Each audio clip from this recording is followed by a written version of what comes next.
Good morning, my lady. Today's witness is the Prime Minister. I swear by the Gita I swear by the Gita that the evidence I shall give shall be the truth, shall be the truth, the whole truth, and nothing but the truth. and nothing but the truth.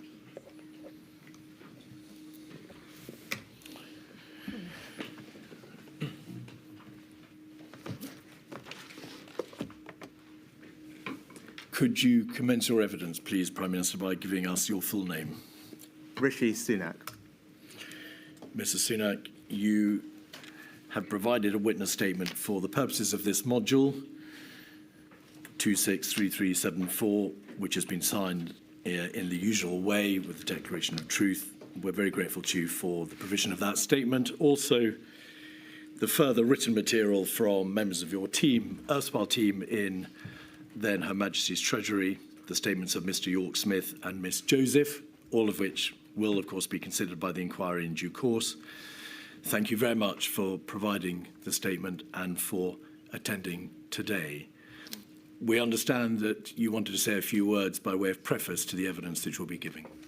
Thank you, Mr. Keith. Yes, thank you for having me here today. I just wanted to start by saying how deeply sorry I am to all of those who lost loved ones, family members through the pandemic, and also all those who suffered in the various different ways throughout the pandemic and as a result of the actions were taken. I've thought a lot about this over the past couple of years. It's important that we learn the lessons so that we can be better prepared in the future, and it's in that spirit and with enormous respect for all of those who are affected that I'm here today, and I look forward to giving evidence in a spirit of constructive candour to help the inquiry with its deliberations. As is very well known, Mr. Sunak, you were elected Member of Parliament for Richmond in Yorkshire in May 2015. You then became, in January 2018, a junior minister at what was then the Ministry of Housing, Communities and Local Government. You then became Chief Secretary to the Treasury in July of 2019. And most relevantly for our purposes, in February 2020, did you become Chancellor of the Exchequer after Sajid Javid MP. You remained Chancellor of the Exchequer until July of 22, so after the conclusion of the coronavirus pandemic crisis, and of course you became Prime Minister on the 25th of October 2022 following the resignation of Liz Truss as leader of the Conservative Party. That is all correct, is it not? Yes, it is. Mr. Sunak, I'd like to start, please, just with some of the forensic building blocks underpinning your evidence today and the issue of the provision of material to the inquiry. In your statement, you set out how you rarely use text to communicate with colleagues. Your phone, you said, doesn't retain, and nor do you have access to text messages at all relating to the period of the crisis.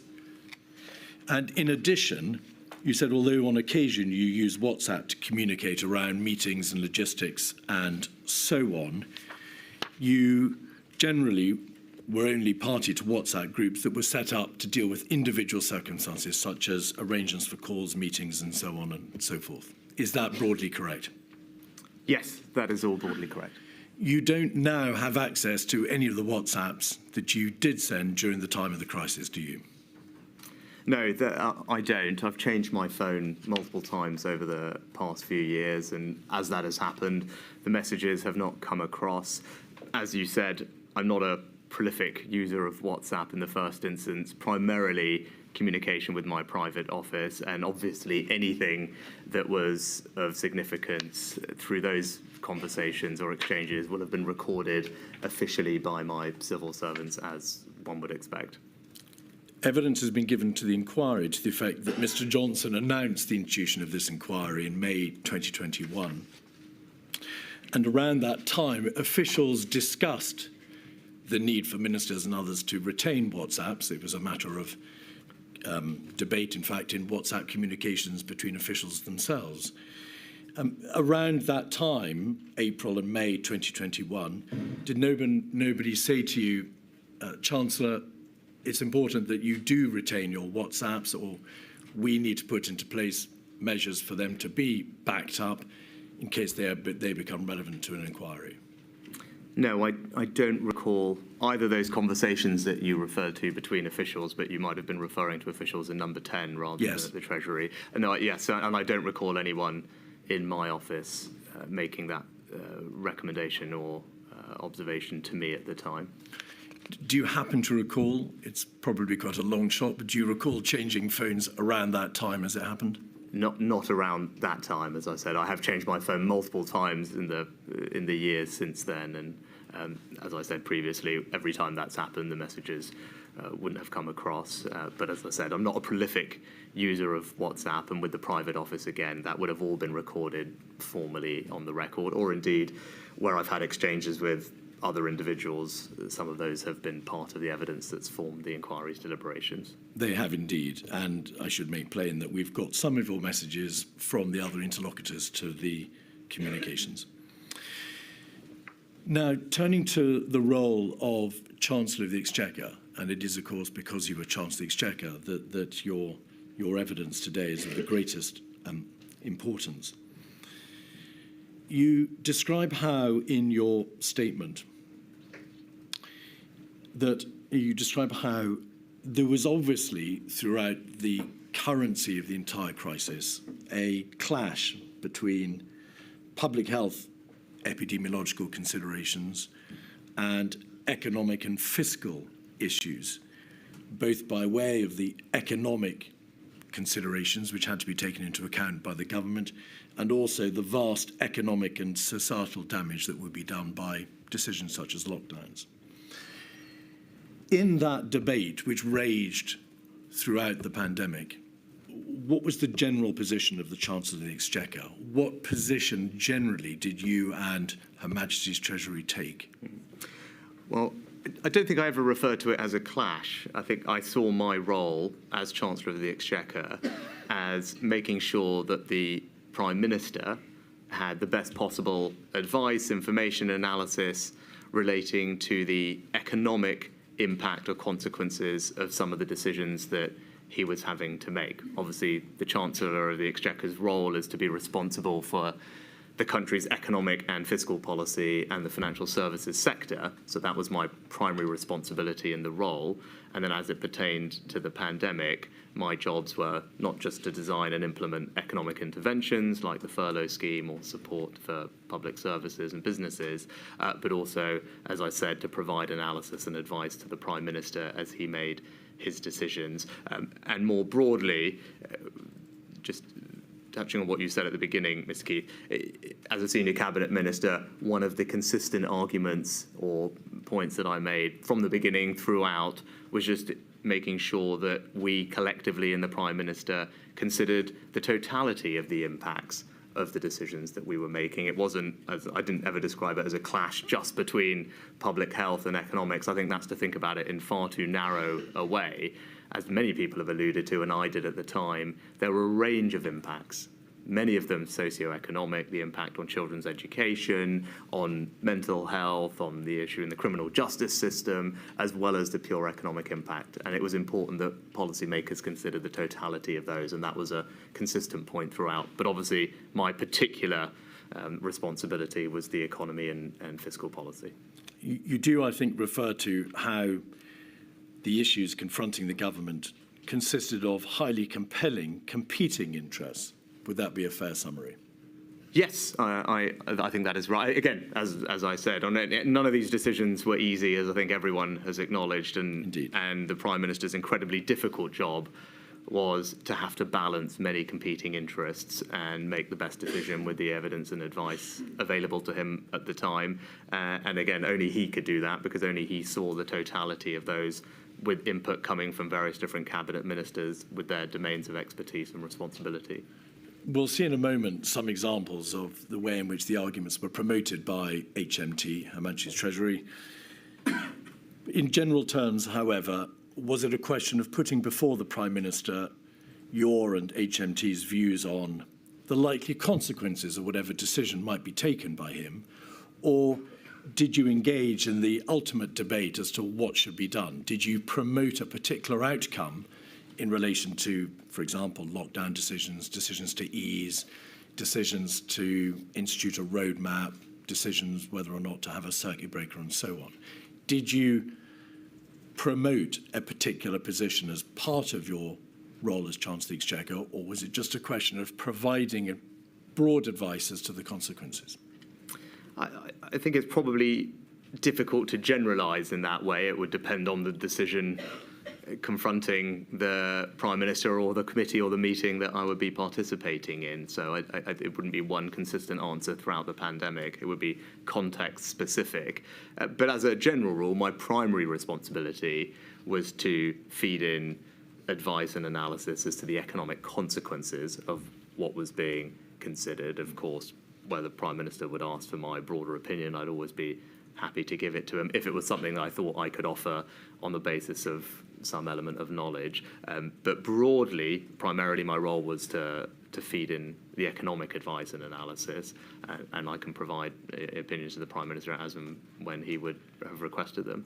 And do we take it from the fact that this advice was given to the Prime Minister that the Prime Minister ultimately was the decision maker who mattered? It's notable that a great deal of the advice that you provided was directed exclusively at the Prime Minister, as opposed to perhaps exclusively or in large part to Cabinet or the other bodies. Of course, you address them as well, but the final decision-making appears to be concerned solely with the Prime Minister.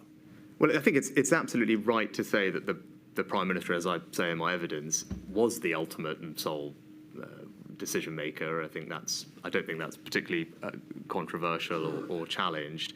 Only he has the ability to make those decisions across competing interests. I wouldn't say it's fair to say I only fed advice into him. I mean, I'm sure we'll go on to discuss it shortly, but there were various committee structures that were set up to facilitate that decision making and provide forum for debate and discussion where the Prime Minister could hear different views from colleagues and obviously through bilateral meetings as well. So there was an extensive process by which information was shared.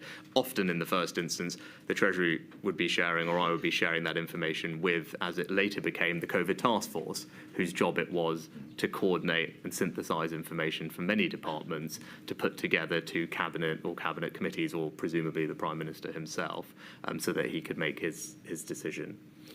There was indeed a very developed process, and it was a process that altered over time. Yes.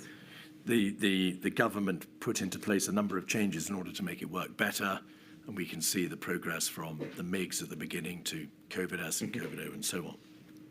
But the material shows, Ms. Sunak, that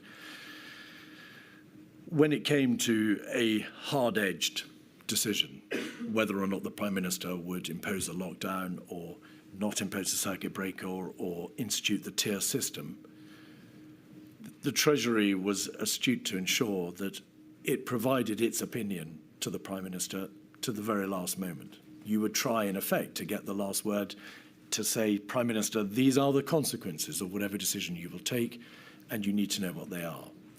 I'm not sure that's a fair characterisation. The Prime Minister obviously is responsible for setting up the decision-making structures that work best for him. And he had done that through the task force, the COVID-Os and S's, complemented by bilateral meetings with different ministers. All of that really is a question for the Prime Minister as to how he wanted to hear the arguments and see the evidence and analysis from colleagues.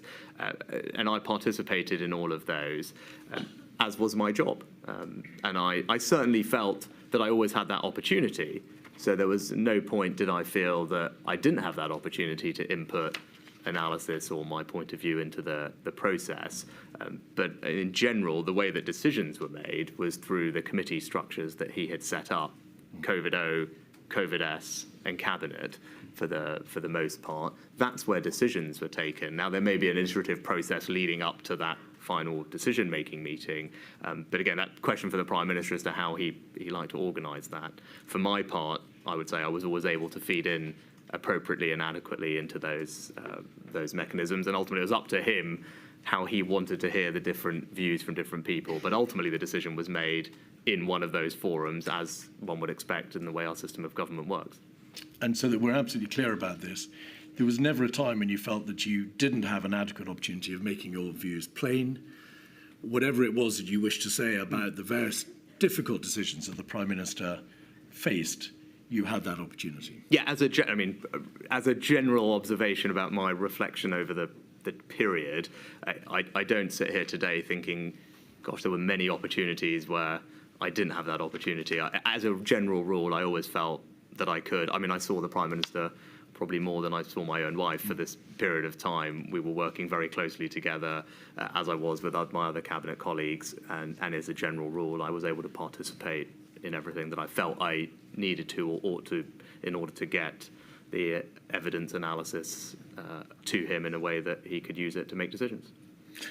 Let's look for a moment at the structure of the way by which material was and analysis was put before the Prime Minister. Have you set out in your statement, and we'll have, please, the statement at page 23, the various different ways in which HMT analysis was shared with the Cabinet Office and the Prime Minister. There were shared weekly monitoring products. There was a regular economy update meeting. You refer to particular advice on the 14th of February, a paper in March. There was then a rolling process by which HMT officials contributed to Cabinet Office advice for the Prime Minister on the reopening of non-essential retail. There were obviously publications of your own department's economic analysis. We can see that at paragraph 75. And going back a page to page 22, paragraph 72, have you provided certain particularly important papers around about the time of the first lockdown decision, dated the 12th and 15th of March, and then after the decision, the 15th of April? We'll have a quick look at one or two of those to see the nature at that time of the Treasury intervention. So 232069, INQ 232069. We can see here a document with a readout of a Prime Ministerial meeting on Sunday, the 15th of March, so the day before the lockdown decision. Prime Minister, that's correct, isn't it? For a meeting at 5 p.m, the PM commissioned advice on further options. It was agreed that a package of announcements would be put to COBRA on Monday the 16th. And then you can see at the bottom of the page, summary of papers to PM. And then information about the various options confronting him: household isolation, atypical settings, shielding, social distancing, and so on. If we look at page 5, you'll see HMT position, and did your department set out in relation to each of the particular interventions or social distancing measures what the consequences would be or would be likely to be in terms of impact economically and fiscally. And then if we look over the pages to 6 and 8, we can see what the impact would be fiscally in terms of a number of other particular options. So does that give a fair indication of the sort of information which your department provided to the Prime Minister? I mean, yes. All I'd say is this was very, very early on, as you said. So this was we were weeks into this, and I think what you'll see over the duration of the next 18 months is the quality and I'd say extra granularity of the information that an analysis we were able to provide improved considerably. The focus early on, as you can see, was on labour supply impacts and analysing days that would be lost through isolation policies. Obviously, as the pandemic and in the following weeks, the Treasury was able to significantly increase the sophistication with which it was modelling the impacts of things, not least because they were actually happening. It broadened the use of data that we had access to on a much more real-time basis from non-traditional sources. It procured and developed other models, particularly at a microeconomic level, on firm-level impacts on employment and insolvency, and it extensively engaged with external experts as well. So I think this is very early on. As the pandemic progressed, what you'll see is, as I said, that the detailed nature of the analysis will have improved considerably over time. Would it be fair to say that perhaps on account of the speed with which the first lockdown decision was made, the degree of fiscal and economic analysis that was placed before the Prime Minister by comparison to later was significantly different? There was a much narrower debate, if you like, about the economic and fiscal consequences at that time by comparison to the second and third lockdown decisions. I think that is fair, not least because this was so unpredictable and uncertain. Once we had entered into the first lockdown, then you actually had data as to the impact of these measures, and you could use those to forecast what would happen in the future when you were going to repeat them. But at this point, this was not something that anyone had grappled with before or modelled with any precision, so it was very hard to be precise about the impacts. And as I said, we developed more modelling capability, broadened the source of data over time, and external groups like the OBR, who is, of course, the government's independent forecaster themselves, in about the middle of April published quite extensive independent forecasting of the impact on the economy from COVID. And again, they continue to iterate that, as did the Bank of England and other external bodies. So I think there was just a considerable body of external and internal work that was done from this point onwards. But as you say, this was very early on. In terms of the other economic information that was relevant around exactly the same time as this note was the situation in the gilt markets. We'll come to that. Oh, fine, because it was around the same kind of time, yeah, just days after that from memory. In fact, the lockdown decision was the 23rd, and the debate about the gilt markets was on the Thursday before, so the 19th was the first conversation I had with him, and then followed up. But we'll look at that in a moment. Fine. Well, we'll have another look at another document, 232115. This is a document dated the 15th of April 2020, so after the lockdown decision. The Cabinet Office produced a paper, COVID-19 Social Distancing Review Summary Data Deck, and we can see from pages 5 to 7 and 9 to 11 a considerable amount of information and analysis provided about the economic impact of course, what was then the lockdown, and we can see the sort of detail into which it descends. Would that sort of economic and societal analysis have been produced by HMT? I mean, I think what you'll see from that presentation, I think it was produced by the Cabinet Office rather than the Treasury. So no doubt the Treasury would have fed into that. Indeed. And I would imagine worked closely, particularly with economic departments like BEIS or DFT, for example. And I saw them, or DWP, and I saw those departments, I think at least a couple of them referenced in some of the slides that you showed. So, of course, Treasury would have fed into that alongside those departments and would have been working closely with them to think through the impact. You've described how ultimately many of the most momentous decisions were matters for the Prime Minister. I'd like to ask you, please, about your understanding of where and when those sorts of decisions were taken. The inquiry has received a considerable amount of evidence about the debates and the decision-making processes that went on around the Prime Minister with his closest advisors, effectively debates in the Cabinet room, at 9:15 meetings, in meetings of the Prime Minister and his advisors. Did you form a view yourself as to the divide between the taking of those decisions by the Prime Minister and his advisors and the necessary debate which had to take place in Cabinet? Did you believe that Cabinet was in any way being sidelined, as one or two witnesses have suggested? You know, that's not my strong recollection. I mean, to reiterate what I said before, first and foremost, I was always in a position where I felt I had the opportunity to provide the Prime Minister with relevant advice and information that he needed. That's the first thing to say. I think the second broad observation I have was that the COVID-O and COVID-S structure actually worked, I thought, quite well.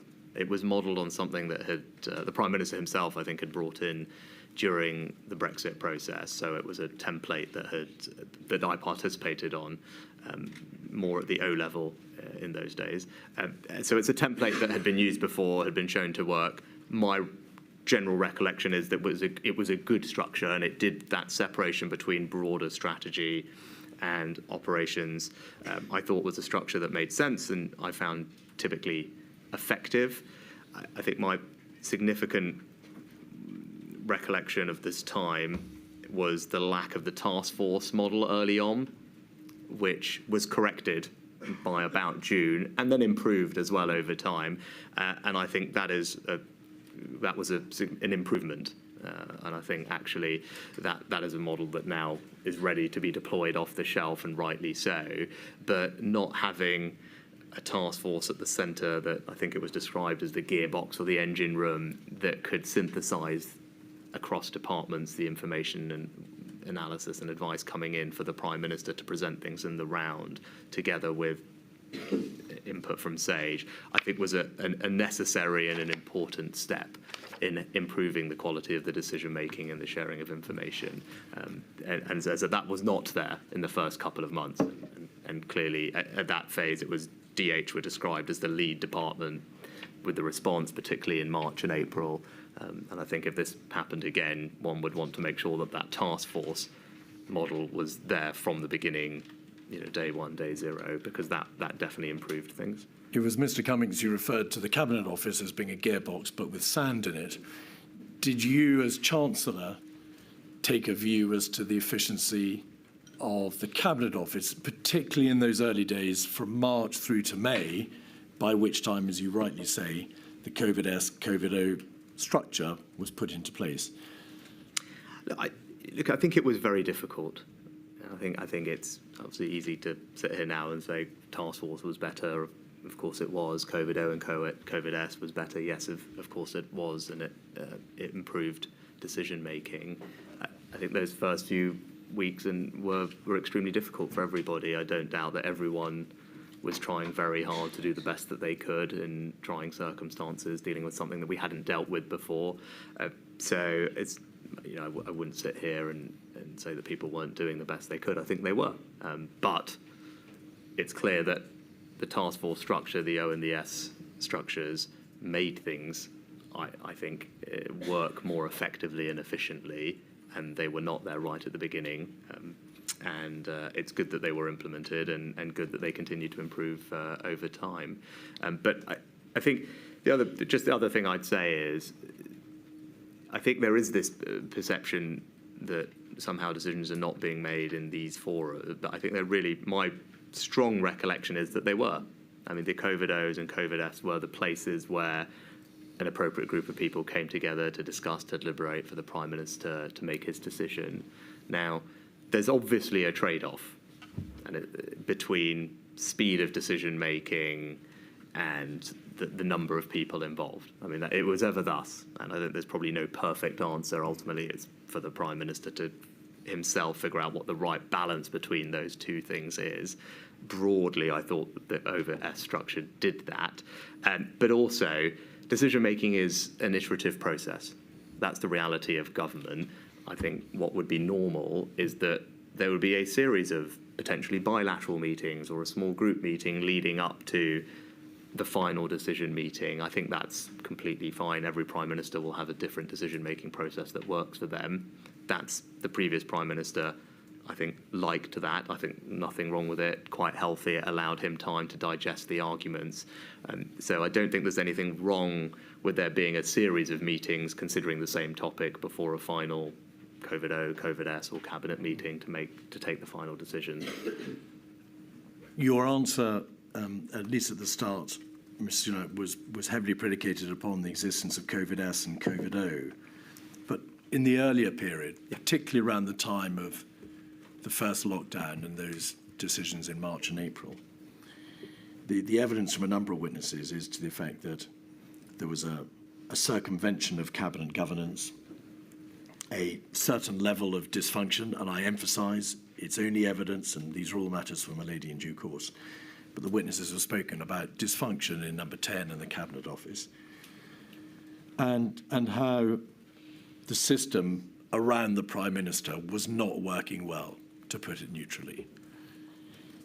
That must have been something that was apparent to you as the occupant of number 11. You could not have seen how number 10 was responding to this unprecedented crisis.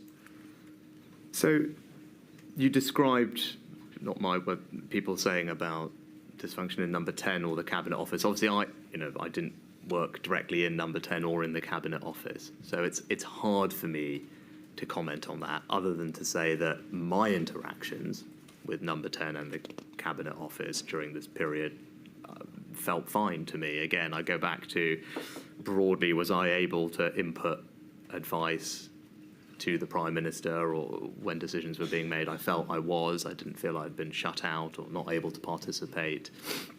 And my recollection of that period, that early period, was a series of, I think as it was then, as you say, not COVID-O, COVID-S, they were probably COBRA meetings, which involved groups of people considering these things.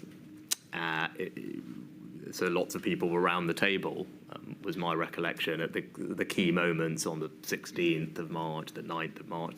As far as I can remember, at all of those points, there was a COBRA meeting. I was probably at it. There were minutes that were circulated, or SAGE minutes that had been circulated that formed part of the advice pack. Deliberations were made, decisions were taken quite quickly and acted on in all of those key moments. So that's my general recollection of the period.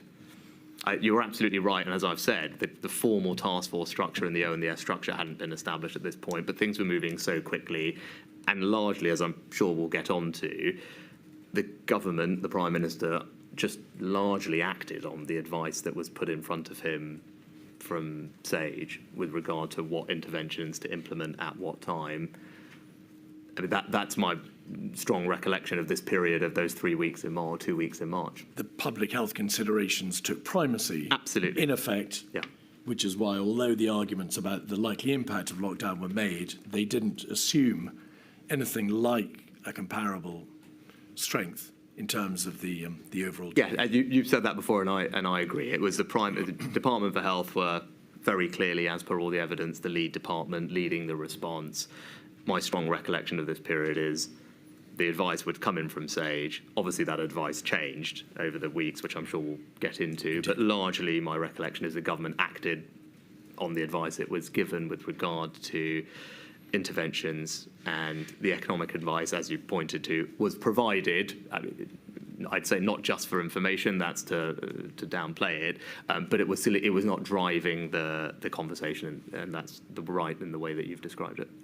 In your statement, you describe how you would, in addition to these formal procedures, see the Prime Minister informally, but that no decisions of significance were made in those situations, and you state all major decisions were made within formal structures. But presumably during these informal debates, COVID was at least part, if not the predominant part of the debate, and how economically and fiscally there were issues to be debated. Yes, I think when I was talking about that, I wasn't referring to this period. I mean, obviously, I didn't know the Prime Minister particularly well at this point in time when I became Chancellor. Obviously, that relationship grew over time, and both of us living in the same building. So this went on for almost 2 years. So over the course of that period, as we got to know each other better, there's clearly more opportunities for, we might be sitting in the garden together at the weekend or something. So as is completely normal. So it wouldn't just be COVID, because by the point those types of conversations were happening between us, there were other things as well. Not just COVID, but of course always with an economic or fiscal bent to it. That is, of course, what your role was. You were the Chancellor of the Exchequer. Yes, I would say all our conversations were work-related. We were also able to talk about things that were not work-related. But I'd say my conversations with him on policy would obviously be predominantly based on the economic and fiscal considerations of what Of course, we were doing. there were debates about the matters which were of the greatest concern to the government at that time. That is why, of course, you were discussing them with the Prime Minister. And I asked... I mean, I'd say, Yep. yes, I think there is a distinction. I think you just work with colleagues, and if you happen to be neighbours, it's impossible not to see each other outside of a formal COVID-S meeting. That's just the practical reality of being neighbours and sharing a garden and living in the same building. So it would be weird not to have had conversations about life, family, friends, work at the same time. But in terms of decision-making structures, as I'm very clear that there was rigorous and proper debate and deliberation with colleagues in those structures after they were set up, and even before that, more generally. And that was my consistent view throughout. I mean, those debates and deliberations did happen throughout with not just me, but with other colleagues as well. I ask, as you know well, because of the article in The Spectator, Rishi Sunak on What We Weren't Told, dated the 27th of August 22, in which the author of the article says that you said that you tried not to challenge the Prime Minister in public or leave a paper trail. I'd say a lot of stuff to him in private. This is, of course, it's on page 8 if you want to see it in all its glory. This is all, of course, in the context of COVID. The article is, of course, about your role in COVID. And as I say, it says he tried not to challenge the Prime Minister in public or leave a paper trail. I'd say a lot of stuff to him in private. There's some written record of everything. In general, people leak it and it causes problems. Why, if you were debating these hugely important topics with the Prime Minister, was it important not to leave a paper trail? Well, I think, as the article says, that's not something that I've said. The quote from me is, I'd say a lot of stuff to him in private. And in fact, there is some written record of everything. So, I mean, of course, I had conversations with the Prime Minister. As I said, you share a garden, your neighbours, you live together. Of course, there'd be conversations I'd be having with him.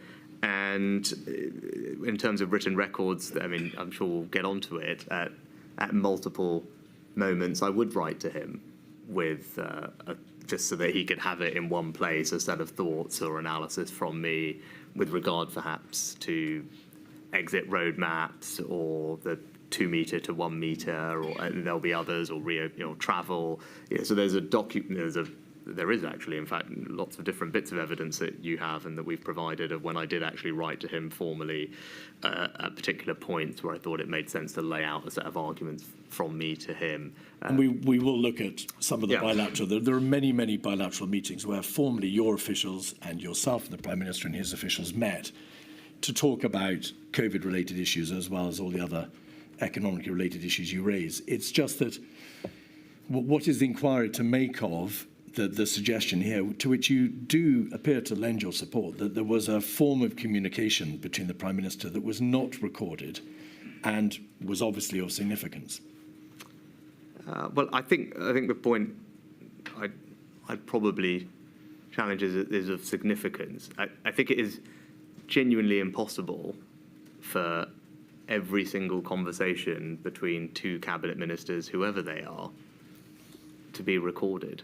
I mean, there aren't civil servants following cabinet ministers through the division lobbies on a typical evening where they might be chatting about something, or if I was having lunch with my family in the garden at the same time that the Prime Minister was on a typical weekend in Downing Street, and we'd obviously be chatting as we were barbecuing or something. I mean, it's clearly impractical to think that every single conversation between 2 cabinet ministers can be recorded in that way, but I think everyone would accept that.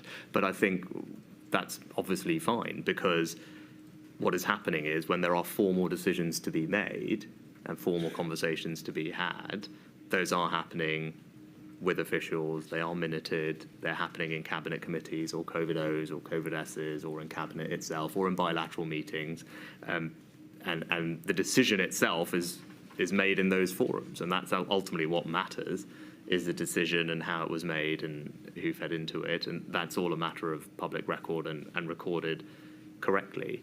I mean, I think it's implausible to think that every single conversation between two cabinet ministers could be recorded in that way. I mean, it's not practical or plausible. All right. Page 3 of the same article, and maybe you've got something to say about what should be taken from this article generally, but on page 3, you refer to in general terms, you refer to the conversations that you had with the Prime Minister and to the debate that went on constantly around the Prime Minister as to what decisions should be taken. You say a cost-benefit calculation, a basic requirement for pretty much every public health intervention, was never made, or at least that's what the journalist has said you were implying. I wasn't allowed to talk about the trade-off, says Sunak. Ministers were briefed by Number 10 on how to handle questions about the side effects of lockdown. The script was never not to ever acknowledge them. The script was, oh, there's no trade-off because doing this for our health is good for the economy. We need to be quite clear, don't we, that the reality was that the Chancellor of the Exchequer, yourself, and HMT took every opportunity to bring to the attention of the Prime Minister the potential consequences of the lockdown decisions and the fiscal and economic harm that would be done. That's very apparent. Would you agree with that? Yes, that was my primary responsibility, and that's what we did. And if we look at 182359, this is an analytical note which expressly refers to it being a trade-off between continuing COVID-19 social distancing and minimising foregone economic activity and other costs. Was this a document produced by HMT dated the 22nd of April, provided to the Quad group of ministers, that's to say the group of yourself, the first Deputy Prime Minister, Mr. Rabb, Mr. Gove and Mr. Hancock, whilst the Prime Minister was ill? So a Treasury document that expressly addresses the trade-off between continuing social distancing and economic activity. I'm not familiar with that document, so I don't know if it's clear who you may it's not come know from. the individual document, but Well, I do recall, because the person who wrote it, I worked with him in a previous guise, and I don't think he did work at Treasury. I thought he was in a different department, so it's not obvious to me that the document does come from the Treasury or not. So I can't say that it does come from the Treasury. My point, though, referring to the quote you had from the Spectator article previously, was not about the substance of the discussions that were happening in government, which, as you rightly said, and I was making the point about some of the consequences. Again, not just economic, but the other impacts in all other walks of life as well. The point was about the communication strategy. And I can certainly sympathise, actually, with a communication strategy that wanted to simplify things, because we were dealing with something that was, again, unprecedented. We didn't know how people would respond, behave, comply. And so the sense was a simpler communication strategy would be better for achieving that objective, and it was just better to focus on the health impacts, and because that would be the way to improve compliance. And I have sympathy. That's a reasonable argument to make, but that argument that was made to achieve that aim came at the cost of not having from the beginning a broader conversation about the other impacts and other walks of life. And again, impacts that may not be felt immediately, but would be felt down the line. And I think that was the approach of the communication strategy. That's what I was referring to in the Spectator article. And again, it doesn't mean that it was wrong, by the way, because I think it's a reasonable position to have taken that it was better to have a simpler communication strategy that didn't talk about all those other things, because we wanted people to comply with what we were asking them to do. Reasonable position. I was making the point that I think you could have said, actually, we could have had a broader conversation from the beginning about some of these things. That was the point I was making in the article. But this document, as I said, I don't know or recollect. The article itself makes no reference to this being a comms issue. It simply quotes you as saying the script was not to ever acknowledge them. The script was there's no trade-off because doing this for our health is good for the economy. But you say that was just a question of communication. Yes, because policy. I think if you can bring it back. Page 3 of 280042.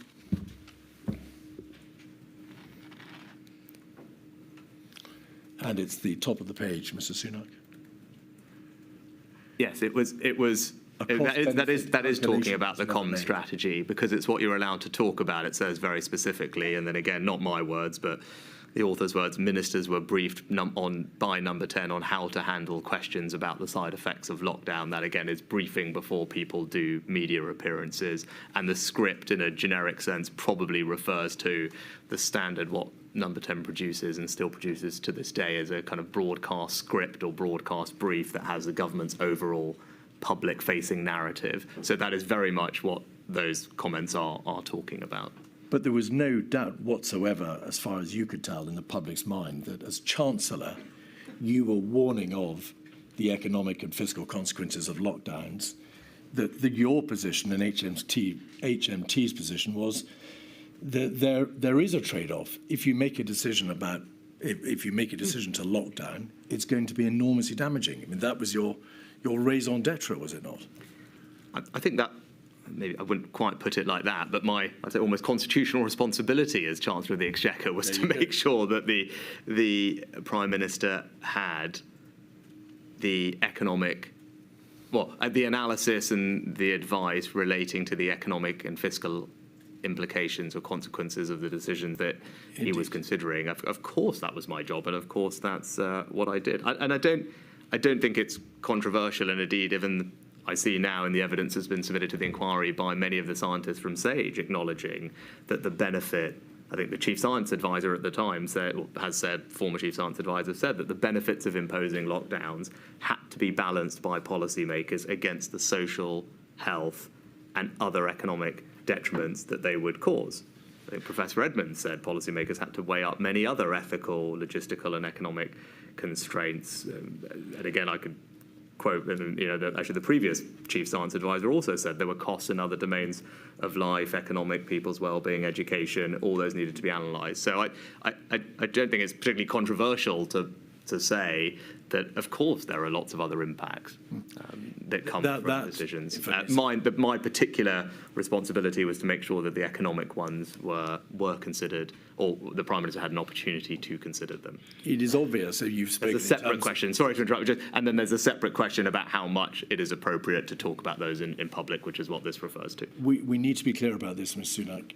You made no bones about the fact that there was a trade-off, that there were huge, it's self-evident, devastating economic and societal consequences from the lockdown decisions. That is obvious. The whole country knows that.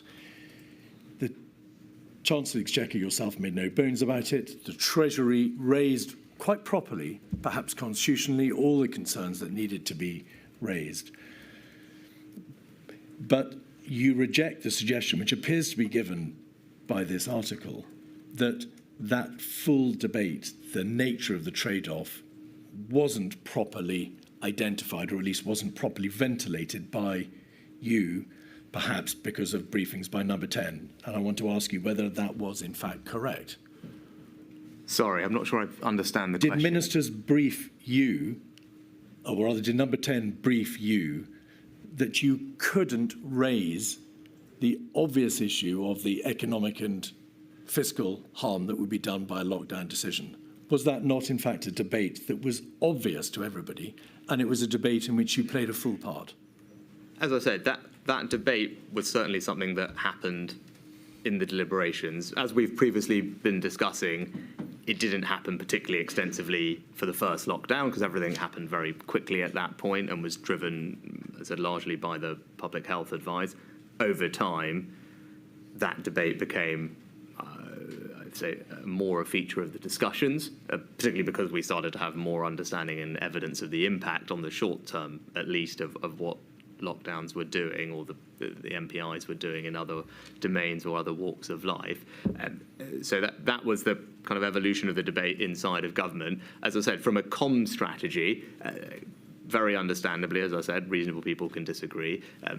simplicity of message is often important, and the simpler message was just to focus on the public health side of it earlier on. And again, I think that evolved over time. And if you compare what was said in press conferences in the autumn, for example, when these debates were happening, it had evolved by that period of time. Earlier on, it was certainly not a feature. I think you can just see that if you watch all the press conferences. And then when you get to the autumn, you have, I think, in the press conferences, a much more open discussion about the fact that there are all these other things that policymakers have to take into account. These aren't easy decisions, they're balanced decisions. They're all different types of impact. You had, whether it's Chris Whitty or Patrick Vallance saying all the things that I've just said in press conferences in September and October, I don't think you would find that type of communications or forming part of the message earlier on in the pandemic. I think that's probably fair to say. Right. Can we have 236586, page 1, please, which is an email from your principal private secretary, Elizabeth Perelman, dated the 6th of June 2020.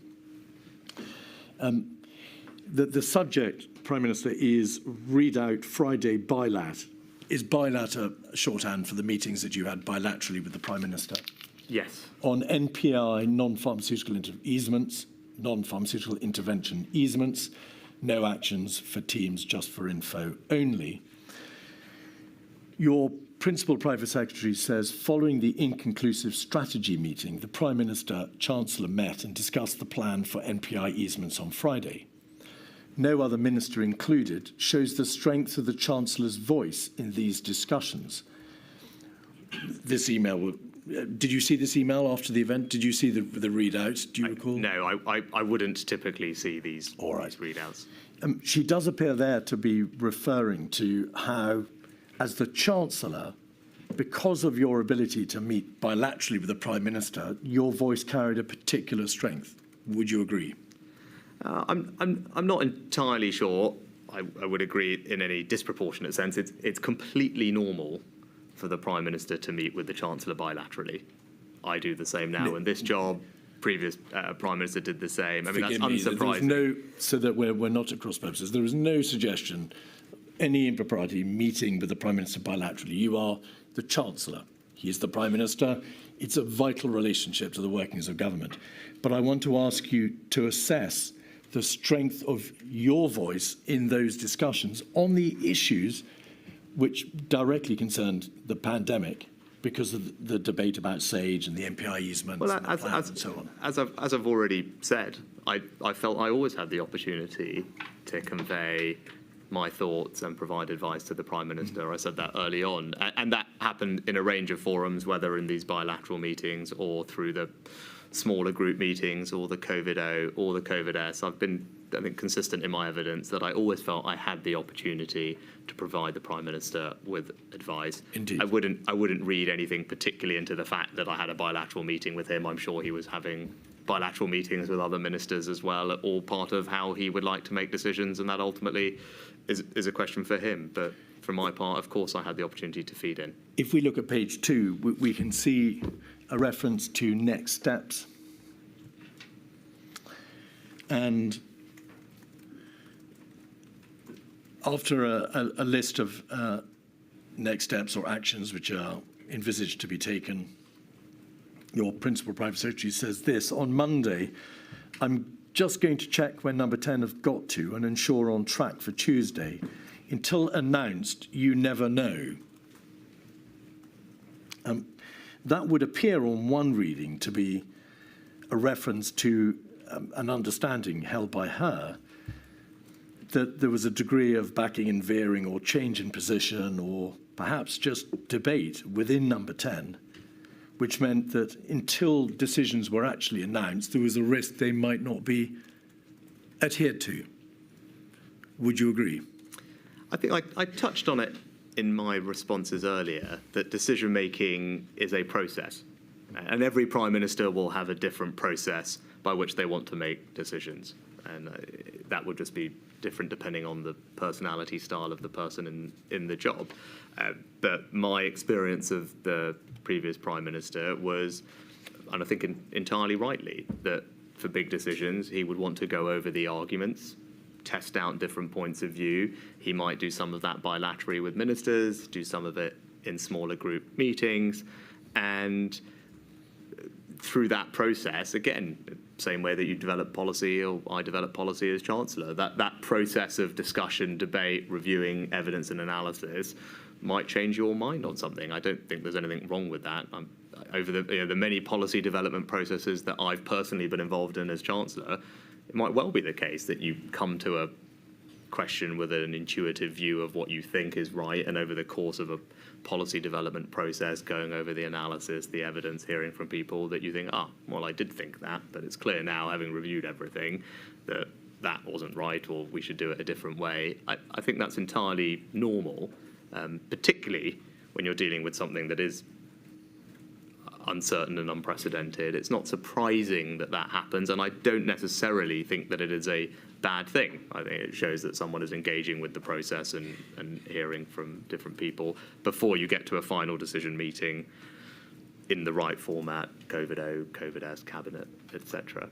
But I don't think it's necessarily, as I said, a bad thing that over the course of a process the Prime Minister would want to hear different points of view before coming to a final decision. And it may well be that, during that process you hear different things which challenge thoughts that you had before. 236594, page 1, is another email from Elizabeth Perelman to various recipients in the Treasury. We can see at the bottom of that first page, the Chancellor in particular wanted to thank you, the economic team, the health team and the COVID team for all the work.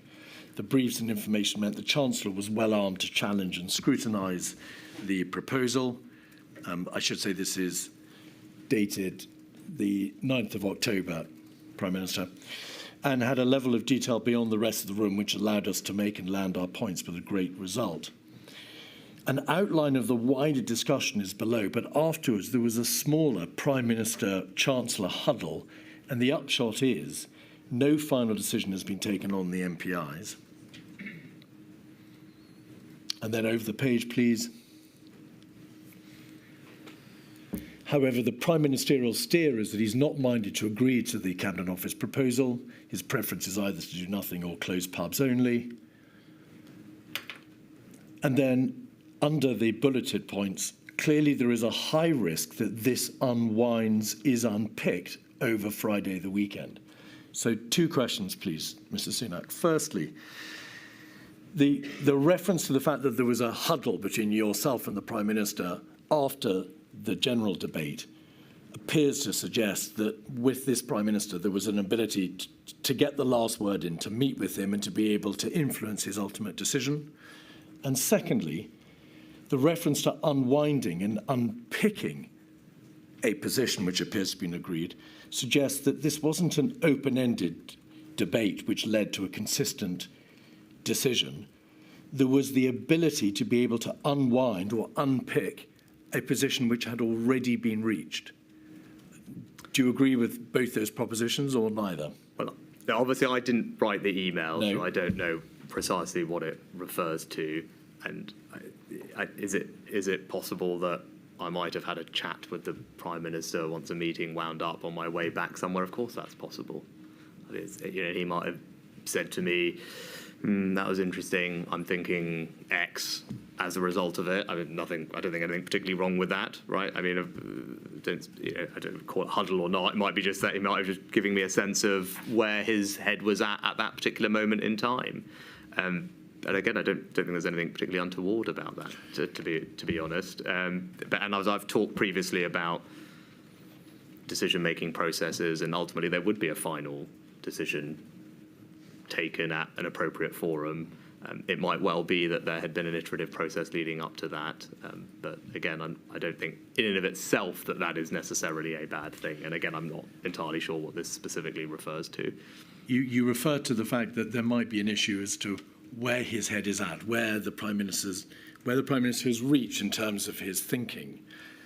And I need to ask you, because of the evidence which has been given by his former cabinet secretaries, his former chief advisor, his former director of communications, also by privately his chief scientific advisor. that he had a tendency to back and veer, to bear the impression of the last person who sat in him in terms of the debates which were raging in Downing Street, and that this led to a degree of chaos, or to use Sir Patrick Vance's words, operational inefficiency. Were you aware that his closest advisors had seemingly unanimously taken the view that there was a lack of efficiency? The administration is described privately as brutal and useless, or criminally incompetent, or operationally chaotic. Was any of that known to you? No, I don't think any of those comments were shared with me at the time. You made a point, though, Mr. Keith, is that debates raged. I don't think that is necessarily a bad thing. No, indeed. I mean, it's right that there was vigorous debate, because these were incredibly consequential decisions for tens of millions of people in all spheres, whether it was health, whether it was education, whether it was economic, whether it was social, whether it was the long-term impacts. These were incredibly big decisions, the likes of which no prime minister had taken in decades, if ever, like this. So the fact that there was debate and that people were passionate about it and they had different points of view is I think, A, unsurprising, and B, good, because it would be worse if we were having this conversation and all the commentary was, well, there was no debate about any of this whatsoever. It was all just signed off straightforward. Someone put a piece of paper, someone checked, and that was the last we heard of it. I think that would actually be far worse, quite frankly. So it's good that there was debate about these things. Now, in terms of operational inefficiency, again, there is no perfect amount of deliberation versus speed. That's a trade-off that only the Prime Minister can make. Again, and it will be context dependent, it will be decision dependent, so it's hard to generalise what the right amount of deliberative time is. But as I've talked about the process, I don't think it's a problem that the Prime Minister gets advice from different people, mulls over it, tries out different arguments, assuming there is the time to do that before coming to a final decision. I think it's a good thing that there was debate, because debate was required when you're dealing with consequences of the sort that we were. How often, if at all, Mr. Sunak, did you leave Downing Street, or leave number 10 Downing Street, after debating issues with the Prime Minister, perhaps in a bilateral or multilateral conversation, and been told that a decision had been reached or that his view was X, to find out later that his view had changed or that a decision had been unwound or unpicked? Can you recall any such instance of that happening over this particularly fraught period from March through to October? I'm sure it did. I mean, we've had to make so many decisions over the course of 2 years. We know which decisions are the most important. We know the momentous decisions, Mr. Sunak. Did he change his mind when you had been given to understand that he had reached a view on the decisions which you and his closest advisors were debating at such ferocious length?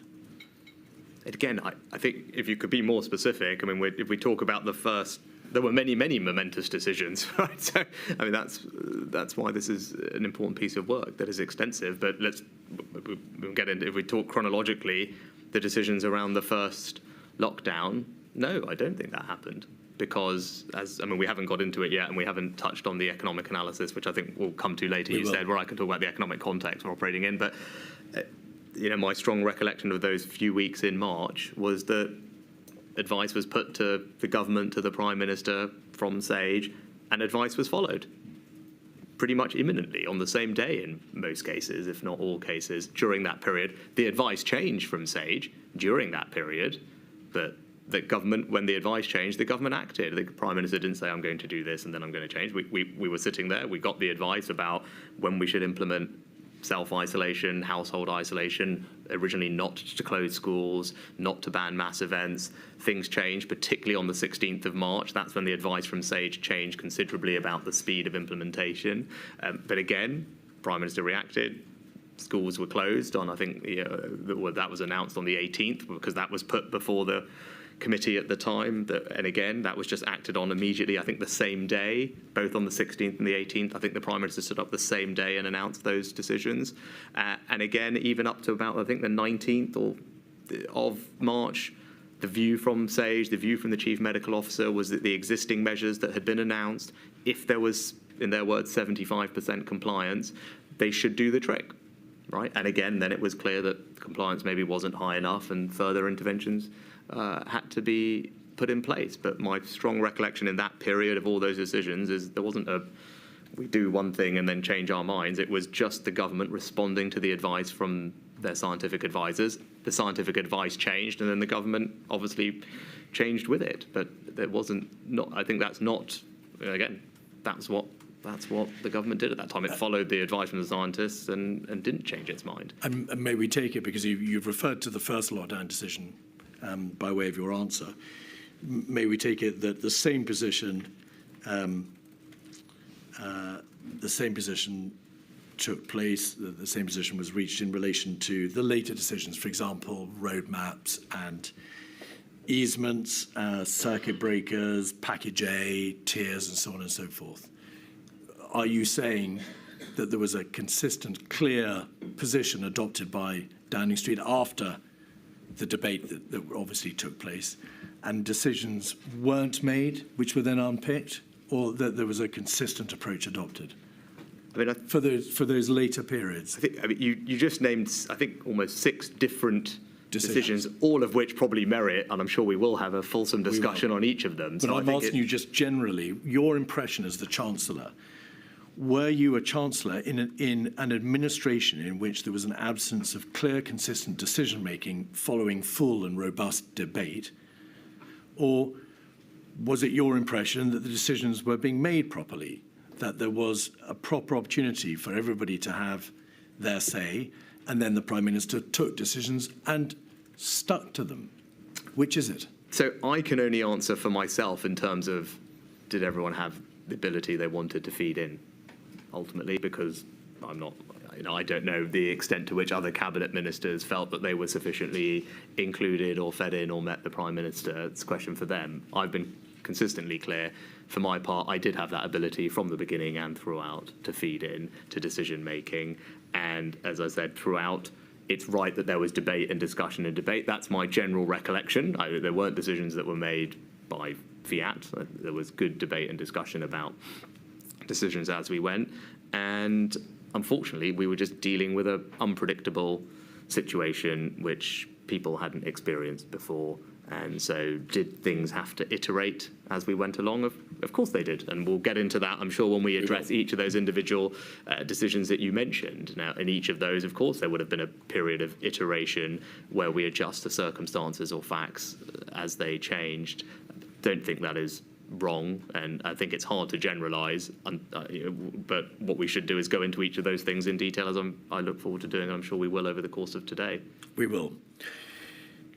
The first lockdown decision was taken on the 23rd of March. In your statement, you relay, as you said this morning, your general impression that the recommendations which were being made in public health terms were strongly supported, and there was a sense of the sooner the better that they were implemented, because the majority of the advice, indeed the vast majority of the advice that the government was receiving in those weeks of the 9th and the 16th of March, focused upon the public health considerations, the exponential nature of the growth curve, the damage that would be done, and the ultimate collapse of the NHS, and of course on the number of deaths, the mortality that would ensue. Can you recall, Mr. Sunak, your take on and your recollection of the robustness of the data underpinning the proposition that the NHS would collapse? It was obviously debated by you and others at the meeting on the Monday, the 23rd. It was debated at all the COBRAs and the cabinet meetings hitherto. What was the understanding that you had? Was it undoubtedly going to be the case that the NHS would collapse, or was it a question of it's in peril, There are very grave concerns as to whether or not it'll be overwhelmed or overtopped. But we've got to see to what extent surge capacity and the heroic efforts of the NHS itself could save the day. Where was the final line reached? You know, I can't specifically recall the analysis that was presented. My overall recollections of this period, which may be helpful for context, were obviously we were starting to get information coming in about COVID internationally. The general response was being led by DH. I think you will be familiar with the contain, delay strategy, which is what we were advised by the scientific experts to follow. The strategy was, as you said, to prevent the NHS from being overwhelmed. I vividly recall at the time the chief scientific advisor saying, and I think it's recorded in the minutes, that the strategy was not to completely suppress the disease, right? Which I think there was a misunderstanding about this, but that he was very explicit that wouldn't work, and that would just lead to a later second peak later in the year, which did overwhelm the NHS. So what they wanted to do was flatten the curve, change the epidemiological shape, and they were very concerned about going too early. Right, the general advice from them was they were worried about implementing these things too early. They said that in private, but also in private in the meetings, but also in public in the press conferences. But you're right. Increasingly, it became, well, the advice we were getting was the NHS was imminently in danger of being overwhelmed. Incrementally, more and more measures were implemented. New modelling came out, I think, around the 16th, which changed the timing that Sage had worked to previously. Government acted on that, acted again on the 18th.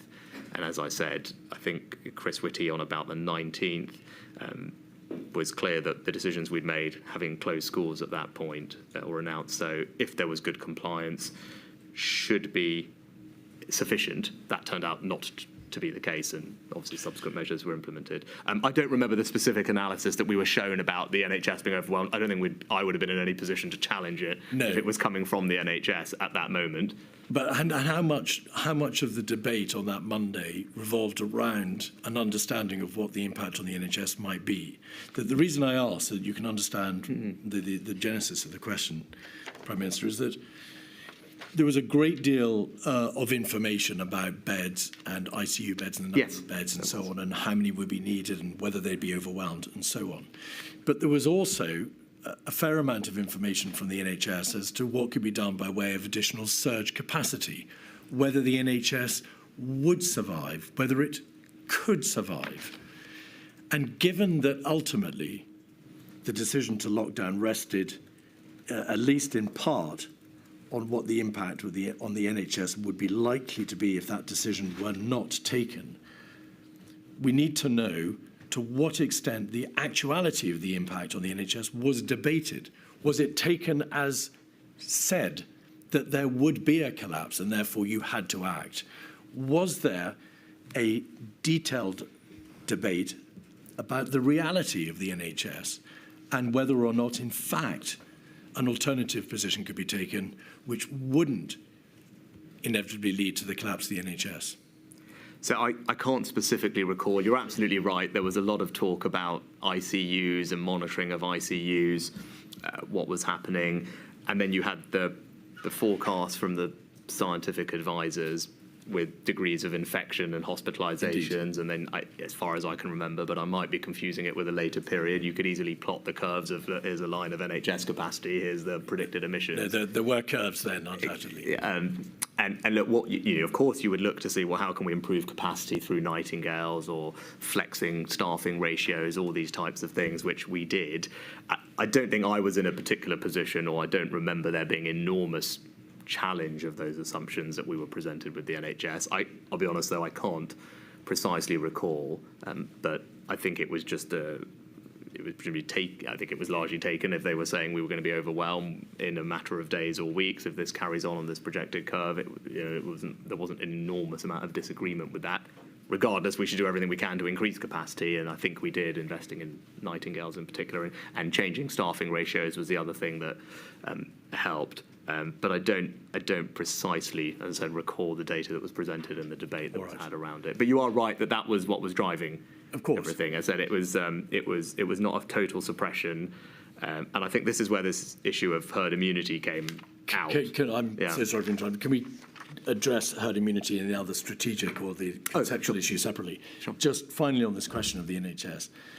In hindsight, Prime Minister, and you've looked back at the documentation from that weekend, of course, and on the Monday, and the COBRA meeting on the Monday at 5 p.m, and the Cabinet meeting, which took place afterwards, after the public announcement on the Tuesday. Are you surprised by a relative absence of hard data as to the direct impact on the NHS and on the amount of debate which was directed towards working out what really would happen to the NHS if, by contrast to taking that further ultimate step on the Monday, the government had simply waited to see whether or not the measures imposed in good faith the previous week should be given more time to work? So one of my more general reflections on this whole thing, but particularly on this period as well, is about data and access to good data.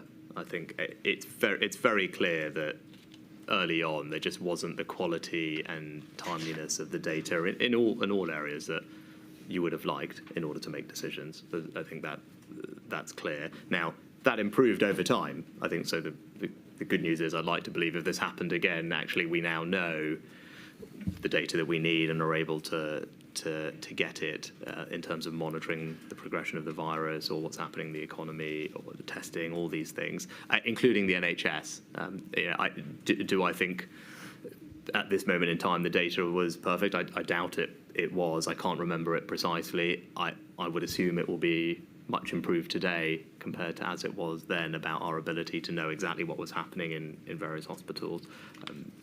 And to your broader, so I think a general reflection, look, I agree, data was not as good as it could have been at the beginning. I think that improved over time and would be a big lessons learned for me. To your broader point about was there enough attention scrutiny on this, this was all happening very quickly. As the advice was coming in from the people at Sage, it was essentially just acted on the I think on the 12th, on the 16th, on the 18th, on the 20th and the 23rd. Sorry, I know you're referring to days, and I think about it as dates in my head. So if you could translate your Mondays and Sundays into dates, it would help me. But those are the key dates that I remember in the key meetings. I think the 16th is when the advice from Sage changed about the timing of implementation. Government, I think, made an announcement same day. 18th, again. Indeed. Conversation about London. Will you forgive me if sorry, because we're going to be looking at after the break in a bit more detail. But okay. I didn't suggest to you that the data was not as it could have been at the beginning, to which you lent your assent by saying I agree. There was obviously data before you and your colleagues from the NHS sit reps, which were daily. There was data in relation to the number of beds, the number of ICU beds, and so on. There was data in relation to the infection fatality rates, the hospitalisation rate, and so on. The broad position was plain as a pikestaff. You knew what the position was in the NHS, and you knew what the position was in terms of hospitalisation and fatality rates. My question to you is, are you surprised at the relative absence of debate in those final ultimate decision-making meetings as to what really would happen to the NHS if you decided not to impose a mandatory stay-at-home order? I mean, as I remember it, I think actually you have to remember there were all these scenes. What people talked about a lot was Lombardy, right? I think people could. It was in Italy, that region of Italy. There were these scenes of the hospitals being overwhelmed, and I think that was very much in people's consciousness at the time. Was the scenes from Lombardy, what happened in Lombardy, and needing to avoid that happening in the UK. So I think that was the kind of emotional backdrop to these conversations. And you're absolutely right. Of course, the NHS presented all the data on ICU and all that, and it was based on the combination of the scientific modelling of what was going to happen to hospital admissions and the NHS saying, well, obviously, if you have admissions up here and capacity down here, that's a pretty poor outcome for everybody. I don't remember the degree of scrutiny over those assumptions of saying, no, you guys are just being very conservative. Clearly, you can treat 5 times as many people as you think. I don't remember those precise conversations. They may well have happened. I wouldn't have any particular ability to challenge them, I don't think. I mean, if the chief medical officer and the head of the NHS are telling you this is the amount of staff we've got, this is how many are going to be off sick themselves, this is the maximum number of people or the ratio we can have of ICU nurses to a bed, even if we flex it, it's probably hard for me to say, well, you're wrong, right? I mean, I could probably say, well, they've done this over here or done this over there, but again, this is not my lane, so to speak. But this was, of course, one of the most momentous decisions in the history of this nation. A great deal of water was passed under the bridge. The decision taken at that 5 p.m. meeting. On what when you say the Monday, 5 p.m. meeting, what date? Monday, the 23rd of March, the decision to impose a mandatory stay-at-home order, followed by the Prime Ministerial announcement, and then the Cabinet meeting the following day. It all revolved around that decision. My suggestion to you is that debate just didn't take place, or if it did, it didn't take place to the degree to which it should. I can't precisely recall that particular meeting, but as I said, the track record of all those meetings, 16th, 18th, 19th, or 20th and 23rd, was the government following the scientific advice that was put in front of it about the right MPIs to implement and at what time. Based on protecting the NHS, as you said. Thank you. Milady, is that a convenient moment? Certainly. We'll break till 12:05. All right.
slightly slower process because identification has to be checked. Prime Minister, just some final questions on the first lockdown decision. You referred earlier to the debate about herd immunity and also the advice that the government received to the effect that implementation of the measures, plural, should not be undertaken too early. A great deal of evidence has been received about the nature of the debate about herd immunity, the danger of suppression, which might lead to an uncoiled spring, and the issue of the timing of measures, which then led into the wider debate about behavioural fatigue. You'll recall all these debates. What should the inquiry make of those debates? To what extent did they occupy valuable time and bandwidth in the weeks of the 2nd and 9th of March? Do you recall there being a great deal of time spent on debating these somewhat conceptual issues? You know, I don't precisely. I think I was probably a receiver, as it were, of information on that topic. The Department for Health were the ones who were the lead department presenting the information. The delay contain strategy was one that, to best of my knowledge, had been signed off by our scientific health advisors. That's what we were told, I think, at Cabinet. So I had no reason to particularly doubt it. That was a document that was published on the 3rd of March. It had its genesis in a commissioning email from the Secretary of State on the 10th of February. I'm more concerned with the weeks leading up to those you mean after decision, the decision to implement the measures of the 12th, 16th, and then the 20th of March. I don't think the overall strategy changed. I think it always was the strategy, which was to not completely suppress the curve, but to flatten the peak and push it out. I do remember that this concept, I don't have any strong recollections, but I remember the Chief Science Advisor talking about herd immunity in that context. And I think the minutes of one of the meetings in I think maybe it is on the 12th, to your point, where I think the minutes say that he said a good outcome being that by September 2020 herd immunity would be reached. So that's in the reference to herd immunity. In fact, that's in the minutes of that meeting attributed to him. But I think it was just to get to the point across that the aim and the goal could not be and should not be to completely suppress the virus. It was about changing the shape of the curve. And all these interventions I saw as vis-a-vis our previous conversation at the end of the last session were about doing that so that the NHS was not overwhelmed. There were a number of SAGE meetings and COBRA meetings where the issue of don't go too early, timing is vital, dominated the debate, at least the debate about whether or not measures should be implemented. You were, of course, present at the COBRAs. To what extent do you assess that had the government not received advice, don't go too early, there is a limit to which the population will be able to countenance and to deal with such measures? To what extent did that debate slow down the ultimate decision-making?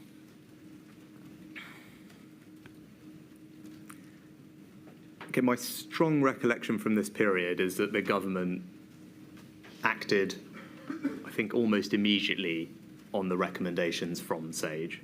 But SAGE didn't, with respect to make specific suggestions. It could only recommend that more stringent interventions would be applied, and then they would produce papers showing what the consequences would be of any particular intervention. But they also advised on timing.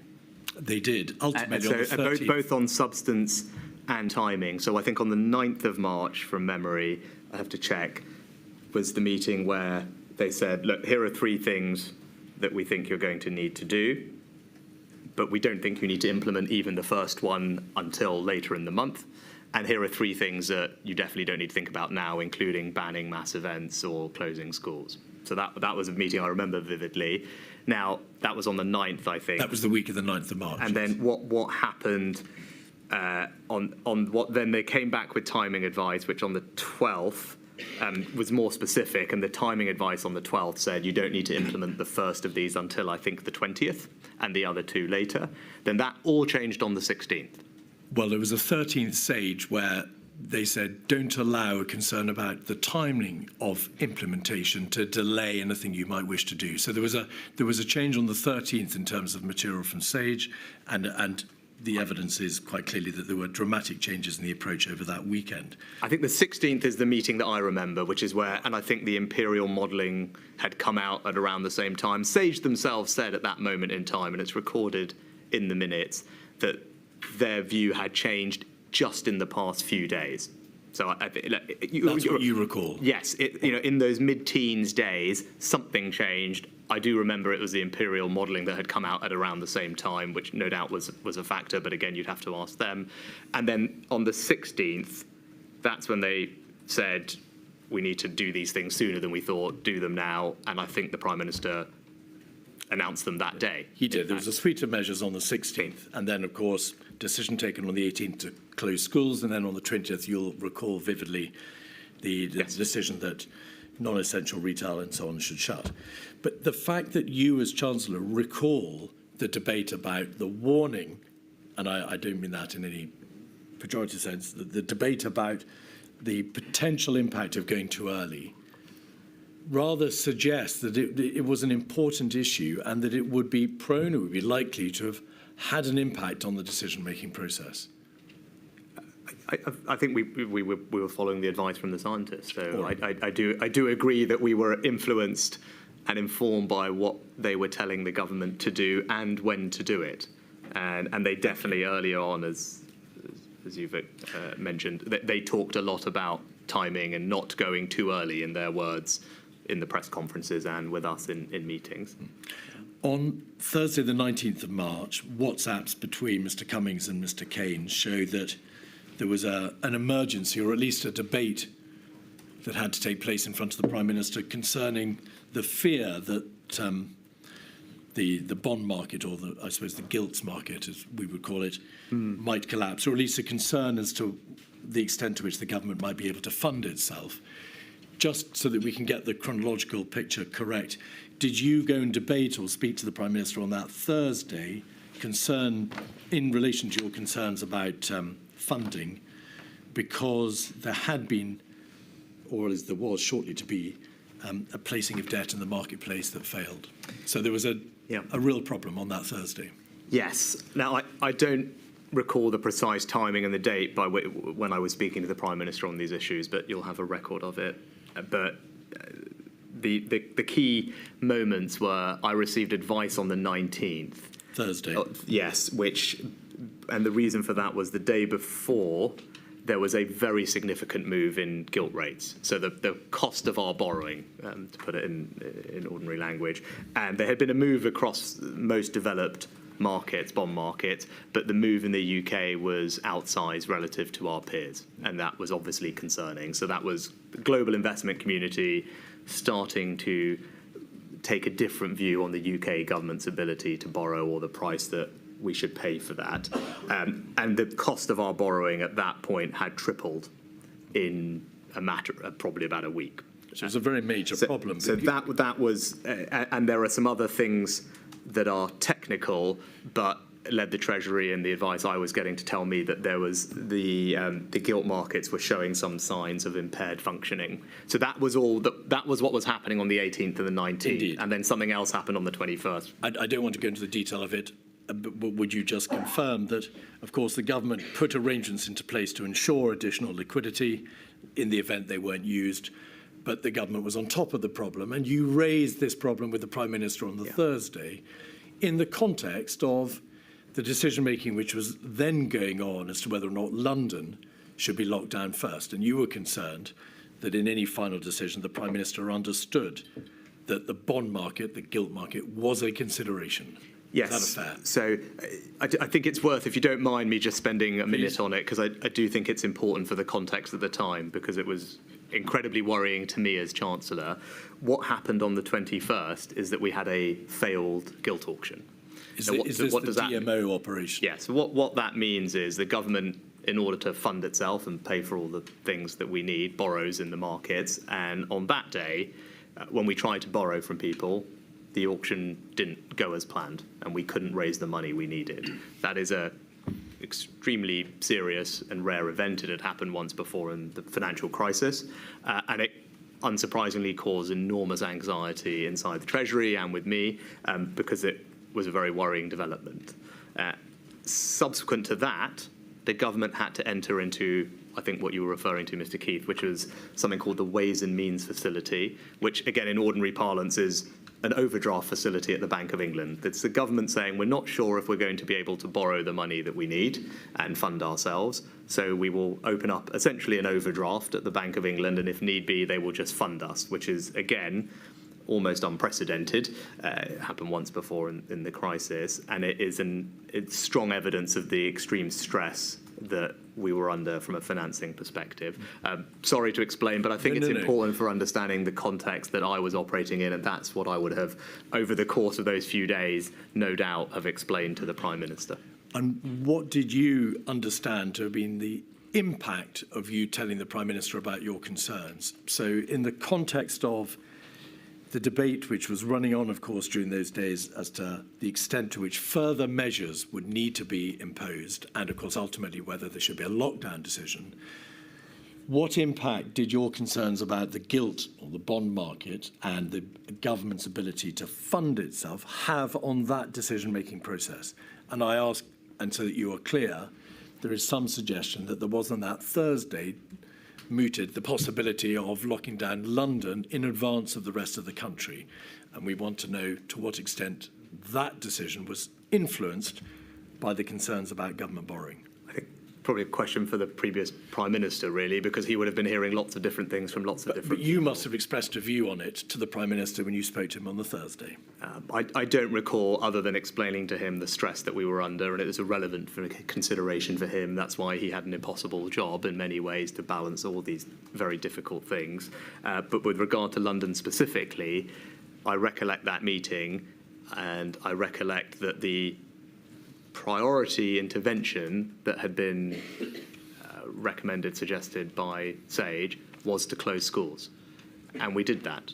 The Prime Minister announced that, I think, on the same day as the meeting, on the 18th, not just in London, but nationally. Yes. So in terms of the substantive, here are these set of options for London, the one in the papers that it says would be most effective was closing schools. That was announced the same day by the Prime Minister, acted on. What debate did you have with the Prime Minister about whether or not locking London was an advisable step to take in light of your concerns about the gilt market? I don't recall a specific meeting or conversation about those two things.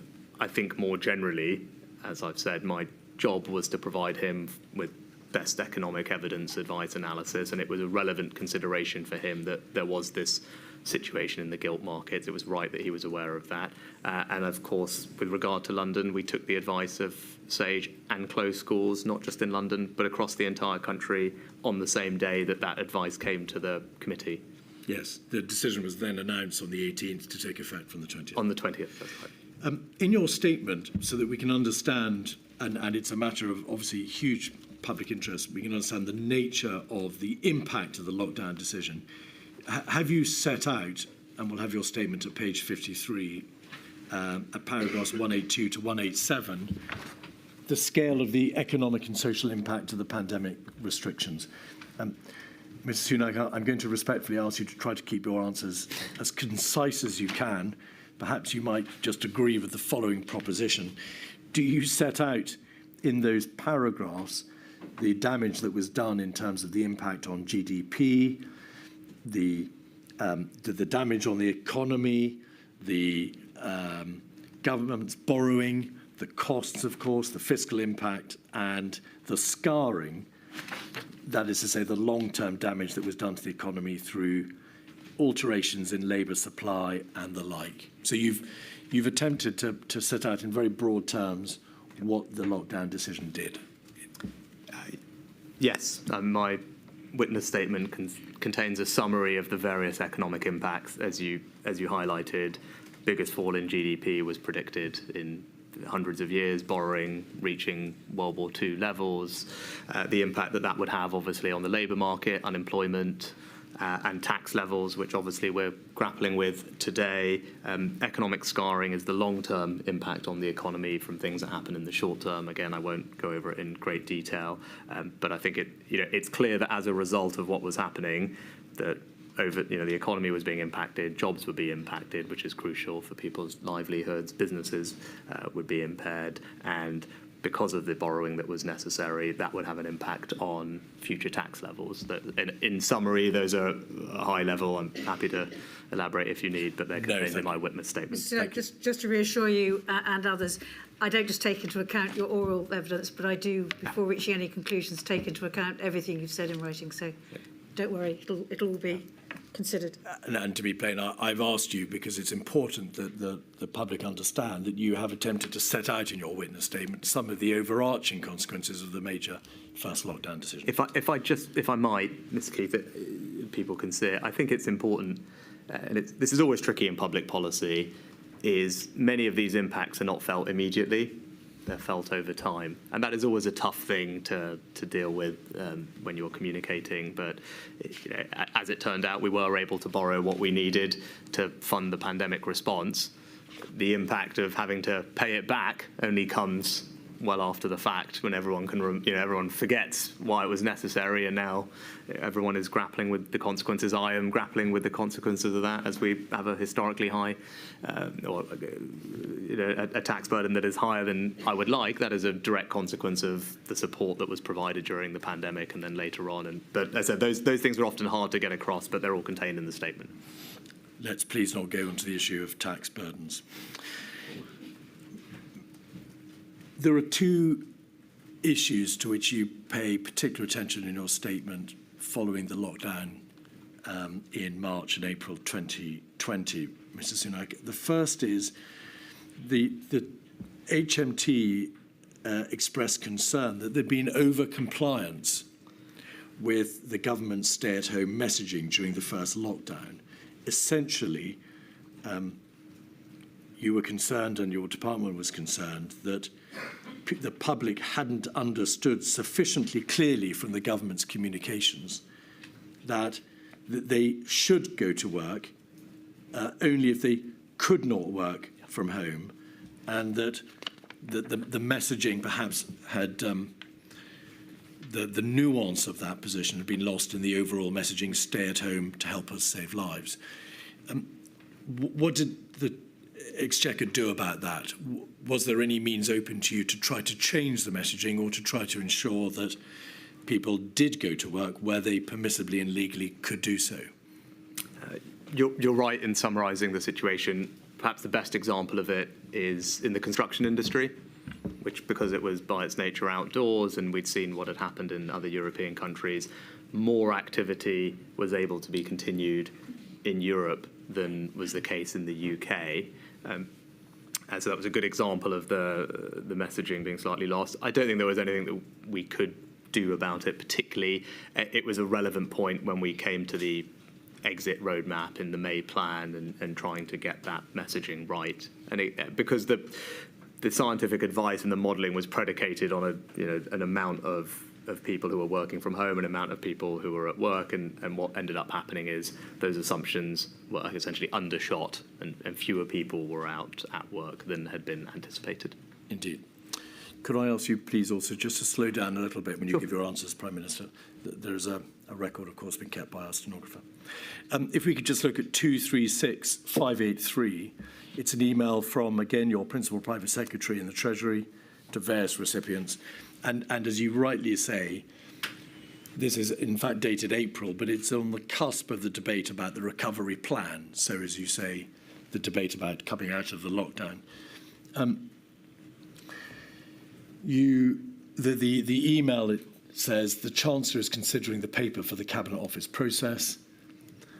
Quick readout of the discussion in the meeting this afternoon, and then obviously references to your position in relation to the various issues which are being debated within the Treasury. How difficult it is to argue that the MPI should be lifted while the number of cases and deaths is still rising, but that you are broadly supportive of the strategy that encourages return behaviour back to the economy. Then there's a reference to economic groups starting to model, and your wish that you have very clearly in mind the exact timetable of what advice on modelling has been given, and then a reference to the timing of any decision. If you could go forward, please, to page 4, we will see this specifically following up on NPI Commission, Non-Pharmaceutical Intervention Commission. I know you're already working on a paper updating the Chancellor on the economic impact of NPIs. There's going to be a wider cabinet discussion. And then this at 3B, Prime Minister. I propose the following as a next step: a paper that we can share with the Prime Minister ahead of the bilateral, an opportunity for the Chancellor to set out his views and the economic analysis of the Prime Minister without it being watered down by the Cabinet Office process. Do you know what that is a reference to, the watered down by the Cabinet Office process? Because plainly, you as the Chancellor are absolutely entitled, you suggested it yourself, perhaps constitutionally obligated to bring the economic angle to bear in front of the Prime Minister without it being watered down by any other part of government. So what is that a reference to, do you think?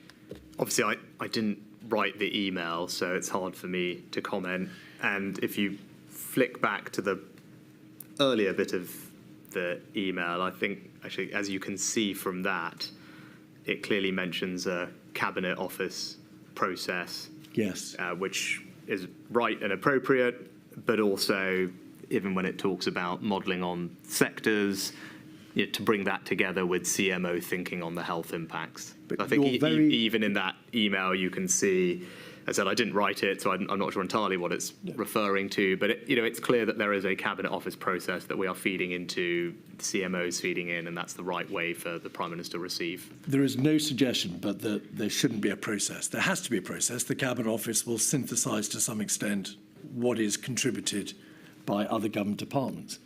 But these are the most senior officials in your department talking about your position and your thoughts and what should be done in advance of a bilateral. And it refers to a concern that your voice might be watered down by the Cabinet Office. And therefore, that must have been something of which you were aware, if only in the most general terms. I think, as I said previously, I never felt that I didn't have an opportunity to feed in what I wanted to the Prime Minister. And again, I didn't write the email. I'm not sure how officials may have felt in their conversations with other departments or the Cabinet Office. I generally thought we had good, constructive relations. And for my part, I felt I always had the opportunity to feed into the Prime Minister's thinking. All right. A second noteworthy debate was taking place before we look at the detail of the roadmap. You expressed concern in May, in fact, at a 9:15 meeting on the 14th of May, that international polling had suggested that the British people were more fearful of the virus than other countries. And in the Spectator article, to which I've already referred you, you state that when you say this, it's quoted, "In every brief, we tried to say, let's stop the fair narrative. It was always wrong from the beginning. I constantly said it was wrong." What was that about? What was your concern about the general response of the British people? Again, from an economic perspective, we are a consumption-driven economy, and therefore people's jobs and livelihoods and our ability to pay for public service is a function of consumption being strong. And if you have a situation like this where we've actively discouraged or shut down consumption sectors from operating, once they reopen, it was a point of concern for me and for anyone thinking about the economy and those jobs as to the pace of return, of people returning to normal activity over time. Because if they didn't, then that would have significant implications for many people's jobs. And those sectors of the economy, and this is a really important point, that were most impacted by lockdown, these consumption sectors, hospitality, leisure, tourism, retail, disproportionately employed people who were the most vulnerable in society. Those on the lowest incomes, people coming off welfare, women, ethnic minorities, those working part-time. So those jobs, I think, as a matter of social justice, were particularly important to try and safeguard. And polling was clear. I can't remember the exact polling firm, but there was international polling, Ipsos. Ipsos, that demonstrated there seemed to be, or there was, a much greater reticence for people in the UK to want to return back to all those activities, even once things had been reopened, and that would have genuine impacts on people's lives and their jobs, and and everything else that we'd want to do as a country. So that was their concern. The clock is ticking. I'm going to ask you to try to just be a little bit more concise, if you wouldn't mind, Prime Minister. On the subject of the obvious understanding of the needs of those in part-time work, the vulnerable, the young, female employees, members of the black and minority ethnic sector, your statement makes it plain that, if not at the forefront, certainly a major part of the Exchequer's thinking throughout the pandemic was the need to ensure that their interests were not forgotten, and that as much should be done as possible and ought to be done as possible in terms of trying to get the consumer sector back to life, to safeguard their position. And we'll just have a quick look where you've summarised the position. It's your statement 232069, and the interventions are at page 26. Sorry, it's not 232069, it's your witness statement, page 26. In briefings and papers that were circulated before meetings, there was often reference to and consideration of the equalities impact. You received equality impact assessments in relation to HMT policies. And then if we scroll back out, paragraph 82, you were obviously aware from an early stage that less well-off households were particularly vulnerable to the economic shock. How could you not, of course, be aware? And consideration was therefore purposefully given to at-risk and other vulnerable groups in your economic decision-making. So that's clear. I think at paragraph 83, you also refer to long COVID. Do you recall at what time long COVID presented itself on the Exchequer's horizon? I don't specifically. I recall in the May plan having a conversation with the CMO about including in that document consideration of other health impacts beyond the immediate COVID impacts. And I think there's some language in the May plan that talks about the various other health impacts at that point. It's something I was keen to stress that was a consequence of all of this that we should understand. I don't remember specifically. All right. And on account of, as you rightly say, the need to ensure that the retail and hospitality sectors could be brought back to life as soon as reasonably possible, the Treasury pushed, indeed, for the sector to be opened ahead of schools. That was the original position of HMT, was it not? I think if I recall, it wasn't ultimately what happened, but I think that was the Exchequer's position. If I recall it correctly, when I was having these deliberations or participating in them in May, there's a letter I sent to the Prime Minister that contains it. Non-essential retail, I think you'll have the exhibit that may be helpful. I talk about non-essential retail because of the economic, the jobs. There are millions of jobs, and particularly the type of people in those jobs. But also, as we later discovered, and was my sense during, Sage themselves later said that non-essential retail had a very minimal impact on R. That was what all the evidence concluded, that it was very minimal impact on R.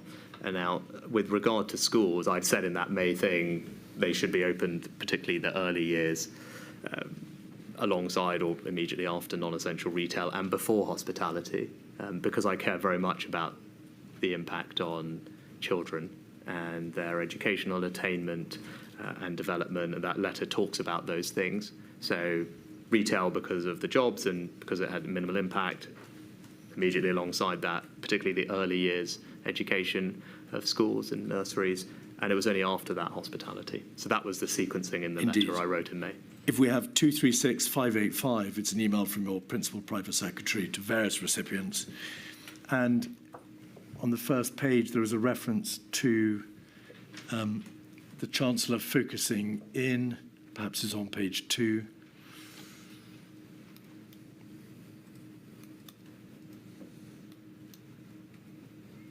Yes, the second bullet point.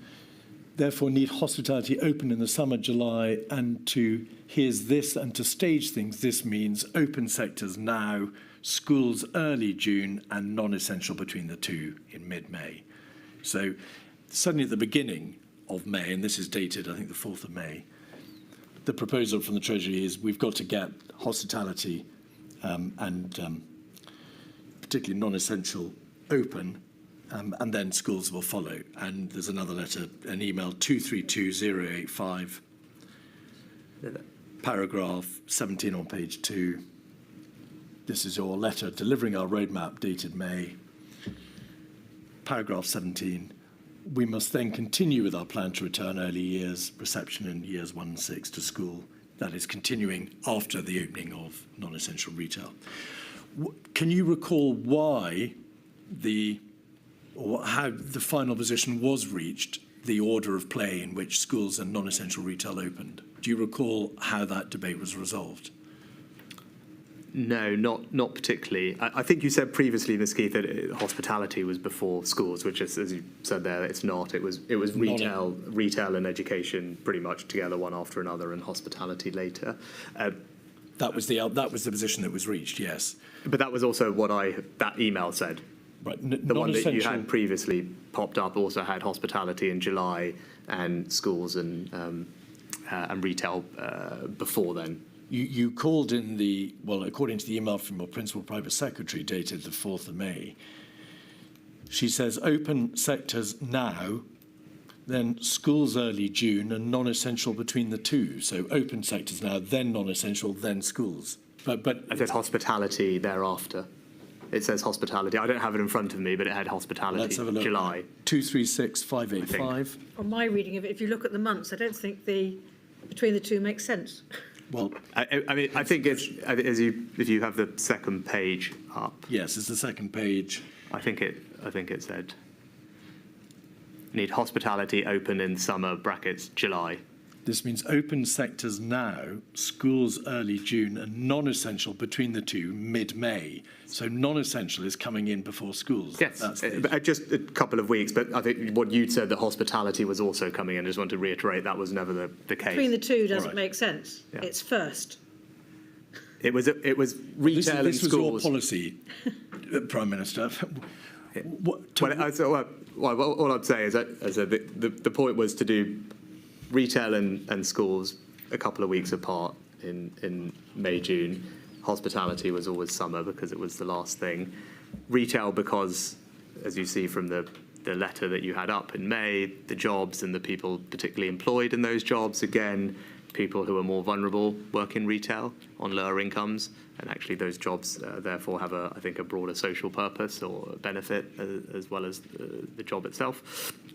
And in schools, as far as I remember it, again, not obviously my particular responsibility, there was actually a real concern that it would be very difficult to get schools to come back. And I would imagine you've taken evidence on that point. But my recollection was that there was quite a lot of resistance from the sector about schools coming back. I think parents were also concerned, and there was an issue that many school teachers were themselves either isolating or impacted. And actually it would be very difficult to have schools open in full. All right, so all that was part of the mix. That was part of the mix. I've suggested to you that this wasn't exactly how it panned out, but it was quite clear that consideration was given to these various competing factors and reasons why schools could only be open when they were.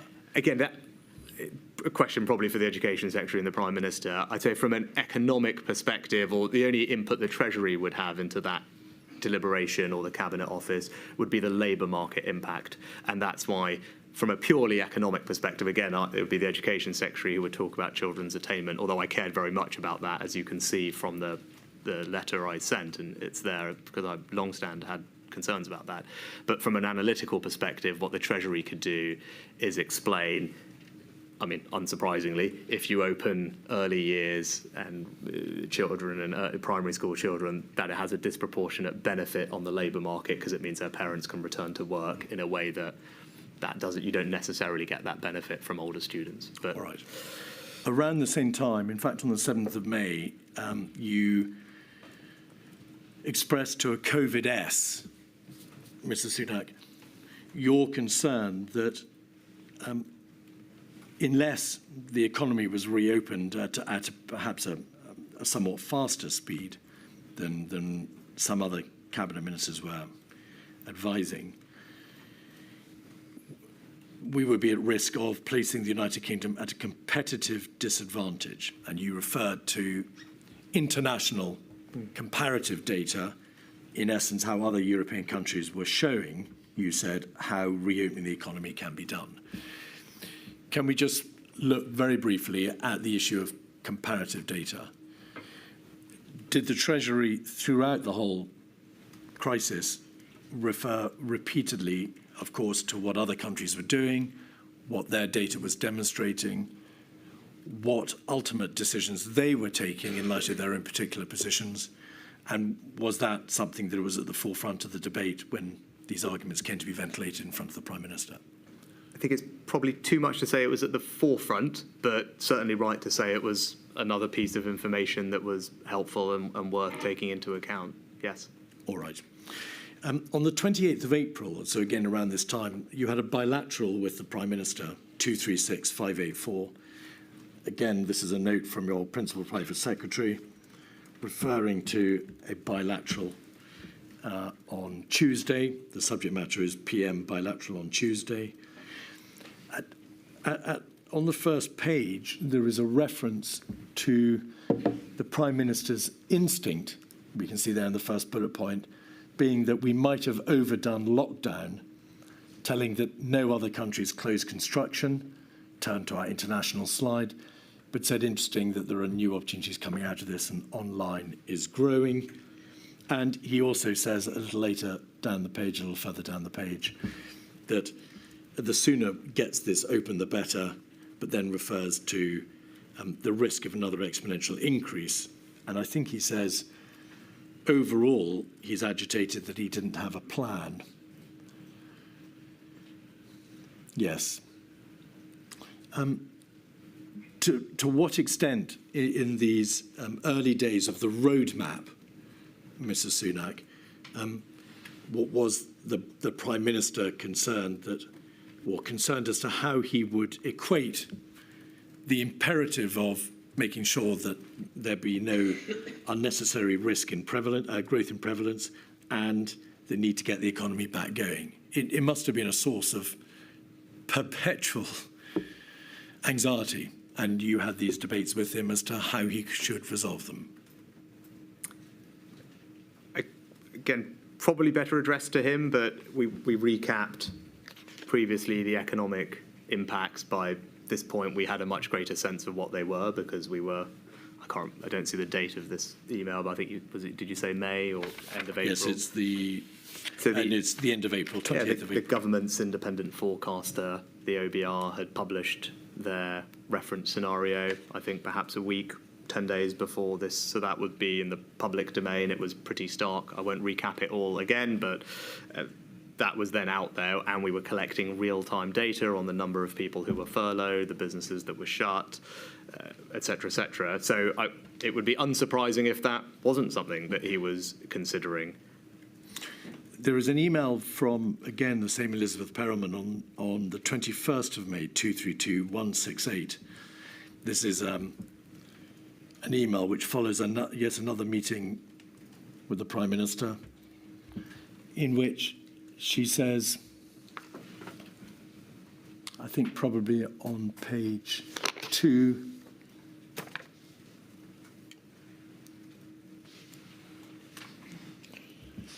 no one can say that HMT has not given gold standard economic advice to the Prime Minister, Chancellor.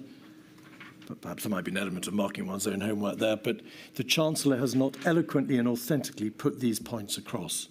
So there could be no question but that you've eloquently and authentically put these points across. But once again, he was a lone voice, and it was a tricky meeting where sense was they were trying to appease him. Do you recall what that is a reference to? No.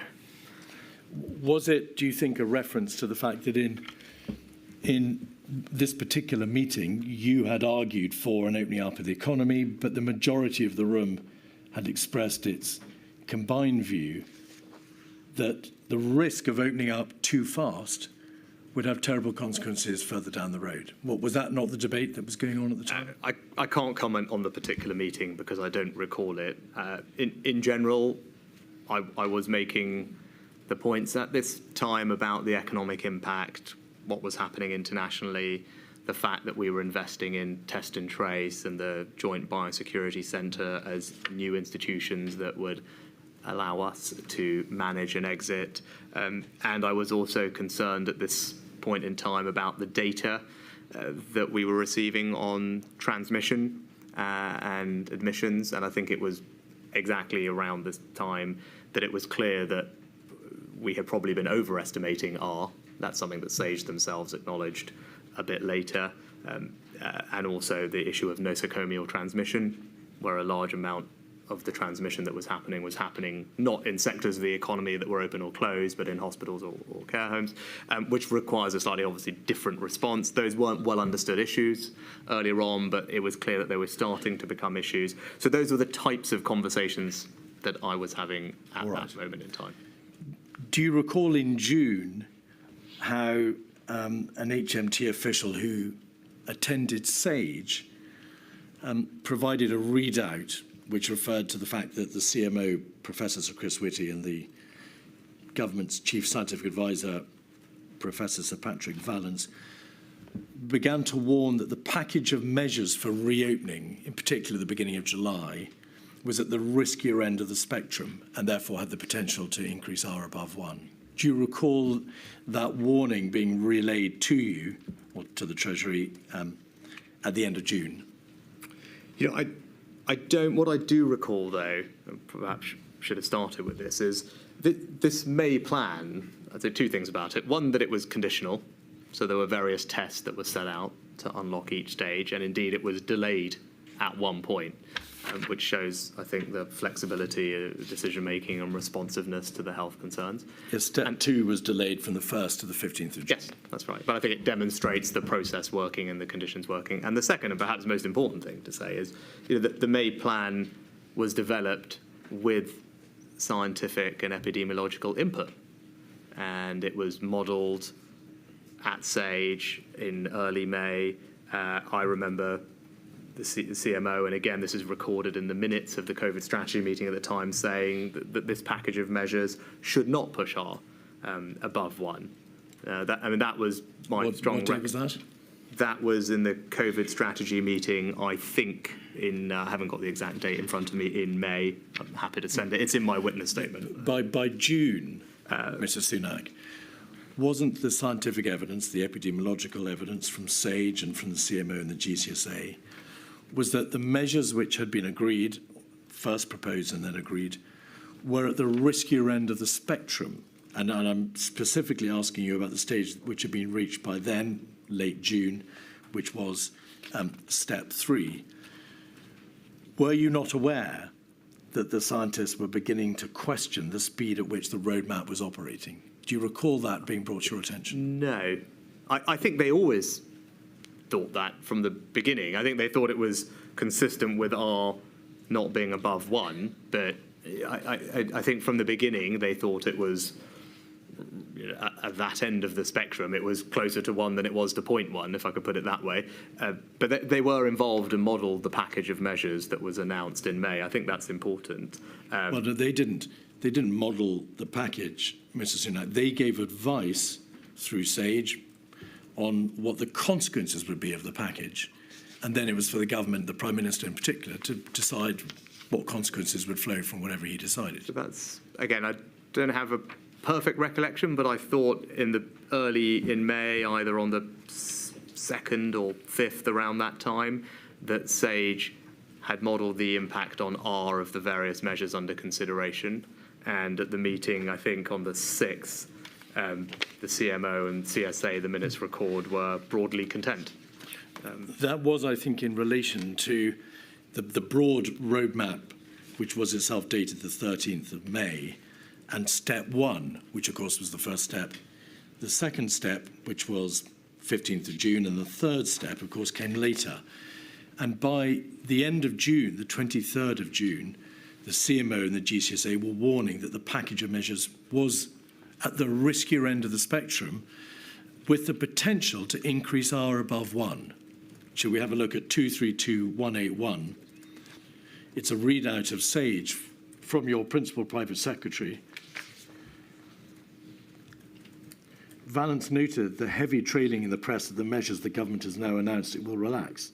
He and Whitty had made clear to the policymakers that this package was at the riskier end of the spectrum, with the potential to increase R above 1, and that they needed to be prepared to reimpose measures if necessary. Noted also this package reduces the space for doing other things like bringing schools back in September. If schools are to return, policymakers may have to reimpose restrictions in other places like retail. The government had obviously made the various decisions that it made in relation to the 3 steps in the roadmap. But by the end of June, the Treasury was, of course, considering the voucher scheme that became Eat Out to Help Out. Was that not something that was being contemplated at the end of June, with a view to its implementation in August?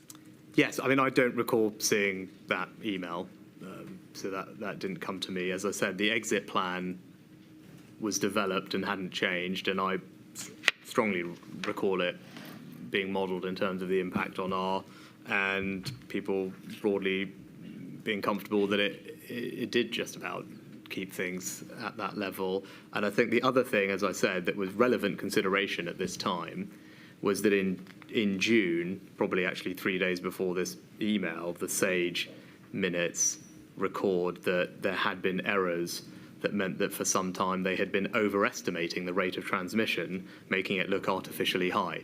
Well, so there was an issue about hospital data, was there not? Yeah, I mean, I think in the SAGE minutes from the 20th of June, it's very clear that SAGE, because there were errors in the data collection, so it meant that all the numbers we were working off were artificially high. There was also a separate conversation. Forgive me, just so that we don't lose track of where we're going. Yeah, but I think it's a relevant consideration. If you just bear with me. Of course. In the same email, in the middle of the page, there's a bullet point which refers to that very issue. The NHS have looked into the serious concerns raised by the modellers about the hospital admissions data and claim it's causing no more than a 5% error in that data stream. So there was a debate about the significance of the error and what its impact was, but the NHS appeared to say there was no more than a 5% error. But be that as it may, whatever the position was on the data, the CMO and the GCSA were raising a general alarm at the end of June about the risk that the transmission prevalence would go up and that the package which had already been agreed was itself already at the riskier end of the spectrum.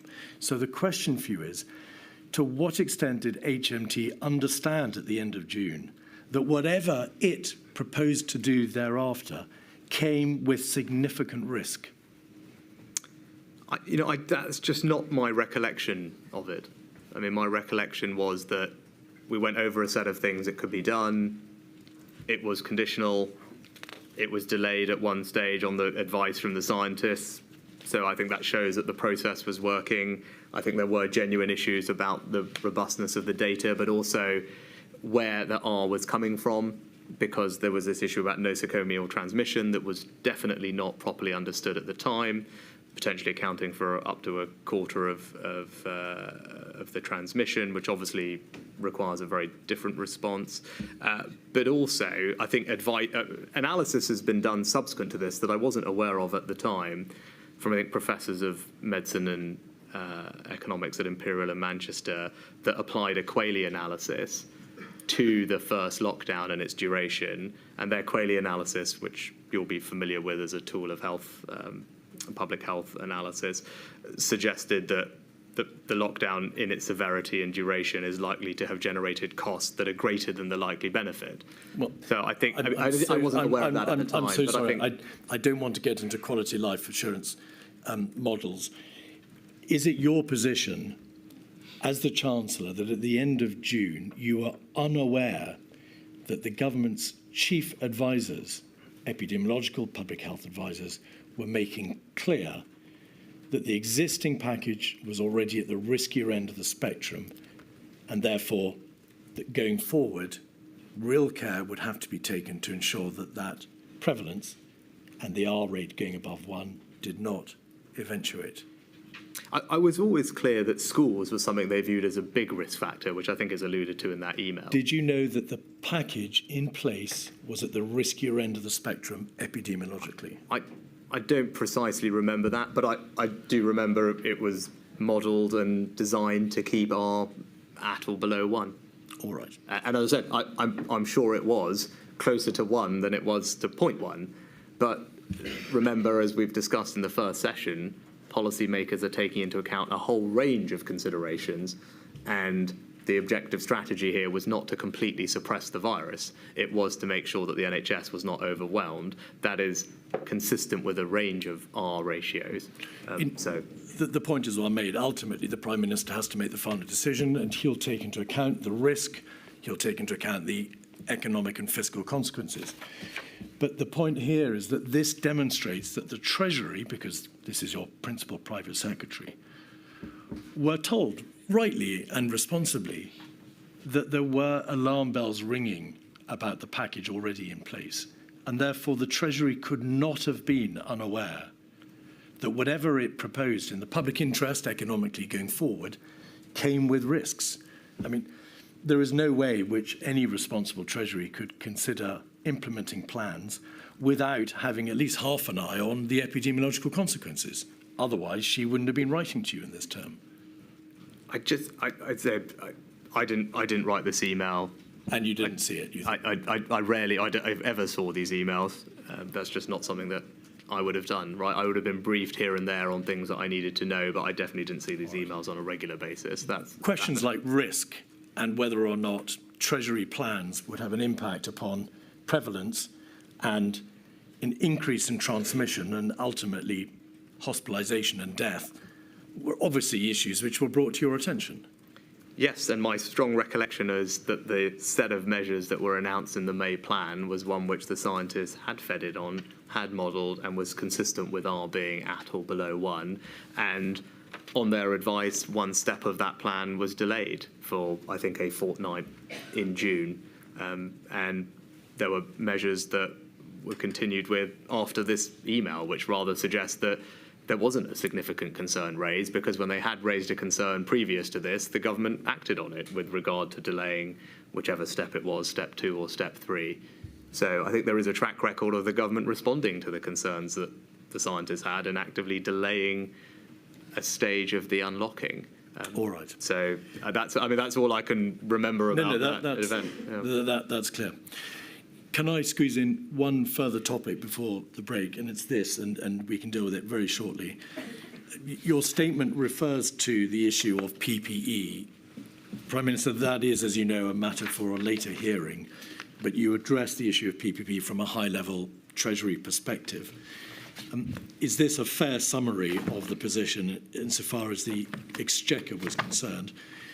Plainly, HMT involvement in the issue of PPE commenced right at the beginning.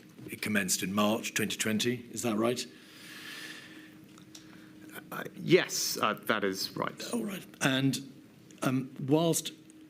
although at the beginning the Treasury was obligated to approve individual PPE contracts at the request of the DHSC, the Treasury agreed to depart from the usual process and put into place a flexible spending control envelope. So the DHSC were given an envelope within which they could spend and within which they could enter into PPE contracts without having to go to the Treasury or the Chief Secretary to the Treasury or you.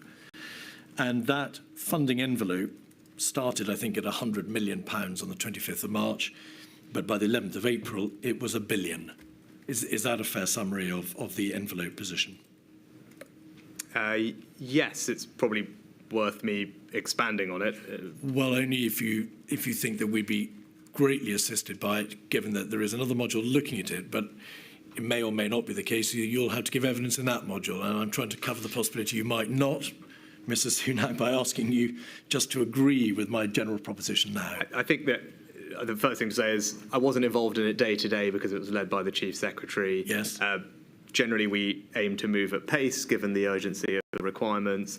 And as you suggested accurately, we put in place a new way of doing it so that rather than individual contracts being agreed, as would be normal with the scrutiny that would come from that, HMT gave to the Department of Health a budget that it could spend. It raised that budget, I think, 5 different times. It ended up being close to £14 billion in the end. So there would be no blocks and there would be speed of approval so that PPE could get to the people who needed it. And the last thing to say was no issues were ever substantively raised with me about blocks in that process or delays at all, including, I think we had a meeting in April on the PPE plan, and there's no minutes or anything recorded of there being any issues about that. I think it worked very well from our ability to give Department of Health the cover it needed and the funding it needed to buy the PPE that it wanted. The approval process was amended at great speed, very rapidly. Yes. And lastly, the Treasury was properly concerned in the process as to what sort of checks and balances should be put into place,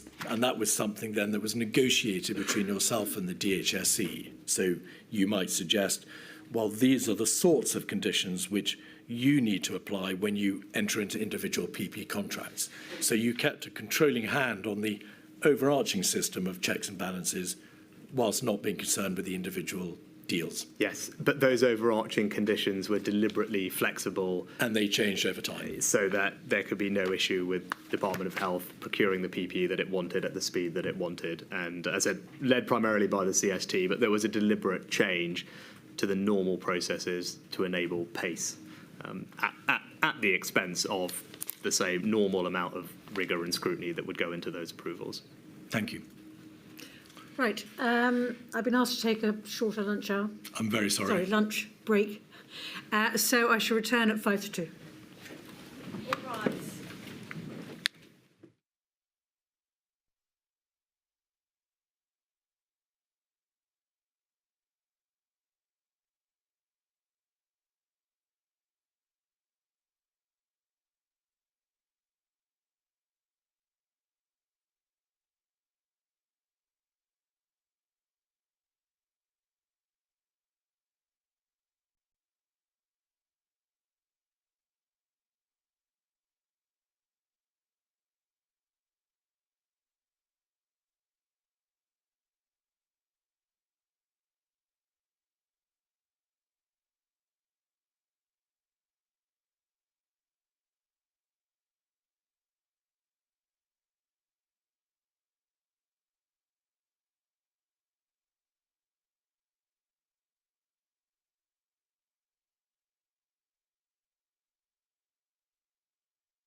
Prime Minister, the reduction from the 2 metre rule to the 1 metre rule, very shortly. On the 2nd of June, Cabinet decided that the rule needed to be re-examined. You'll recall. On the second... Take it from me, please. Okay. The analysis showed that there was a very significant difference between the economic impact of a 1 metre rule and that of a 2nd metre rule. And you and the Treasury made it absolutely plain that if the 2 metre rule continued, many businesses would remain unviable. Yes or no? So what I did was convene a group of other Secretaries of State, including from Departments for Business, DCMS, Transport and Local Government, together with the CDL, to take the evidence. A few major points. One is that it would make a big difference to the number of businesses that would open, or how they could profitably open. Second was the international comparisons. At that point, 24 other countries had something less than 2 metres. And then thirdly, international organisations like the World Health Organization and the European Centre for Diseases also had recommended something different. I wrote to the Prime Minister on behalf of that group on the 3rd of June. The Prime Minister then convened a review panel involving the Chief Medical Officer, the Chief Economist, I think convened by the Cabinet Secretary. I wasn't involved in that process. Sorry, I know I've asked you to speed up inferentially. Please try not to speed up too much. Prime Minister. It makes it very hard for this to I wrote the letter on the 3rd, containing our analysis and evidence. The Prime Minister established a panel which included the Chief Medical Officer, yes, chaired by the Cabinet Secretary. They made a recommendation to the Prime Minister, which he accepted, to move to 1 metre plus. At the heart of what was called 1 metre plus. Yes, at the heart of that debate was the recognition, of course, that the 2 metre rule, if it remained, would be economically hugely damaging. But that, while Sage, and it was made absolutely plain to you in an email from your Principal Private Secretary on the 4th of June, while Sage adhered to the view that science clearly supported the 2 metre rule, the scientific impact was what was described by Sage as a continuum, not an absolute rule, and that mitigants could be put into place when it's not possible to adhere to 2 metre rule at all times. So the science leant towards and in favour of the 2 metre rule, but it recognised itself that it was a movable feast, that there could be mitigants put into place, and that it was a policy choice for the government, and that was a matter for government to decide. That's a fair summary, isn't it? Yes, and I'd just go back to, I think there are important points, the World Health Organization and the European I don't want to ask you about what support there was for it in policy terms. It is obvious that the government was entitled to produce that policy, but also that there was a risk with it, but that it was a risk which the government was entitled to run. Also worth bearing in mind that the Chief Medical Officer himself sat on the review panel that published the final recommendation about moving to 1 metre plus. I think we do need to remember that the review panel included the Chief Medical Officer, and it was their recommendation to move to 1 metre plus or 1 metre with mitigations that the Prime Minister accepted. No, the Chief Medical Officer was on the review panel, and the review panel recommended that there be that reduction. But the Chief Medical Officer's position himself was there is a risk, but that it's a matter for government, not me, to resolve the degree to which that risk is entered into by virtue of this policy decision. He never said, Mr. Sunak, in terms of the epidemiological risk, you, the government, can go ahead with the 2 metre reduction to 1 metre rule with my blessing. That's just not what occurred, is it? Well, my recollection is different, and I'm looking at my witness statement to jog my memory, but the review panel, I think, I was not involved in the work of the review panel. It was chaired by the Permanent Secretary to Number 10, included apparently the Chief Scientific Advisor and the Chief Medical Officer alongside the Chief Economic Advisor. It says here, and again, I assume I'm quoting from the report, the guidance should change to state that 2 metres or 1 metre with risk mitigation are acceptable. and that businesses should set out the mitigations that they will introduce in their risk assessment. The review was a policy review which the government was entitled to implement. That is common ground between us, surely. It was a policy decision which the government could take and did. Of course, it's the government's, but I think this is an important point. My recollection of it was the Prime Minister deliberately established a panel to bring together, as he would like to, bring together the input from the scientific advisor, the medical officer, as well as the economic analysis, consider them together to come up with a recommendation. And I said, I'm quoting from it, I think the report or the summary of its conclusions said that the guidance should change. So that is a recommendation jointly from the panel as I read it, which obviously is different to what you said, but I'm just quoting from the panel's summary recommendations. In that debate, an important part, perhaps as equal as the economic considerations, was the question of risk.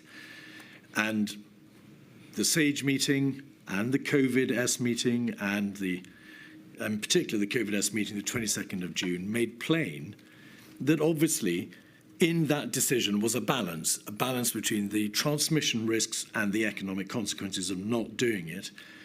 And COVID-S, to which you were, of course, a party, you were present on that meeting, was made aware that the potential for higher occupancy affects risk. It's an obvious point. The question of transmission and risk was something that had to be debated, and it was resolved in favour of the economic opening up. Do you agree? Maybe it would be helpful if we may. Can we bring up paragraph 257 of my witness statement? But by all means. Because that contains the panel's summary of its conclusions. Again, there's a specific point in paragraph C where it says mitigations can reduce the risk at 1 metres so that it is the evidence shows that it is relative broadly risk equivalent to being 2 metres apart, noting that a precise assessment is not possible. And then the paragraph D is the bit I was quoting for before, saying that the panel concludes that the guidance should change. Again, this was a panel that I was not involved in, but contained scientific and medical advice alongside economic advice, and it went to the Prime Minister, not to me, and he acted on their recommendation, and I think rightly brought together all sides of the debate. Mr. Sunak, there is no doubt that the review panel made a policy recommendation and it was instituted. The point is a different one. In making that decision, the government was assisted by expert scientific advice on the risk. In the very nature of that decision, there was a balance between the transmission risk and the economic consequences. That's what the debate was all about. So I simply ask you to recognise that in that debate, an important consideration, but ultimately not the winning consideration, was what risks are attendant upon such a social distancing change. Do you agree that? I wasn't privy to the deliberations on the panel, Okay, because I didn't sit on it. All I can point you to is a letter that I sent to the Prime Minister, which you have in evidence, which explained my admittedly specific point of view about the economics. I understand that, but your very own witness statement at 257C makes plain that the panel considered the risk. Risk was an important consideration. That review, of course, took place, as you know. It was published on the 24th of June. On the 8th of July,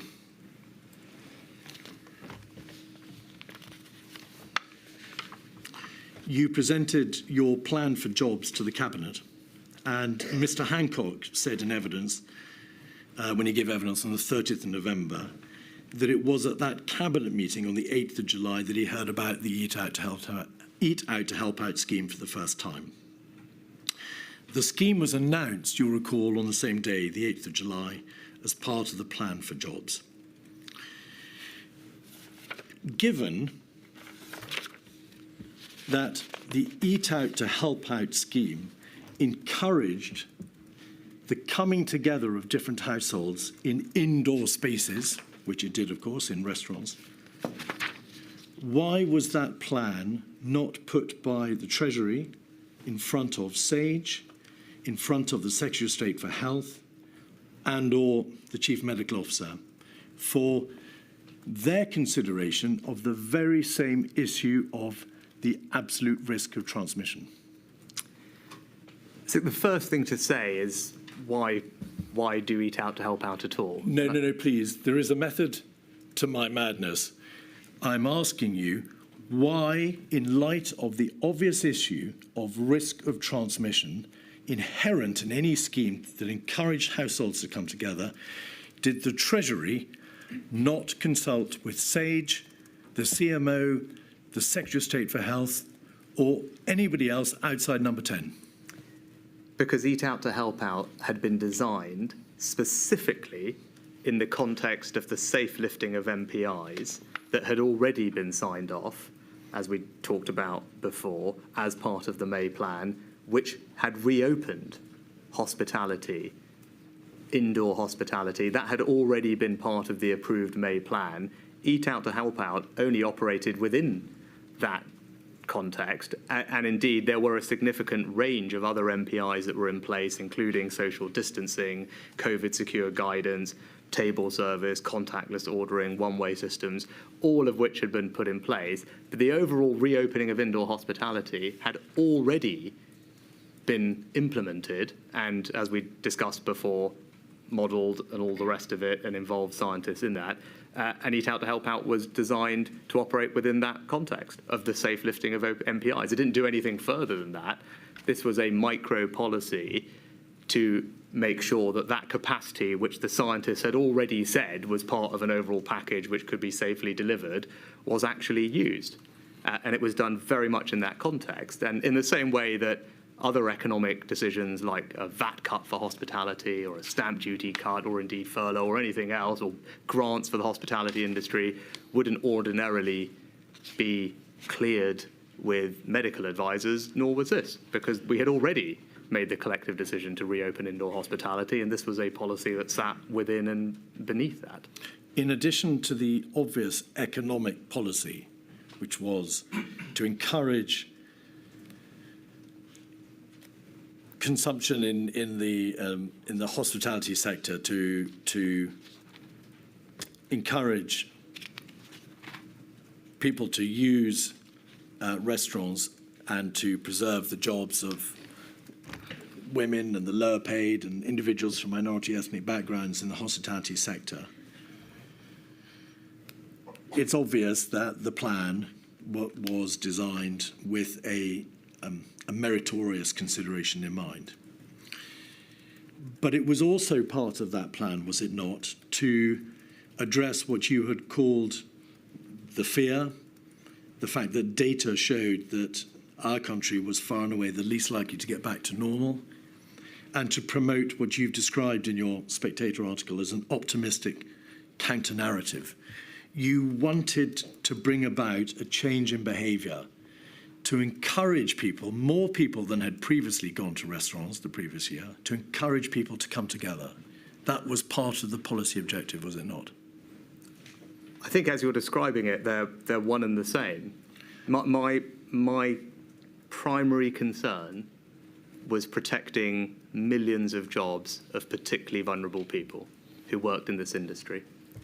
All the data, all the evidence, all the polling, all the input from those companies suggested that unless we did something, many of those jobs would have been at risk with devastating consequences for those people and their families. And that's why independent think tanks had recommended doing something like this. Indeed, other countries had done something like this because everyone was grappling with the same issue of how to ensure that those jobs are safeguarded because people return. And that was the primary driver for what we were doing. And all that material, Mrs. Sunak, internationally, the material from industry bodies and the like, all referred to the balance inherent in any scheme to encourage households to come together in greater numbers, the issue of risk of transmission, putting aside its obvious economic advantage and putting aside the obviously good policy reasons for encouraging restaurant use in the context of restaurants which were already COVID safe. There was no getting away from the fact that an issue for you in the Treasury was will it nevertheless have an impact on transmission? It's the elephant in the room. It couldn't be avoided, could it? Well, no, because you made the point in your remarks. It was about COVID-secure openings. Indoor hospitality had been opened as part of the May roadmap, and not opened in a casual or wanton way. It had been opened with a significant set of restrictions, including social distancing, which limited and reduced significantly the typical occupancy of a restaurant, with one-way systems, with signage, with screens, with shift work, with contactless payments. Indeed, there was 55 pages of government guidance for the hospitality industry, supplemented by 100 pages of guidance from their trade association, UK Hospitality, including the need for individual risk assessments at an individual restaurant level. So there was an extraordinary amount of work that had gone into the safe reopening of hospitality in a way that it was not previously, right? And it was an entirely different set of hospitality. And within that context, this policy was designed to ensure that the capacity that was available, that had been deemed to be safe, would actually be used in order to safeguard the jobs of some vulnerable people. The minutes of the meeting of COVID-S, which you attended on the 22nd of June, make clear that Professor Sir Chris Whitty, in the context, you'll recall, of the debate about the reduction from 2 metres to 1 metre rule, said the most risky areas of the package were indoor hospitality and the prospect of reopening schools in September. So there was a clear flag, of course there was a flag, to the issue of transmission in the context of indoor hospitality. Why did the Treasury not raise expressly the scheme for Eat Out to Help Out in the COVID-S meeting of the 16th of July, the COVID-S meeting of the 22nd of July, the COVID-S meeting of the 6th of August, all of which were concerned with transmission risk, August planning, self-isolation periods, schools, scenarios, September return dates, but nothing about Eat Out to Help Out. Why was that? But I think that exactly illustrates my point, because I think what people have missed in this conversation is that there was almost a month between the announcement of Eat Out to Help Out and its commencement. A month. A month for people to raise concerns that they may have had. And actually, it's precisely in those 3 meetings that you mentioned. COVID-S on the 16th of July, the Chief Medical Officer in the minutes talked about 2 significant risk moments, schools and winter. He did not mention Eat Out to Help Out. On the 22nd of July, if I could just finish because it's important, on the 22nd of July, the agenda item is August planning. And again, it was not raised by the Chief Scientific Advisor or Chief Medical Officer. On the 6th of August, the COVID-S meeting that you acknowledged, again, the minutes show that returning to schools was the single riskiest element of the government's plan. Those 3 meetings all happened after the announcement of Eat Out to Help Out. All of them involved the Chief Scientific Advisor and the Chief Medical Officer. They considered specifically the forthcoming risks, and in none of those meetings was it raised by them as an issue. Indeed, the PPS to the Prime Minister has also been specific in his evidence to this inquiry that he doesn't recall representations being made to them to revisit the policy. So I know there's been a lot of commentary on this point, but there was almost a month between announcement and commencement. I've outlined my reasons for why we implemented the policy and why we thought it was the right thing to do, and I believe it was the right thing to do to safeguard those jobs in the context of the safe reopening that had already been agreed. But at none of those moments, in those meetings, there was plenty of opportunity for people to have raised it either with me or with the Prime Minister. I don't recall, and the minutes do not suggest, that it was raised at all in the 3 precise meetings that you mentioned. Those meetings, Mr. Sunak, were raised by you in your own witness statement as examples of meetings in which no concerns were raised. But do you accept that the issue of Eat Out to Help Out was never raised by you or your department expressly at those meetings or at any other earlier meeting, and that by the date of those meetings, the scheme had already been announced following the Cabinet on the 8th of July and announced to the public the same day? It was already in place. But why would I raise it as a risk when I didn't believe that it was? Because it was designed in the context of a safe reopening. The onus is surely on the people who now believed that it was a risk to have raised it at the time when something could have been done about it if they felt strongly. I'm very clear that I don't believe that it was, because hospitality had been deemed to be safe to reopen with a considerable, as I said, hundreds of pages of guidance, changes in practice, and had been recommended by think tanks and had been done by countries elsewhere. This was a very reasonable, sensible policy intervention to help safeguard those jobs in that safe reopening. That was my view. I didn't believe that it was a risk. I believed it was the right thing to do. But if others are suggesting that they didn't, they had ample opportunity to raise those concerns in forums where I was or where the Prime Minister or others were, and they didn't. Why didn't you tell the Secretary of State for Health in a public health crisis before the 8th of July that you were planning on announcing, once it had gone through Cabinet that day, a scheme to eat out and help out? Why didn't you, bearing in mind that this was a scheme to encourage households to come together, and you'd been debating at the very same time the reduction in the 2 metre to 1 metre rule, say to the CMO, we have this plan. It's to encourage the economy to open up, to help the hospitality sector. There are very strong public policy reasons in support of it, but it's obvious there are transmission risks. Of course there were, but our position is it's all right. We are just simply going to have to do this in the greater good. But you never raised it at all with anybody outside Number 10. Because, as would be completely normal for all economic policy before fiscal events, that's long-standing practice. It always has been so. I wouldn't have discussed the VAT cut on the hospitality sector with the Secretary of State for Health, or the stamp duty cut, or the grants. These are all either market-sensitive or economic issues. Mr. Sunak, forgive me, those are all fiscal measures. The Eat Out to Help Out scheme encouraged more people, additional numbers from different households to come together in restaurants to eat. It wasn't just a fiscal issue, it was a behavioural matter. Was it one that was applied across the whole of the United Kingdom? Yes, but so were many of the economic interventions. But again, the point remains, indoor hospitality, all the points you made about people coming together and eating was already part of the May plan, had already been collectively agreed and announced. It had been said to the country, restaurants were safe to visit with all the extra COVID secure systems that had been put in place.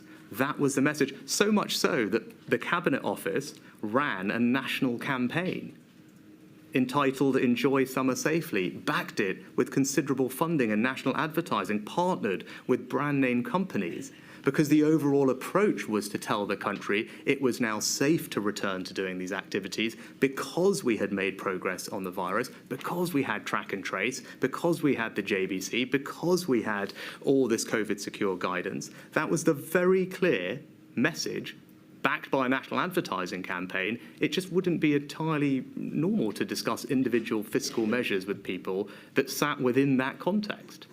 Do you acknowledge that the evidence from Professor Chris Whitty, Professor Sir Patrick Vallance, Professor Sir Jonathan Van Tam, respectively the CMO, GCSA Deputy CMO, is unanimous that had they been consulted, they would have advised it was highly likely to increase transmission. And whilst, of course, it's a policy matter over which they wouldn't have had the whip hand, it was an issue on which they would have expected to be consulted, given the behavioural aspect of the scheme, the bringing together of more people from different households. Do you acknowledge that?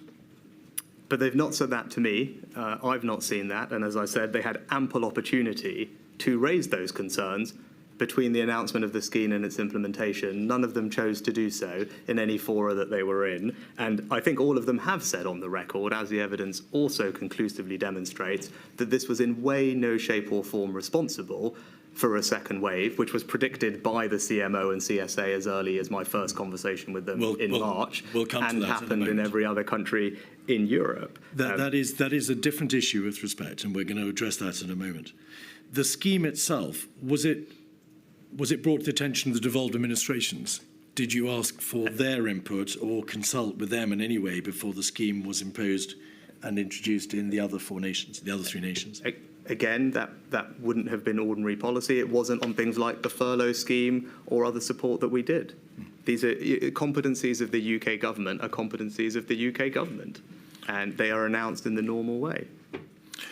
Now, on the question of impact, it is absolutely right that you make plain that whilst there is some slim evidence to suggest that there was a correlation between the take-up of the scheme and new cases of COVID, there is other evidence, primarily in fact a paper prepared by HMRC, to suggest that there was no correlation. Some local authorities with very high Eat Out to Help Out take-up had relatively low levels of new COVID cases. Some other local authorities with high take-up had higher take-up of the COVID virus. So the evidence doesn't significantly support the proposition that there was an impact on infection rates. Nevertheless, why was the scheme not extended? Because it was always designed to be temporary. A submission from HM Revenue and Customs titled Eat Out to Help Out Extension dated the 26th of August said, this is a submission concerning the possible extension of the Eat Out to Help Out scheme. There have been some concerns that opening up the hospitality sector has contributed to the rising rate of infection that have led to local lockdowns. So was one issue, one concern at the time that debate was had around the extension, that there was in fact or might have been an impact on infection rates? No, the primary motivation was that it was meant to be a temporary intervention, because in order to elicit, and this is standard economic policy, in order to elicit a behavioural response, by definition what you want is for something to be temporary and credibly temporary, because otherwise you don't elicit the behavioural response that you are hoping to achieve. And as a general rule, the Treasury was always wary, as it should be, of temporary things that cost money becoming permanent, because that comes with significant fiscal implications.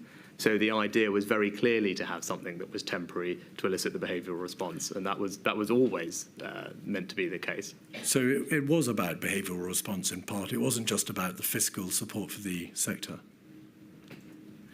You've just said. I mean, that's exactly right, because in order to safeguard the jobs of 2 million people working in the sector, you need people to go and use those businesses. And all the evidence analysis and general view of everyone was that it was unlikely that that was to happen, because people were not likely to return to those old behaviours, and this was designed to help encourage them to do so in a safe way. I mean, that is the explicit purpose of it. You can't safeguard those jobs without people being at the businesses so that they have the money to keep those jobs and employ those people. That's the whole point. One codicil to this, please, Mr. Sunak. Mr. Hancock told this inquiry that he'd received feedback that the scheme was, quote, causing problems in our intervention areas. And he said that he'd told HMT about those concerns. And that must have been because from the time that he said it at the end of August, in the context of the debate about whether or not there should be an extension. Are you aware that the Secretary of State for Health, who, by your own word, didn't know in advance of the Cabinet meeting, the 8th of July, of the promulgation of the scheme, expressed concerns latterly to your department about the risk of transmission? No, I'm not sure I have any record of that, but I do know he has said that there has been undue focus on this one item and is evidence to the inquiry. Excuse me? You're suggesting that he said this isn't a matter of some importance? I think he said himself that there's been undue focus on this one item, was his words to the inquiry. And he certainly, I have no recollection of him raising that, nor do I have any record of him doing so with me at the time. Well, it's a matter for my lady, but matters as to whether or not they are of importance this inquiry are for this inquiry. Scientific advice. It is obvious, Mr. Sunak, that throughout the pandemic, SAGE, which consisted of highly distinguished expert contributors, gave enormous time and energy over hundreds of meetings in the service of the government. Do you agree that? Yes, and I very much I make that same point in my witness statement as well, and I'm grateful to them for everything they did. You say in the article in The Spectator that a lady was planted on Sage. You said the Sage people didn't realise for a very long time there was a Treasury person on all their calls. And in the article, you describe how this meant that you were alerted early to the fact that the all-important minutes of Sage often edited out dissenting voices. It's difficult to know how much of that is journalistic flourish, but would you accept that everybody who attended Sage, or the identity of everybody who attended Sage, was known to Sage and the Secretariat that ran Sage, because, of course, they all had to give their identities and their phone numbers for the purposes of the calls that took place?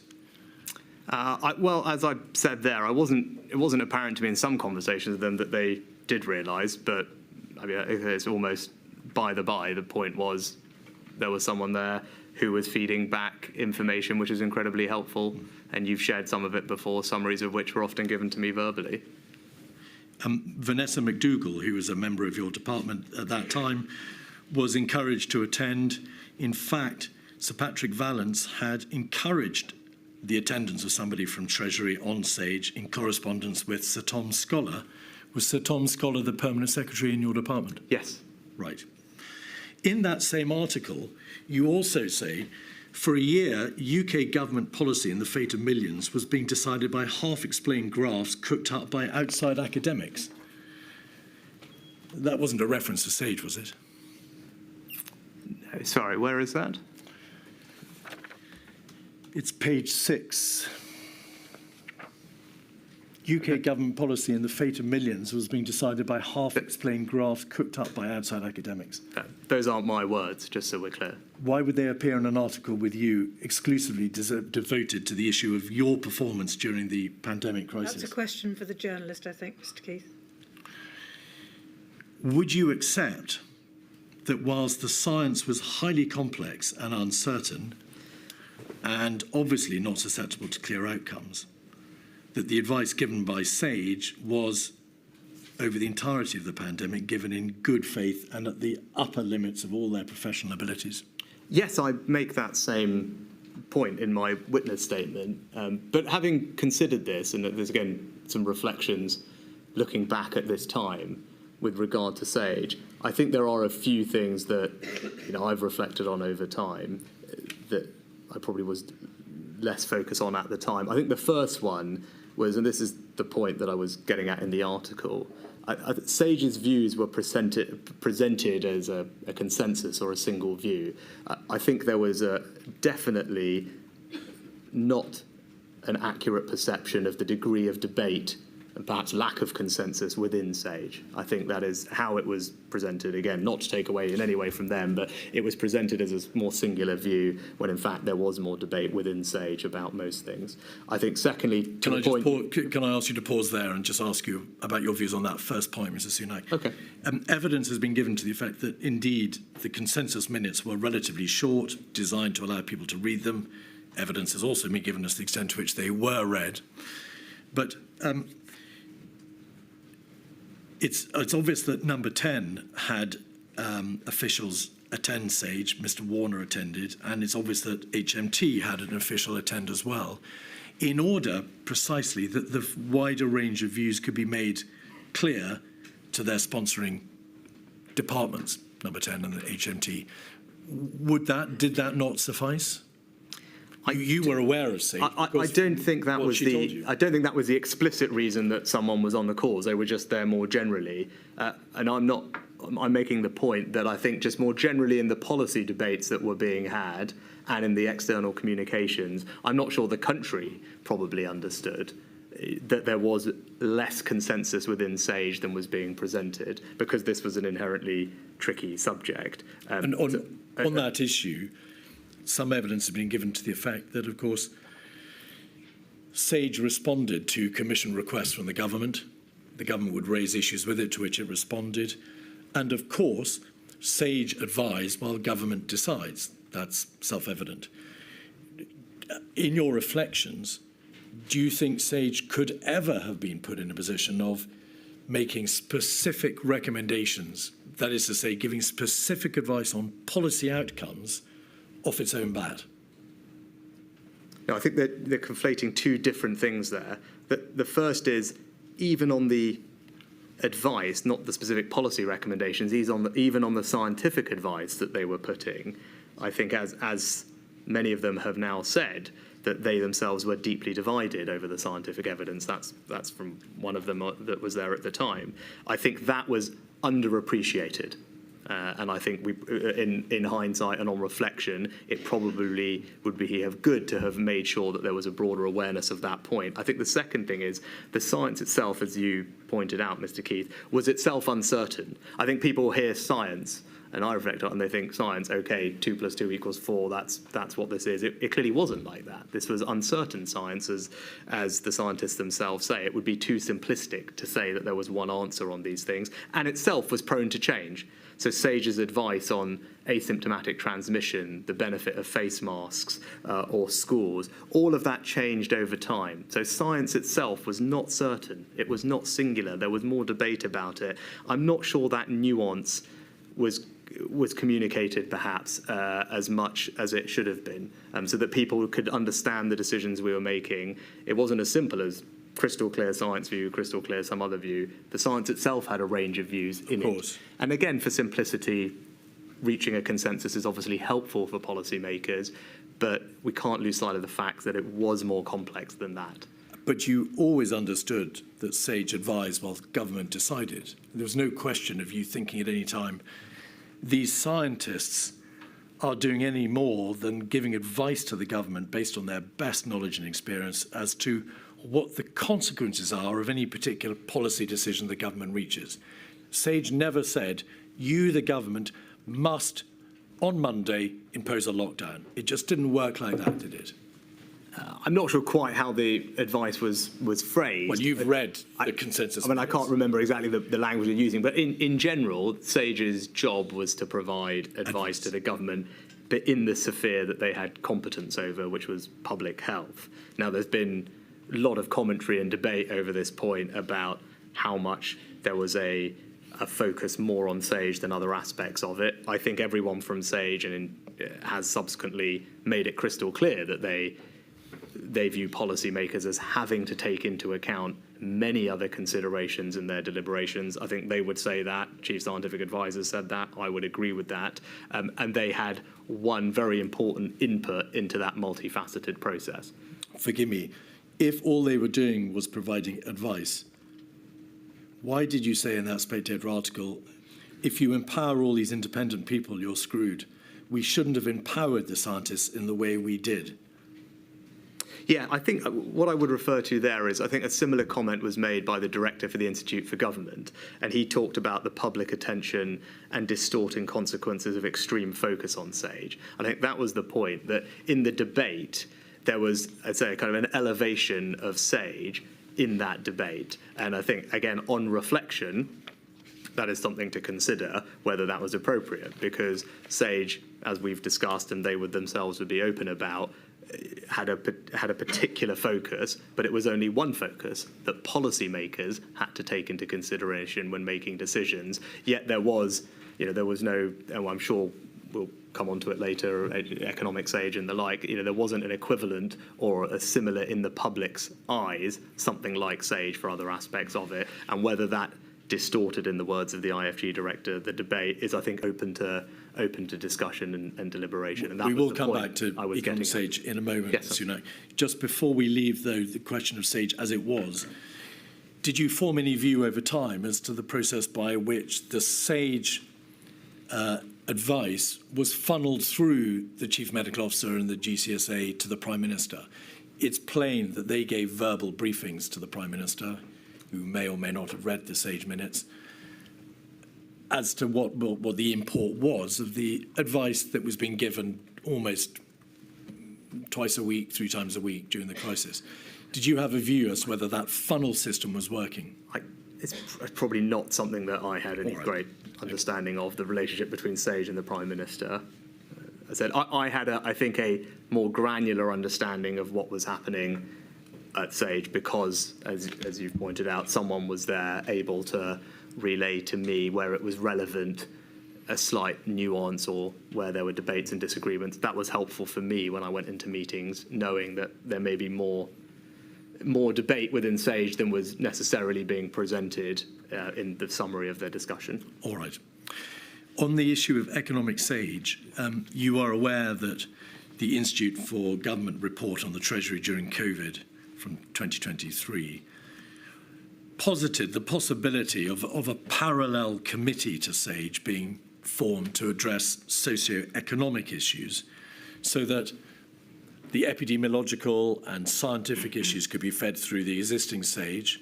In parallel, analogously, there would be a socio-economic SAGE which would deal with the other countervailing considerations. It could then be brought together with another body or brought together at government level. Did you or your officials ever contemplate the institution of such a committee or take part in a debate as to whether this was a good idea to pursue? It was never something that was raised with me, and I think the evidence that you've heard from the Treasury corporate and the Chief Economic Advisor makes clear that it was never put forward as a formal proposal, nor was an official HMT view ever sought. So that's the evidence that you have from the Treasury. Can I just pause you there? She indeed, and it's Claire Lombardelli from the HMT, she attended a meeting, I think, or a seminar on the 5th of June. One meeting. And a number of options were posited, an economic SAGE, a single model, or something more informal.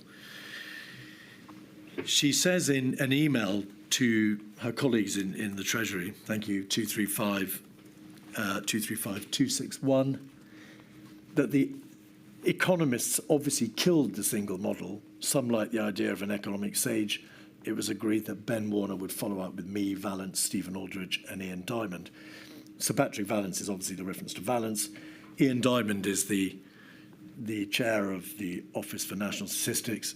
Stephen Aldridge, is he HMT? I don't know. He was the person that was on top of the memo that you had before. I recollect working with him in a previous role in a different department, and I don't remember working with him at the Treasury, so I can't tell you definitively. But in any event, none of this was raised with you, notwithstanding what must have been your extant contemporaneous concerns about SAGE. No, but this is a different point. This is about. Did you express internally or to others your concerns about the empowerment of scientists during the crisis, Mr. Sunak? In which case, why was there not more consideration given to this alternative model by the Treasury? So I think the question is, there are different, as I understand the debate on the economic SAGE, which again, just for the record, was not something that I remember being raised with me at all, or the Prime Minister during this period. I think we should just be clear about that. I don't think he has any recollection of it being raised, nor do his office, nor do I. But I think there are different rationales to why people think an economic SAGE might have been helpful. And it's important to separate them because they're two very different rationales. One is that the modelling expertise, or more generally the expertise, didn't exist inside the Treasury to do the job. Now, that is something that I don't think is true. I think the Treasury did have the capability to do the analysis that we needed. It improved it over time, but it also engaged extensively with external people and economists, as it should do, to build that advice, use new forms of data. And the second thing is there exist already independent organisations, principally the OBR, but also the Bank of England and others. So HMT is not operating in a vacuum. There are many other independent bodies doing very similar job and doing it at a very high level. So I don't think that reason for an economic SAGE stacks up, and I'm happy to elaborate. There's a separate rationale, which I think, Mr. Keith, is a bit more what you were alluding to, which is that it might be helpful as a counterweight in the narrative, because if you had a public health SAGE, then you needed an economic SAGE. Now, that's a different reason. I'm not personally particularly persuaded by that, because I think the expertise exists. It's more for government to decide how it wants to appropriately balance these things. You are, with respect to the government now. You must have formed a view as to whether or not, in the light of this crisis, the optimum system was put into place, and whether or not there is, in fact, a very good argument for having a parallel body for dealing with other non-scientific So I said I'm not particularly persuaded that it's necessary because, unlike SAGE, that expertise exists within government departments. The Treasury has the ability to do the modelling and the analysis that's necessary on the economy, and it works with external bodies. Indeed, you mentioned Ian Diamond. He himself has said that he worked closely with the Treasury during this period. I think is indicative of their approach. There are other organisations that do the same type of thing. And ditto in other departments, that expertise will already exist. The difference with SAGE is that expertise did not exist within DH, as I understand it, which is why it was necessary. So I don't think that rationale really supports the need for an economic SAGE. There's a separate point, though, about titles, structures, not to develop extra information, but just how they are weighed in the debate and the discussion. Now, again, I've expressed some views about reflections about how SAGE was perceived, which I think I tend to agree with the Institute for Government comment that there was kind of, as I forget his exact words, but there was a slightly disproportionate focus. I think that's right. That doesn't necessarily mean you need to create countervailing structures elsewhere. You can just choose to communicate or think about SAGE differently, or the science SAGE. Again, people may have different points of view on that. I think reasonable people could disagree, but my reflections are that it wouldn't necessarily have added to anything. It's obvious that the Treasury provided detailed analysis to Number 10, relayed through you, relayed through these bilateral meetings, relayed as part of emails to Number 10 in the Cabinet Office. But that advice, of course, was not transparent in the same way that the SAGE advice was. Would you agree? These weren't reflections of an HMT committee, the minutes of which were then condensed and published and made known to the world. Yes, I think that is. Well, actually, it's not quite right, because HMT did publish a considerable amount of information. Of underlying data. But the data, the information, the advice and the analysis, which was given directly to Downing Street by HMT, was never itself published, was it? I think that is. That's entirely normal. But yes, I think that's the same goes for every department, by the way, including Department for Health and everything else. Yes, but of course we are examining this issue in the unique circumstances of the ultimate decision-making process that the Prime Minister was forced to engage with, which is how to balance economic, societal, and the many other considerations in a way which would command confidence and bring, of course, the government and the public with it. But again, I think even if the precise advice itself wasn't published, there was considerable information in the public domain put there by HMT alongside all the fiscal events that I did, of which there were many during this period, but also by the government's independent forecast. So you have to remember, for over a decade now, the government has had an independent forecaster, so it doesn't mark its own homework in the OBR. They published extensively on the impacts of all these things, as did the Bank of England, who contain probably more people engaged in forecasting and modelling the UK economy than anyone else. And then again, you had the IMF, the OECD, investment banks. So I don't think there was any... I'm so sorry. Yeah. Could you slow down a little bit? Sorry, I was taking your steer to move along. Sorry, I misinterpreted the signal. I didn't tell you to go so fast. We can't keep up. So I think my point would be there was considerable information about the economic impacts on the economy in the public domain, not just from HMT, but many other independent expert bodies. So even if this specific advice on a micro point wasn't published, there was a lot of evidence out there. Look, is it possible that HMT could have published even more? Perhaps. I think you bemoan in the article in The Spectator the absence of cost-benefit calculations. You say a basic requirement for pretty much every public health intervention, but this was never made. What did you mean by that? Again, I think I'm just agreeing with something that one of the epidemiologists has subsequently said, that the cost benefit in a precise way wasn't done. I think you talked about it, Mr. Keith, in our early conversation about March, where it just was happening very quickly. I mentioned Quayle analysis before. You told me not to mention it, but that would be an example of a cost benefit analysis that has been used in other aspects of healthcare, and indeed independent academics used it to evaluate the benefits and costs of the first lockdown. That was the broader point I was making. There was it appears from the evidence of Claire Lombardelli, at the beginning of the pandemic, no pre-existing model of how a pandemic would affect the economy. There was no material showing what the estimated cost would be likely to be, of course. But during the course of the pandemic, did you instruct the Treasury to start preparing cost-benefit calculations on account of your view that those sorts of analyses were simply not there? I think that would be more a function for the Cabinet Office and the task force, and that's exactly what you would expect the task force to, over time, be able to do, which is to synthesise the different things from different areas and try and bring them together. So that's really what the task force over time was able to do a better job at. Mr. Sunak, the HMT is a wizard in the field of fiscal and economic matters and cost-benefit analyses. You can't bemoan in The Spectator, on one hand, the absence of any calculation along those lines, and then say that it's something that you expect the Cabinet Office to have done. Why didn't the Treasury say the government would be hugely assisted by calculations that bring together the cost-benefit thinking about future lockdowns? Let's do it.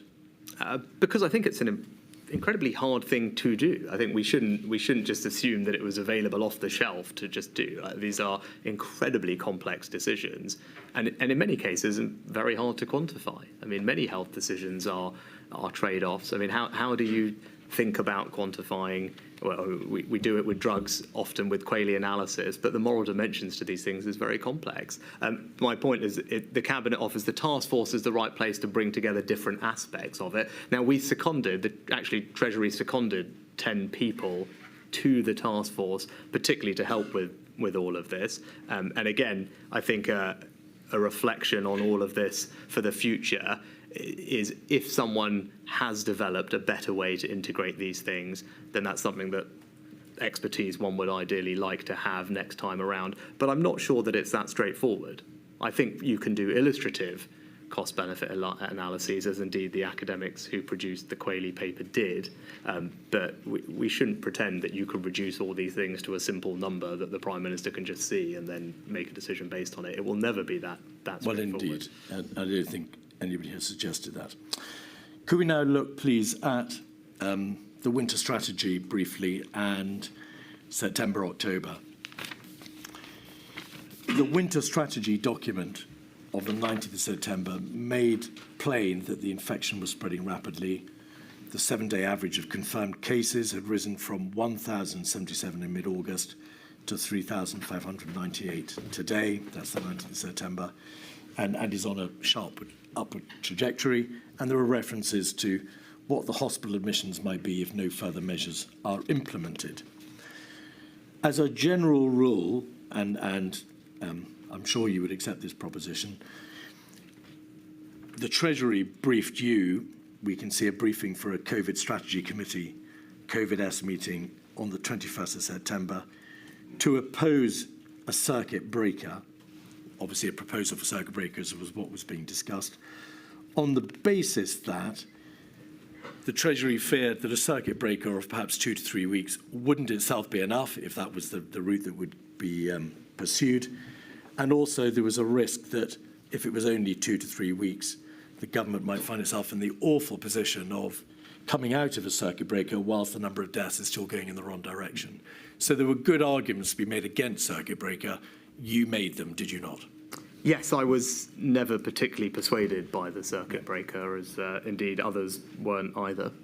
And it's fair to say that at the meetings of COVID-S on the 21st of September and also the COBRA and Cabinet meetings on the 22nd, you presented analysis from HMT showing how a circuit breaker would hit the hospitality sector incredibly hard with consequential damage to its vulnerable workforce. That's all very obvious. In the course of Professor Sir Chris Whitty's oral evidence, he said this in response to a question: had there perhaps been a circuit breaker in September and perhaps a tier-level system introduced earlier and had time to work over a longer period of time, would there remain the possibility that the second lockdown might not have been necessary?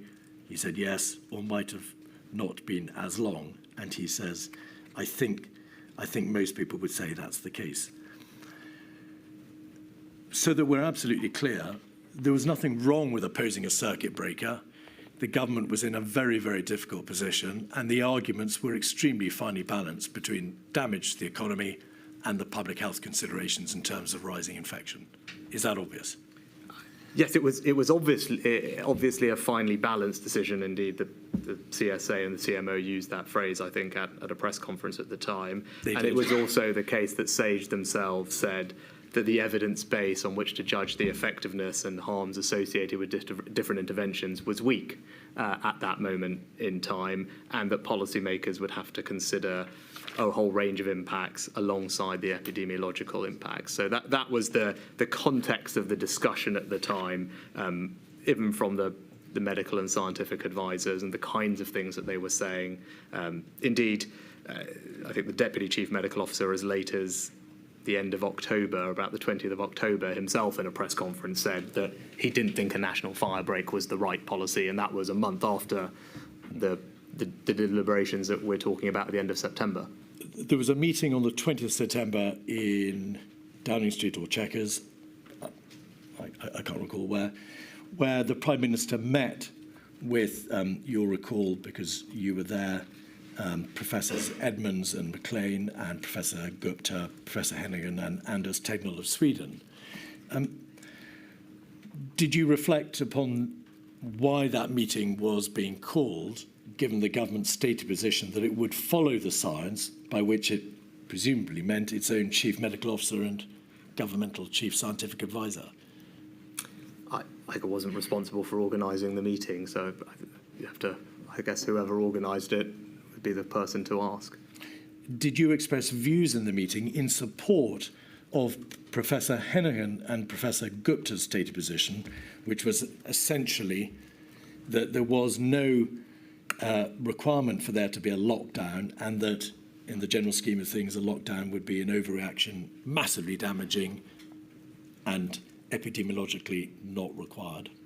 I don't have any strong recollections of the meeting. It was a Prime Minister wanting to hear from a range of different scientists and get their views, some domestic and one from Sweden, as you mentioned. You must have asked yourself on a particularly intense time, why am I attending this meeting to hear the views of scientists who are outside the range of, well, I suppose the consensus range of evidential advice that was being received from SAGE?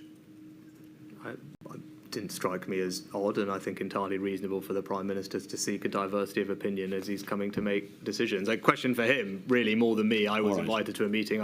I went to a meeting, but I don't think there's anything wrong with hearing from a range of people. I think that's a healthy process, and if some people, there's long evidence in behavioural psychology about people getting into groupthink, and the Prime Minister, if he wants to get out of consensus views, again, inherently, there's nothing wrong with that, I don't think, or the fact that they want from the UK. Mr. Sunak, so that we don't have an unnecessary hair run, I'm not suggesting that it was wrong to seek that advice.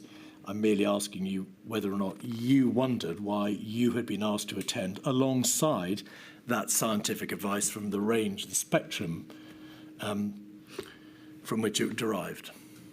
You didn't think about it? No. All right. The tier system, we can deal with this very briefly because it is obvious that there were a number of meetings in front of COVID-S to consider the recommendation from the COVID task force that there be a tier system. You discussed on the 8th of October with the Prime Minister directly the health and economic arguments, and then following that day, I think perhaps that night or the next day, the Cabinet Secretary briefed officials that you and the Prime Minister had agreed that the government would seek to negotiate the restrictions which were a necessary part of the tier process. Mr. Hancock has said in evidence that he knew at the time of the announcement of the tiered system on the 12th of October that it wouldn't work. What was your view as to the likelihood that this tier system, which, to remind ourselves, of course, was imposed from the 12th of October and required these detailed local negotiations to take place, would work. Did you have a view on it? I think, I mean, well, the strong, I'd say strong maybe, I mean, the general consensus, I think, amongst our medical and scientific advisors on going into the autumn was that a local approach was the right approach. You can see that in the SAGE minutes consistently from the end of June. They talk about an emphasis on local control. I remember the Chief Medical Officer in Cabinet, either at the beginning of October or end of September, making the point that actually the UK's national outbreak in the first wave had been an exception to the pattern across Europe, where Italy and Spain in particular had seen more localised outbreaks. And I think he said in the minutes it's recorded that it's possible the second wave will be localised.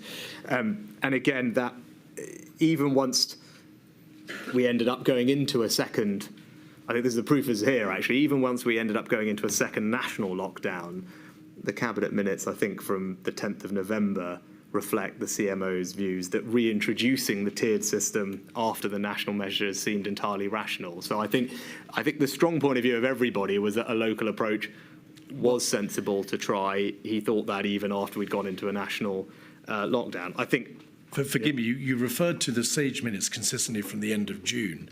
By October and the time of the introduction of the tier system, the CMO and the GCSA had made it absolutely plain that this would simply not suffice to reduce the R below 1, and that the only epidemiologically justified route was a more stringent circuit breaker or lockdown. The position had changed, had it not by October. Well, in the minutes of the 20th of October Cabinet meeting, the CMO is recorded as saying that the country remains split into 3 broad categories. This justified the government's approach of 3 tiers of local alert level. Yes. So that's in the Cabinet minutes on the 20th of October. And in that meeting and on the 11th of October, he made it plain that epidemiologically there was a very high risk that the tier system would not work to bring R below 1. You were aware of that? I said on the 20th of October, he said that it justified the government's approach of 3 tiers at a local alert level. That's in the Cabinet minutes on the 20th of October. All right. And even after the national lockdown, as I said, he said that it would be entirely rational to reintroduce the tiering system. Yes, but that, of course, is after the lockdown. But I'm saying it goes to the point that the principle of a tiered system is one which had, I think, wide support amongst scientific and health advisors. We may be at cross purposes. Yes, I fear Obviously, we are. there is a justification for a tier system within its own parameters. But was it not apparent that it was, bluntly, a bit of a chance as to whether or not epidemiologically it would work? Right. Well, I mean, there is a system in place concerning the negotiations. No, I understand your which were question. difficult. Well, in which case I would just point you to the remarks of the Deputy Chief Medical Officer on the 20th of October in the press conference, where he was asked, and he said, this national fire break you talk about, no, I don't think that's right, and I don't think that it's consistent with the epidemiological picture we are seeing. I think it would be very difficult to justify. The chief medical, I think not the chief medical officer, but maybe the medical director at the NHS also made a point after that in the same press conference about the varied epidemiological impact they were seeing around the country in hospitals. So at the end of October, exactly on the date that you're talking about, in public, the Deputy Chief Medical Officer was saying that he didn't think national action would be justified given the varied epidemiological picture across the country. And that was backed up, I think, by Steve Powis in the same press conference. Forgive me, in the Cabinet and the COVID-S meetings which you attended as the Chancellor of the Exchequer, you were aware that epidemiologically this was a bit of a chance. It was quite likely it would not work to bring R below 1, but it was, in policy terms, a position open to the government to take and one that you supported, because, of course, you would be violently opposed to a lockdown. I think that's not a fair characterisation of my position. I was opposed to a circuit breaker in September because I didn't think it would have achieved its stated objectives, something that I think most people now acknowledge to be the case, and I've seen in evidence people now accepting that it wouldn't have prevented the need for a second lockdown. Indeed, it didn't work in Wales when it was tried. So I was specifically opposed to a circuit breaker, again, as... I think violently opposed to lockdowns is not an accurate characterisation of my position at that time. I was opposed to the circuit breaker on its own merits because I didn't think it would work. Now, at the end of October, we can both quote minutes back at each other. I'm looking at a cabinet minute from the 20th of October where the chief medical officer is saying that it was justified. What was your position, Mr. Sunak, by the 30th of October in relation to the lockdown decision of the 4th of November? As the minutes show, that I didn't oppose it at the end of into November. I didn't oppose that lockdown, but what I can tell you that it was reasonable to believe at the end of October that the regional approach may still work. That was a reasonable belief. Now, obviously, it turned out not to be right with the benefit of hindsight, but when you have the Deputy Chief Medical Officer themselves saying at the end of October that he doesn't believe that national action is warranted because it wasn't consistent with the varied regional picture we're seeing, that demonstrates to you that reasonable people believed that the regional approach may still work and it was worth trying. Now, clearly, in the event, it didn't. But as we discussed earlier, these things were finely balanced, lots of things to think about. But was it a reasonable approach at the time? I think so, and it was extensively debated. So in terms of thinking about the decision-making process, even if the decision might be one that in hindsight people would revisit, I don't think there was any failure in the process because it was extensively debated in government. Do we take it from that you had every opportunity to dissuade the Prime Minister from the ultimate decision to impose a lockdown in November 2020? You were heard, your voice was listened to, but ultimately the Prime Minister, in effect, decided that there had to be a lockdown.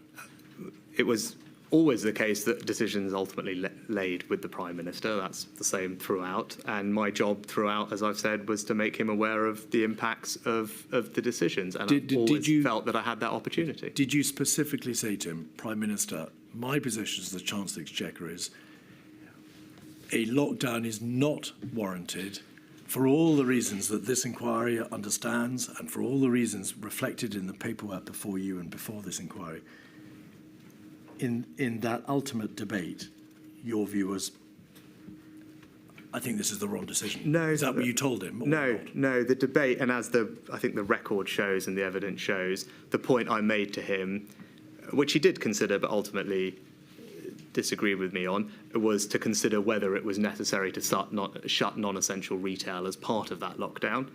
That's what the record shows. I put that. The Prime Minister, I think, said he wanted to think over that. He ended up deciding that it was worth shutting it down because by this point we had the evidence from SAGE that confirmed the very minimal impact on R from closing non-essential retail. So by this point we had that data. So I said, reasonable to consider whether that was necessary given the impact it would have on those people's jobs. Doesn't have any impact on R as far as we're being told. Prime Minister thought about it, decided to include it in the lockdown for simplicity or whatever. I don't know why exactly, but the simplicity of the overall approach. But that was my main specific point about that decision, was purely on non-essential retail. All right. And that is, I think, recorded in all the evidence that you have. It is. 3 final questions, please. Firstly, inappropriately and unattractively, there is material which shows that the Treasury was pejoratively associated with death. Some officials in number 10 described the Treasury as the pro-death squad, obviously on account of the fact that the Treasury was seen to be opposed to maximum public health interventions and was quite properly, as we've established, promoting the issue of the need to avoid economic and societal damage and harm. Were you aware that the Treasury was being referred to in those terms? You may not have been aware. I wasn't, and I do not think it is a fair characterisation. Indeed. On the incredibly hard-working people that I was lucky to be supported by at the Treasury. And in the same way earlier, you talked about the people at SAGE being motivated by doing what they thought was best in the public interest.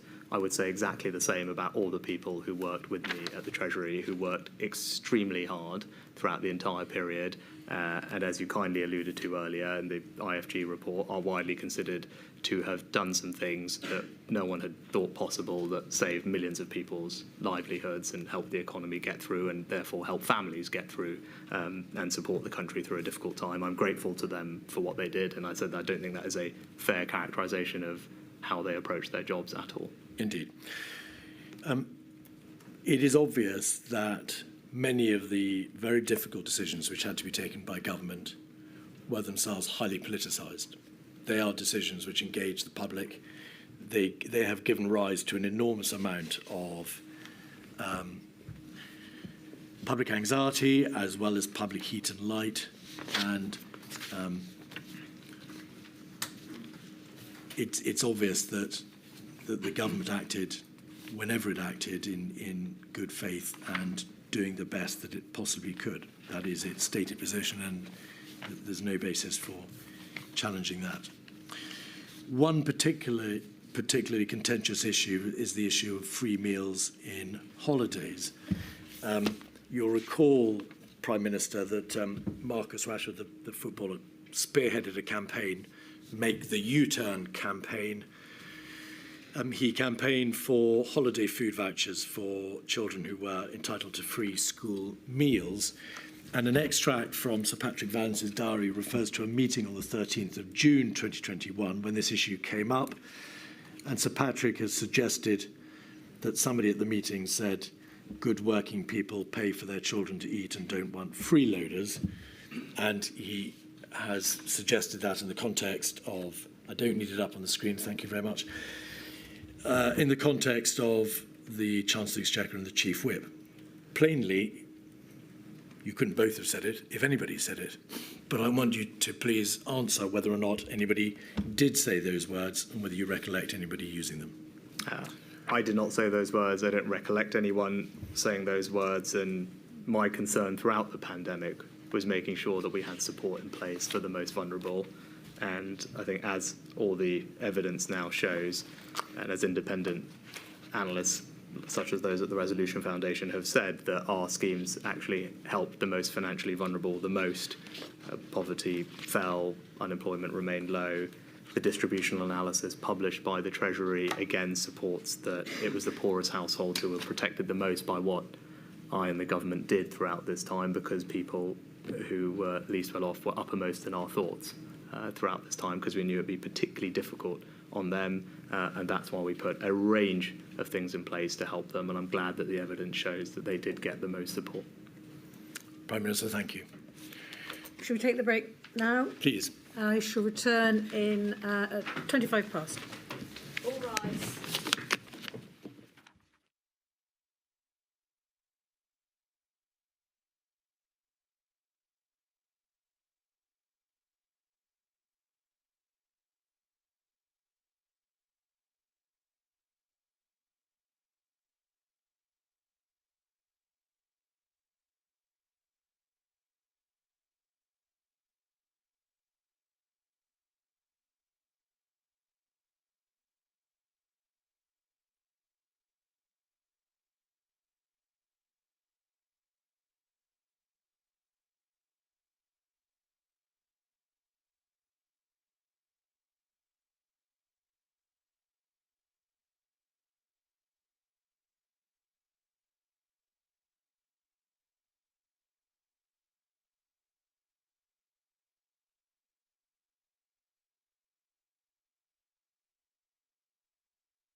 Given the time and obviously the Prime Minister's other commitments, I'm afraid I'm going to have to be particularly tough on call participants questioning this afternoon. First of all, Mr Weatherby. It's not Mr Weatherby, it's Miss Morris. Thank you, my lady. Mr Sunak, I ask questions on behalf of COVID Bereaved Families for Justice UK. And I've been given permission to ask questions on one topic, and that is financial support for care home workers.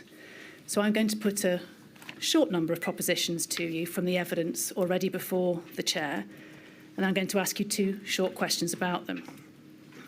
First of all, the inquiry has already heard from Mr Hancock, and according to his second statement, it had been realised by early June 2020 that agency workers moving from one care home to another was a key pathway through which the virus was entering care homes to devastating effect.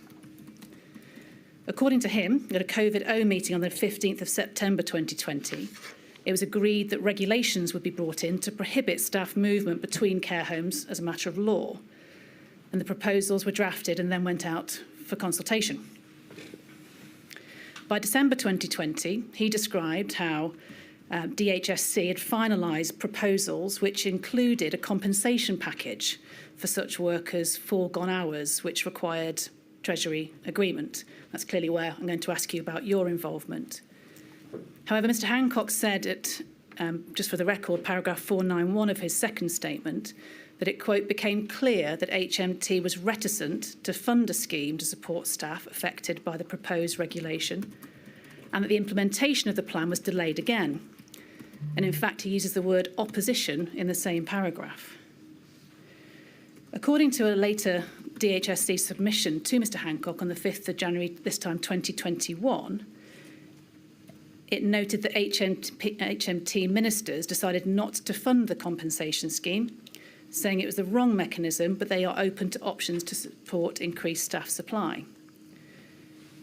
And Mr Hancock described how in the event the proposed regulations to restrict the movement of workers were not brought forward due to the lack of compensation and workforce shortages at that stage. So my first question is, what was your involvement in this process, Mr Sunak, and what was the reluctance and reticence? Well, the first thing to say that, in particular, from the beginning of the pandemic, I was cognizant that this would have an enormous impact on the NHS and social care workforce, family and organisations, which is why we put an enormous amount of funding in place to support them. Now, obviously, for social care, that largely goes through local authorities. So one of the earliest things we did was provide billions of pounds extra for local authorities in unring-fenced grants so that they would have extra funds to spend on the things that they needed to at the time. And that was done, I can't remember exactly what date, but relatively early on in the pandemic. Now, with regard to social care in particular, I wasn't, and I don't have any strong recollection of these sets of conversations. I wasn't primarily involved with them to the best of my knowledge. I think you referenced in advice that said HMT ministers. Ministers, yes. Yeah, the person responsible, which I think is clear from the documented evidence, was the Chief Secretary to the Treasury. And he's the minister responsible for spending. And he was the one that was going back and forth with the Department for Health on the various options that were available. I think in the Department for Health advice, I haven't got the exact date, it says CST considered funding an alternative proposal, not convinced the policy will achieve its aim. And also the DH advice was that whether to proceed when we nearly have the vaccine was already in the balance. Yeah. So I know that there were conversations happening between the Chief Secretary and the department. They were not ones that I was cited on or involved in. So in short, did it cross your desk? Not to my recollection, and having reviewed best I can some of the evidence at the time with the Treasury, has said these specific 2 proposals on compensation mechanisms and things were dealt with by him. In the event, I think a general fund was established at some point for the social care workforce specifically around this time, but again, it wasn't something that I was directly involved in. The question I have is specifically aimed around this period between the end of 2020 and prior to January 2021. And my second question is this, that given that staff movement was a primary contributor to care home infections, and according to the Department of Health, still a key infection prevention and control concern at a time of increased incidence, why was there still no mechanism to incentivise and or to compensate care home staff to confine themselves to working in one care home by January 2021? Well, I think if I check the details, I think there was some new funding announced on the 16th of January, and the CST had considered a proposal from DH about a general fund to boost the social care workforce, and had approved it, and it was precisely to support providers to restrict staff movement between care homes and other care settings, etc., etc. So I think that those conversations were happening and a fund was announced, as far as I can tell. But again, it wasn't something that I was directly involved in. That was the Chief Secretary to the Treasury's primary responsibility. And you'd agree from the documents that you're referring to and that I'm referring to that that wasn't in place before January 2021, despite the conversations taking place between the departments and the Chief Secretary for the Treasury? Yes, I don't remember these conversations, again, happening until immediately before then anyway, having reviewed this pack from the Treasury. It sounded like those conversations were predominantly happening in and around December, with an announcement in January. Okay. And I think there's another point that's worth making, that in the end, I think key system partners no longer supported it, and that's something that I think the Secretary of State for Health and his officials have also said in their evidence. It wasn't just the funding, it was actually the mechanics of making it work, I think, weren't, as I said, key system partners no longer supported it, was the conclusion they had come to as well. But one of the reasons the regulations was not put in place by that point was because of the lack of financial package. Would you agree with that? I don't, I said, it's not something that I was directly involved in. And I think there were separate regulations that had been considered. But again, it was not something that I was actively involved in. So it's hard for me to comment much beyond what I've said. Thank you. Thank you, my lady. Those are my questions. Thank you very much indeed, Ms Morris. Ms Harris? No? It's Ms Gowan, exactly. Mr. Sunak, I don't know if you can see Ms Gowan. If I can. Around the pillar. No, I can. Sorry about the pillars. Thank you, my lady. Prime Minister, I ask questions on behalf of the COVID-19 bereaved families for Justice Cymru. And my questions relate to the UK government's interactions with the devolved administrations, and in particular the Welsh Government. My first topic relates to the Eat Out to Help Out scheme, and you've already explained in your evidence that the devolved administrations were not consulted. Did the devolved administrations, and specifically the Welsh Government, have the option of opting out of the scheme? And if not, why not? I'm not sure whether that was something that was ever raised with me. To be honest, I don't recall receiving any formal submission from the Welsh Government to do that. And if there is, I'd be happy to see it, but it's not something that I recall at the time. So if you have it, I'd be happy to have a look at it, but I don't recall them ever making a formal submission to opt out of the scheme. Was that not indicative of the lack of consultation with them in the first place, though? No, because, as we have a devolution settlement where obviously the UK government is able to make policy on matters that are reserved, and devolved governments make matters on policy which is devolved, right, without, I wouldn't expect them to consult me on things that they were doing that were within their devolved competence every time they were making a budget decision. Ordinarily, again, they wouldn't expect to consult the UK government on that. That's how our devolution settlement works. But I said I don't recall them ever, after announcement of the scheme, and as we've discussed, there was almost a month between announcement and commencement, them formally saying to me or the Treasury that they wanted to not participate in the scheme. I don't think they ever did that. I don't recall them doing so.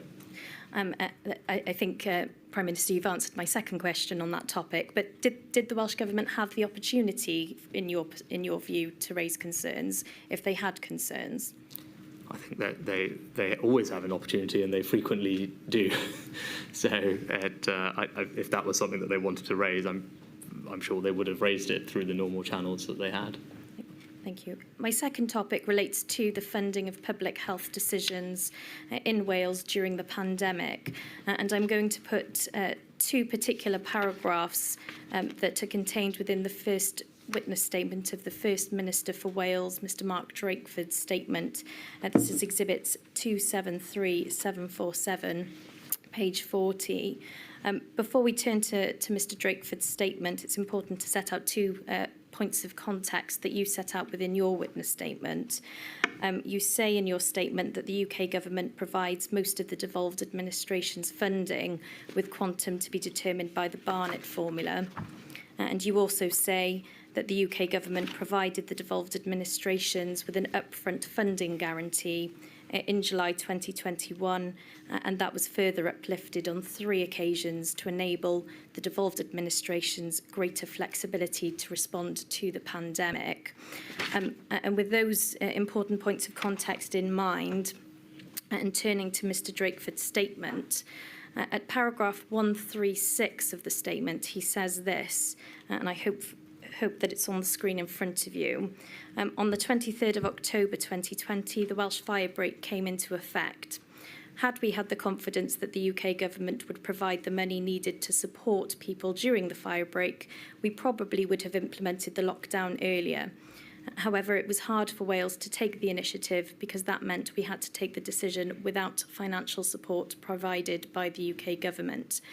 Now, I'm not asking about the merits of the firebreak or otherwise, but do you agree with Mr Drakeford's views in respect of the lack of financial support?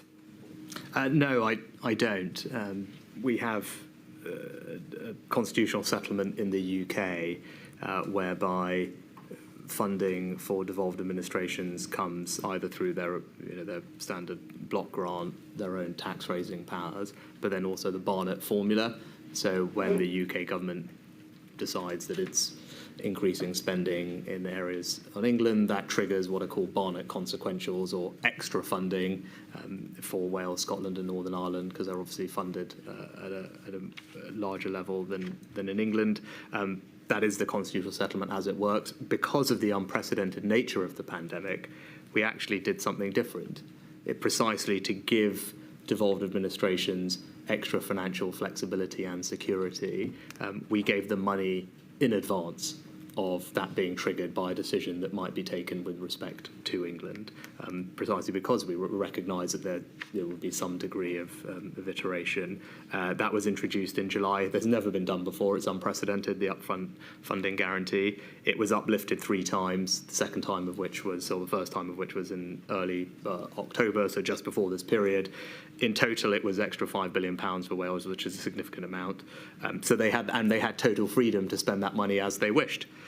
And so that money was available beyond their existing. Again, they have tax raising powers and borrowing powers that they can use if they want to raise extra funding. But as I said, we had provided in an unprecedented fashion money in advance of it being constitutionally triggered to give them extra financial flexibility. I think, Mr Sunak, it was the 9th of October that the first uplift was implemented. Yes. Is that right? Yes, the upfront funding guarantee was introduced in July. It was then uplifted 3 times, the first of which was on the 9th of October, so just before these conversations. Thank you. And again, that's funding, just so we're clear, at that moment, that would be the Welsh or Scottish or Northern Ireland governments receiving funding before it had been triggered through something that the UK government had done. So the constitutional settlement doesn't normally work like that, but that was government saying, we want you to have extra money. We don't know if actually this will ever come to pass. It may well, but we want to give you that extra certainty now. We'd never done that before, and so we did it, and then we uplifted it 3 times, including just before this particular moment. And you said in your evidence as well that Wales and indeed all of the devolved administrations had their own tax-raising powers in addition to any of the additional funding that would have been made available by the UK government. Yes, I was giving an explanation more generally of how the funding settlements work and borrowing powers as well. There was a bit of a primer in there about how devolved funding works in general. Thank you. Moving on, in a similar vein, Mr Drakeford goes on at paragraph 138 of his statement to say that October 2020 was a challenging month for intergovernmental relations. And then at paragraph 139, he concludes as follows. The Chancellor of the Exchequer refused to fund the consequences of a public health decision taken in Wales. That decision was, in my view, one of the most misguided decisions of the whole pandemic. It demonstrated that the 4 nations of the UK were to be treated differently by HM Treasury. It was, in effect, acting as a treasury for England, not a treasury for the UK. This was vividly illustrated when, within a few days of the Welsh firebreak, a similar set of measures were adopted for England. Funds to support that cause of action were then released by the UK Treasury. Those funds were extended to Wales, but only because of decisions taken in response to the public health position in England, not because of the public health needs in Wales. So the same question, Mr Sunak, do you agree with Mr Drakeford's views? Is he being fair? No, I don't. It's the same answer I gave before. It precisely had funded extra money for Wales in early October in advance of that being triggered, as is normal. And I think actually what the UK government demonstrated through the pandemic, that there was incredible benefit to the people in Wales and indeed Scotland and Northern Ireland of being part of the United Kingdom, because the UK as an entity had the balance sheet strength to fund what were unprecedented interventions like the furlough scheme, which benefited, I haven't got the exact numbers in front of me, but a considerable number of people in Wales and indeed in Scotland and Northern Ireland. That was just one of many UK measures implemented, indeed the increase in universal credit, much of the support elsewhere extended through the welfare system, all of which benefited people in Wales. So that was the UK government delivering for people across the UK, and as I said, money was made available for Wales in advance of need. Because of the way that we structured the upfront funding guarantee. And again, it was not ring-fenced. It was up to the Welsh Government to decide how to spend that money. Thank you, Prime Minister. Those are my questions. Thank you, my lady. Thank you very much, Ms Garman. Ms Mitchell. Ms Mitchell's over there.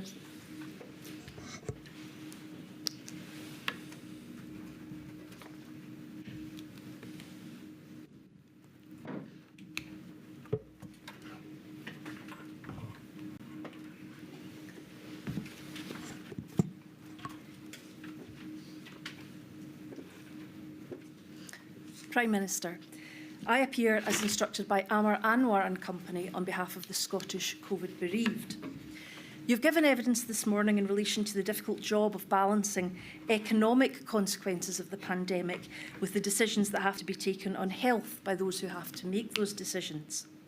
Health obviously being a devolved matter, the First Minister of Scotland was tasked with that responsibility, and the funding of that matter rested with the UK Government. Can I have inquiry number 217057 up, please?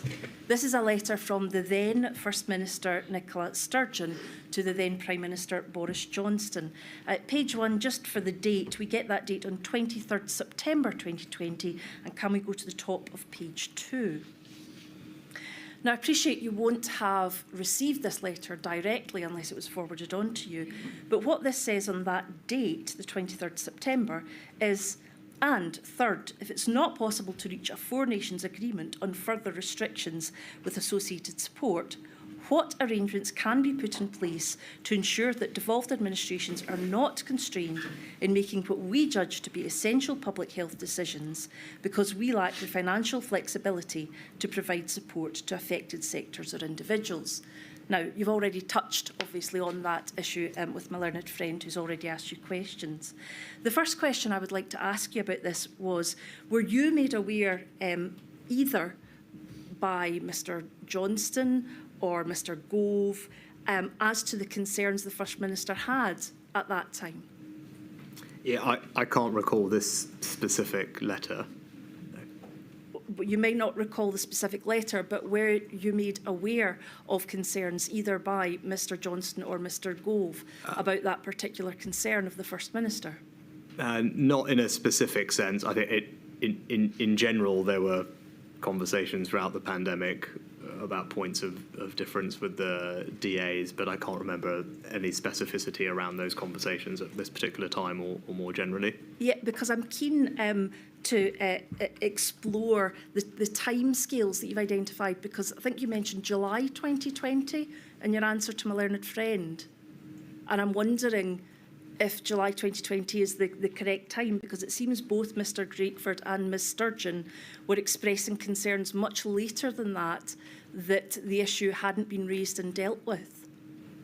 The reason I mentioned July is because July was the first time that the upfront funding guarantee was put in place. So it was as early as July, in fact, before these conversations, that the UK government had decided to do something unprecedented, which is to provide extra funding to Scotland, Wales and Northern Ireland in advance of that funding being triggered constitutionally through the Barnett formula.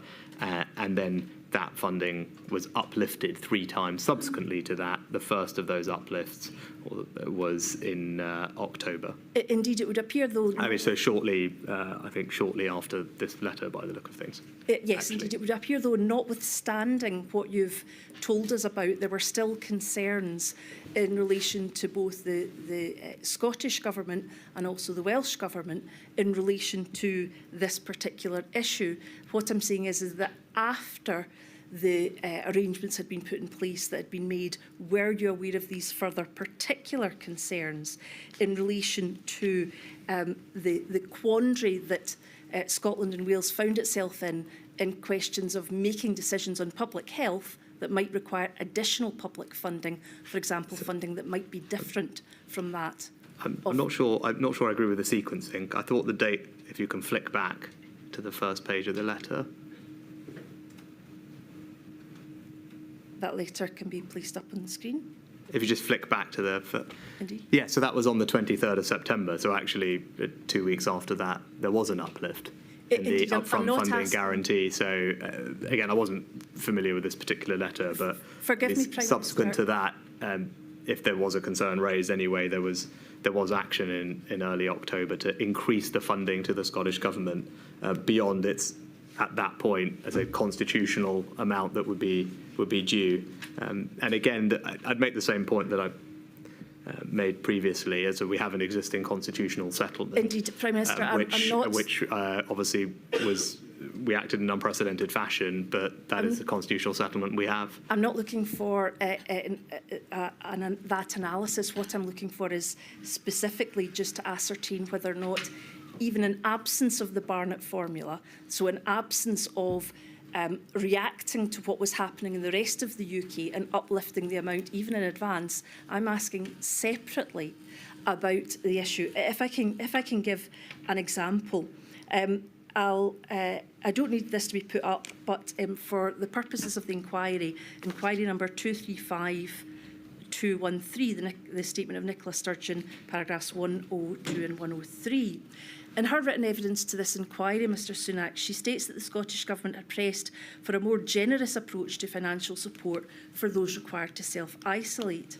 In particular, the Scottish Government analysis showed that the labour impact of requiring self-isolation was unequal.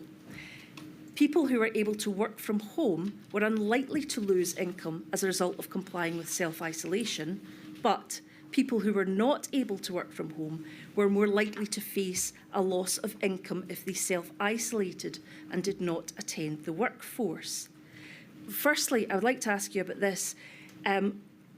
What conversations did you have with the Scottish Government in relation to whether a more generous approach to financial support from those who could not work from home but required to self-isolate? You said you wanted to think about this relationship absent the Barnett formula. Yes. I genuinely think that's hard to do. The Barnett formula is the way that UK government spending in reserved areas translates into devolved areas, translates into incremental spending in the devolved administrations. It's hard to abstract away from that. That is the entire basis of our constitutional financial settlement. Indeed, and we operated it in a way that was more generous than it normally works in order to provide extra funding in advance to the devolved administrations for them to use as they wanted, on top of their own ability, if they wanted, to raise more money or indeed borrow money. They have flexibilities that were available to them to do that. And actually, in the Scottish Government's case, on more than one occasion, with the Barnett formula consequentials that they received from the UK government, they were able to implement policies that were more generous than those that had been implemented in England, because they were obviously making different choices, or that money was enabled them to do that. So I think that is important. Mr. You can't Sunak, abstract away from it. I think that's the entire basis of how it works. Well, that is the basis of how it works, but I think the difficulty was that in a pandemic, the First Minister was in charge of health and was asking the Prime Minister what assistance can we get rather than waiting for the rest of the UK if we want to? And my point was the upfront guarantee was put in place precisely so that they didn't have to wait. The whole point about it was funding in advance of that funding being triggered by something consequent down the line. So it was precisely because of that that the upfront guarantee was put in place and can I return increased to regularly. My question, which was, what conversations did you have with the Scottish Government in relation to the issue that was raised about the unequal labour impact of requiring self-isolation to those who could work from home and those who couldn't? I don't recall any specific conversations. Most of the financial engagement with the DAs happens via the Chief Secretary to the Treasury, and there's a standard Finance Minister's quadrilateral that happens at that level between the DA Finance Ministers and the Chief Secretary. That happened, as I believe, regularly during the pandemic, which would be the forum for those discussions. Were you aware that such analysis was done? As I said, more generally, the UK government did implement a scheme for self-isolation payments, and right at the early part of the pandemic, I introduced a scheme to support those who are self-employed. Yes, but I'm asking considerably. this specific issue of inequality between those who could work from home, who self-isolated, and those who couldn't. Were you aware of that inequality, and were you aware of that problem? I think it's I guess self-evident that there would be an inequality between those things. And I would just, by definition, if you can work from home, obviously you would be less impacted by self-isolation requirements. And was there anything done in that regard to try and equalise that inequality? As I said, we introduced extra payments for people who are self-isolating. And we obviously introduced considerable economic support more generally for people's jobs and livelihoods, which, as I touched on in my evidence earlier, was disproportionately focused on the most vulnerable and has been demonstrated to have achieved that aim in helping those on the lowest incomes the most. Finally, in your evidence, you've indicated that you've reflected upon your time as Chancellor, and you've spoken of lessons learned and reflections. We know that prior to this pandemic, we've not heard any evidence of prior economic pandemic planning, despite it being highest risk on the National Risk Register. What provisions do you think should be put in place to allow the devolved administrations in the event of the next pandemic to access additional funding, to allow schemes, for example, such as furlough and those that we've talked about, to be put in place when they're required in those parts of the UK, but not required in England, i.e. when the Barnett formula isn't triggered? I think that speaks to our overall constitutional and devolution settlement, and I think it's quite hard to completely unpick that. It may speak to it may speak to a need to do more things on a UK-wide basis next time around. The upfront guarantee system, I actually think, worked relatively well in providing that funding in advance to devolved administrations. And as I said, at broadly, over the course of the pandemic, most things happened at similar places, at similar times. I think that if you step back from all the debates and discussion, broadly, that is what happened, as my general recollection of the time during it. And therefore, of those lessons learned, you think that broadly there isn't a need to change anything? I said, well, obviously the inquiry will no doubt have helpful suggestions, but from an economic support perspective, which was my role at the time, I'm confident that the economic support that we put in place achieved its objectives. It protected millions of people's jobs, livelihoods and businesses, and it did so in a way that disproportionately benefited the most vulnerable across the United Kingdom, and that's something that I'm proud of, and I'm glad it worked. Obviously, I'm sure there will be helpful suggestions as to how to improve on it in the future. But you yourself don't have any helpful solutions that you could give the inquiry?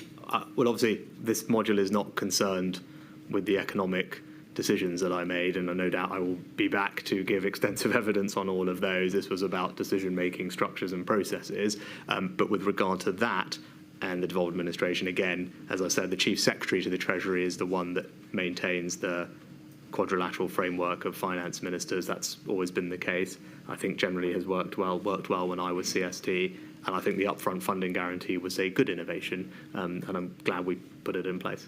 I may have questions for next time, but my lady, I'm obliged. Thank you, Ms Mitchell. Mr Menon. Mr Menon's over there. Prime Minister. Good afternoon, Mr. Sunak. I ask questions on behalf of a number of children's rights organizations, and I want to return to the topic of the campaign for free meals for poorer school children during the summer holidays. Lee Kane, the former Downing Street Director of Communications, told the inquiry that the government's initial resistance in 2020 to Marcus Rashford's campaign for free meals for poorer school children during the summer holidays was a, quote, huge blunder, in that hungry children were not the right place to start showing public spending restraint from a moral or political standpoint. Given the government's subsequent U-turn on this issue, do you agree that Lee Kane was right about that? Well, I can't remember the exact decision-making around that in any great detail, other than to know that ultimately the government spent, I think, about £500 million over the course of the pandemic funding free school meals. And then I put in place as Chancellor a permanent uplift in the provision for vulnerable children called the Holiday Activity and Food Programme, which is funded quite considerably to provide not just food but enriching activities for children during holiday times, obviously focused on the most disadvantaged children, and that is now a permanent feature post-pandemic of the support in place for vulnerable children in our country. And again, I just go back to what I said previously about our overall and my overall approach during the pandemic was very much focused on those on the lowest incomes, and as a result they rightly received disproportionately more help and benefited the most. So are you saying that it was somebody else in government who was initially opposed to funding this, rather than you, the Chancellor of the Exchequer? I can't recall the individual discussions. What was your view in 2020 on this matter initially? I generally can't remember. Generally can't recall the exact discussions. I mean, in the end, we did ultimately fund it. There was a discussion about term time and out of term time, because obviously those were different things. One hadn't been impacted by the pandemic. Ultimately, the government did fund quite considerably the free school meals programme and replaced it with, added to it with something more permanent in the Holiday Activity and Food Programme. Mr. Keith, the very last topic that he asked you about raised a further meeting on the same topic a year later in June 2021. Now, I'm afraid I didn't understand your answer to his question. It may just be me. But can I ask you this? In June 2021, did you personally oppose free meals for poorer school children during the summer holidays in June 2021? I can't remember at what point we funded instead the Holiday Activity and Food Programme. And because as we were coming out of the pandemic, unsurprisingly, things that were temporary were being removed more generally. Whether it was furlough, whether it was support for self-employed, I mean, it was reasonable not to be able to sustain. You have to remember, we spent almost £400 billion, or more accurately borrowed £400 billion. It was one of the most generous and comprehensive support packages put in place anywhere in the world. It disproportionately did benefit the most vulnerable, and actually poverty actually fell during this period as a result. But it's clear that that's not sustainable forever. So as the pandemic ended and we returned to more normal life, it's reasonable that we returned to a more normal state. But actually, when it came to the situation of free school meals, even though the pandemic support ended, more permanent extra support was put in place. So the provision of meals and indeed activities today is greater and more generously funded than it was before the pandemic as a result of changes that were made. Mr. Sunak, that's through the Holiday Activity and Food Programme. And indeed the increase in the what are called Healthy Start vouchers, which are vouchers that are given, I think, to expectant or new mothers for them to use on fresh fruit and milk and things like that when they have new babies. The value of those vouchers was also increased on a permanent basis. Mr. Sunak, I'm trying not to interrupt you, but I've got limited time. Can I just clarify this matter, please? You told Mr. Keith that you never said anything along the lines of good working people pay for their children to eat and don't want freeloaders. do you recall a meeting at which anybody in the government expressed such a sentiment? No. So as far as you're concerned, it was never said, you don't recall it ever being said by anybody in the UK government? No. Can we at least agree on this finally, then, that if anybody had expressed such a sentiment about the parents of poorer school children, that would be a reprehensible thing to say in the circumstances of a pandemic that's caused so much economic turmoil? Well, it's precisely because I knew that the pandemic was causing particular turmoil for those who are on the lowest incomes that our support deliberately and specifically helped them the most and benefited them the most, because I thought that was the right thing to do, and I think we should be judged especially on our actions, and our actions in this regard were that the support was in place to help the most vulnerable. Now, of course, people would always like you to do more, always like you to do things slightly differently, but in the round, I think it's hard to argue with the proposition that the support we put in place was incredibly comprehensive and, in terms of its scale, generous by international standards, and the evidence is clear that it disproportionately, rightly benefited those on the lowest incomes. Well, I'm sure that'll be explored in a future module. Thank you, Mr. Sunak. Thank you, Mr. Menon. Mr. Freedman. Mr. Freedman's just behind you to your right, Prime Minister, but if you could make sure you keep your voice into the microphone. Thank you. Good afternoon, Prime Minister. I act for 4 national disabled people's organisations, and we also want to ask you about those proposed regulations in the winter of 2020 to prevent care workers moving between care homes and other placements to stop the spread of the virus. The issue is also dealt with in the statement of Helen Whately, then Minister for Social Care, and of course brought back into that role by you as Prime Minister. And we need not go to it directly, but for the record, it's at INQ 273897. Now, Minister Whately deals with the problem that these proposals sought to fix. The significant number of people worked in more than one care setting. A balance was needed between stopping that happening and protecting people in a profession where, as Whately describes it in paragraph 229 of her statement, staff worked part-time on 0 hours contract, and the majority of that workforce were women and working for often low levels of pay.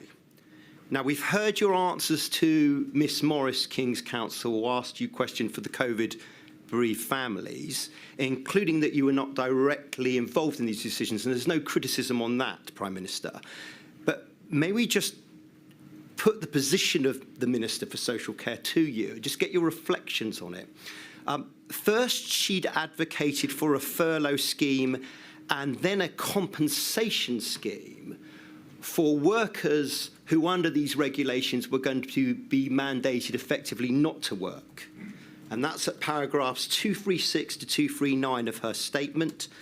And in essence, cutting it short, HMT considered these positions, but did not approve either furlough or some further compensation scheme. Instead, as you say in your evidence this afternoon, it proposed a financial scheme to increase the supply of care workers. So, Mr. Sunak, looking back at the situation now and, of course, thinking forward as Prime Minister, why reject any kind of furlough scheme or any compensation fund and instead prefer an alternative proposal to increase the supply of labour that didn't actually target the specific problem of staff movement? Again, I'm afraid I'm not sure I can add much to my previous evidence. I wasn't directly involved in these conversations. I'm not familiar with the various arguments that were being deliberated and policy discussions. So it's very hard for me to speculate or comment beyond what I've already said and my review of the materials, obviously three years later. Well, just looking forward then, let me just try and help you if it's fair to do so. We know that there was an alternative workplace capacity fund, and it was for £120 million, and it came in from January 2020 to supply additional labour, but no payment to not work, and ultimately The evidence is there. No regulations introduced to stop movement between homes and other settings. So in short, some funding to deal with understaffing, but no additional funding to support not working, and no regulations happened.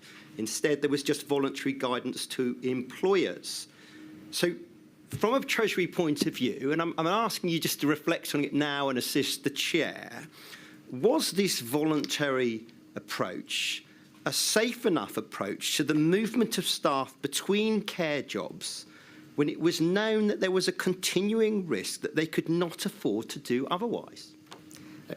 Again, I'm not obviously familiar with all the policy debates, so I can't sit here and make a pronouncement on what the right policy would have been. I think that would be the opposite of a good decision-making progress. I can tell you that across all the different health and public services interventions that we made, a cumulative total of about £150 billion was spent. So I think you've heard evidence from the chief executive of the NHS that the government did provide the NHS in particular with the emergency funds needed. I've talked about the billions that were provided to local authorities who are obviously responsible for social care as well. So if you're saying that how some of that money was used should have been better prioritised for this versus other things, perhaps. But again, I'm not familiar with the specific policy proposal, why it was deemed to be ineffective at the time, why it was not supported by key system partners, not just the Treasury, but more broadly, because my understanding was there are operational issues with it as well, having reviewed the materials. I can't sit here and speculate on what the right answer is for something that I was not involved in or have no intimate detail about. Thank you, my lady. Thank you, Mr. Friedman. Mr. Thomas, I'm afraid Mr. Thomas is right over by that wall, Prime Minister, so... Prime Minister Sunak, Leslie Thomas, and I'm instructed by Saunders Law, and I represent FEMHO, the Federation of Ethnic Minority Healthcare Organisations. You remember them, those are the very people we were clapping for on Thursday evenings at 8 p.m. So some context for you. The Chief Scientific Advisor, Sir Patrick Vallance, told this inquiry that it was entirely foreseeable that there would be disparities in health outcomes during the pandemic because of historically known structural inequalities. I have 3 short questions for you. 1, with your Eat Out to Help Out scheme, specifically, please tell us what were the specific measures or considerations in its design to address the vulnerabilities of ethnic minority workers in the hospitality sectors and other sectors? Sorry, do you want to do one question at a time? Or? Yeah. Well, as I touched on earlier, it was precisely because the millions of people who worked in that industry were disproportionately from vulnerable groups, lower paid, people moving off welfare, people working part-time, women, ethnic minorities, that I thought, as a matter of social justice, those jobs were incredibly important to focus on saving, because all the evidence that we were seeing and talking to businesses was that there was a real fear that they wouldn't be able to protect those jobs and people would have to be let go. Sorry, forgive me for cutting across you, because time is short, and I know that you wouldn't be trying to talk me down on the clock. My question was very specific.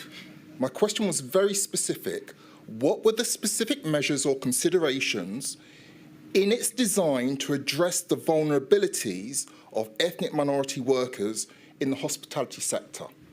That was my question. Well, Just before you answer, Mr. Sunak, Mr. Thomas, I think that comment was inappropriate, so please just answer the question, Prime Minister, and ignore the reference to your deliberately talking Mr. Thomas out.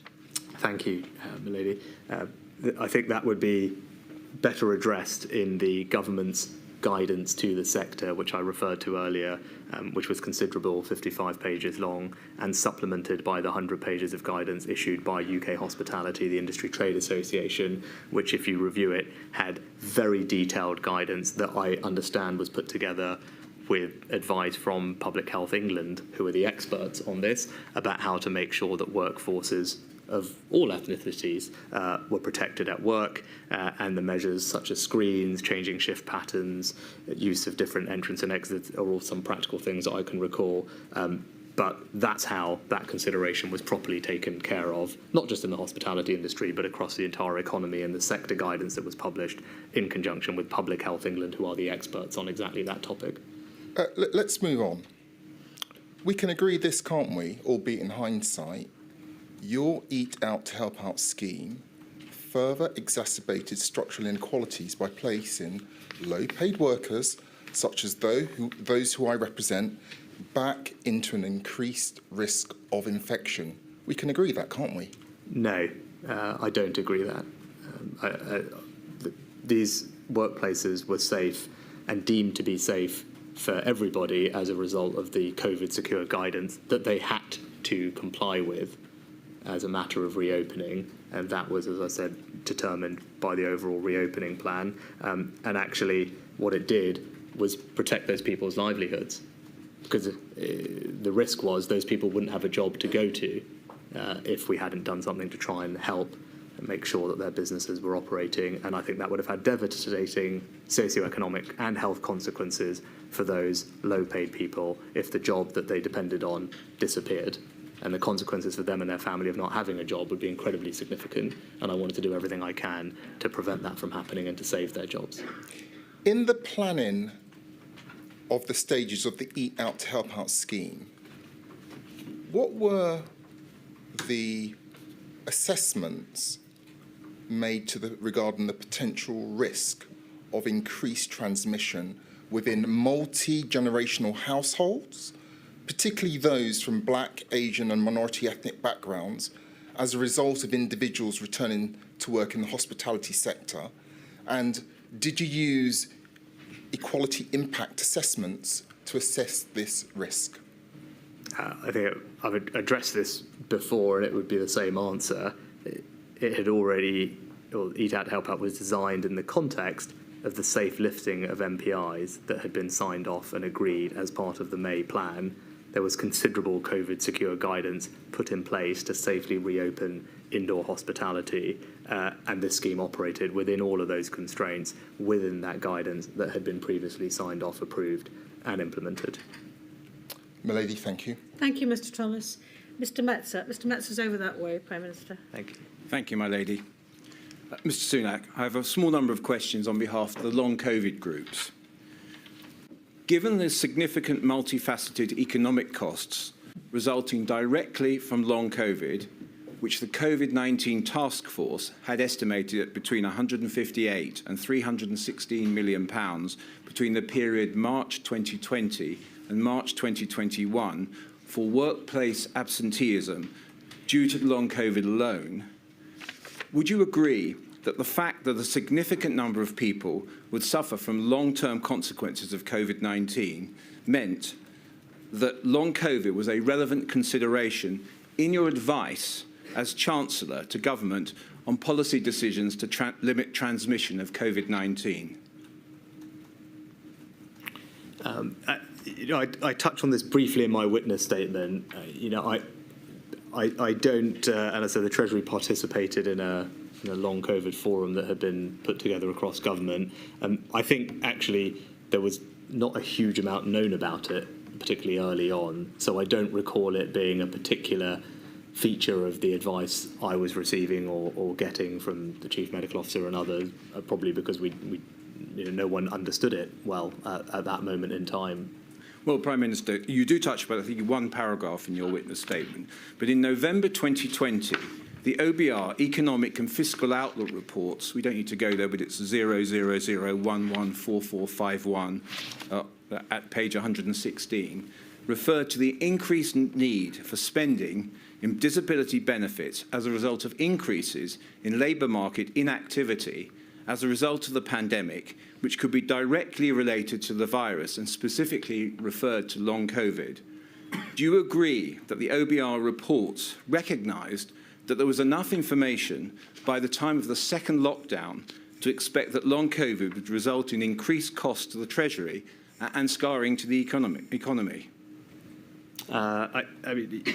I think without question, we've seen a rise in economic inactivity since the pandemic, and it has been a focus of policy for a while now, with considerable investment, in fact, in various different ways to try and actually support people back into work. Yes. But I don't disagree that there has been a rise in economic inactivity. Yes. And also that was that potentially that is something that would have contributed to scarring and identified at the time. Yes. Yes. So you agree from November 2020, the time of the second lockdown, that there was enough information to expect that long COVID would result in increased costs to the Treasury and scarring because of the workplace absenteeism and the rise in long COVID.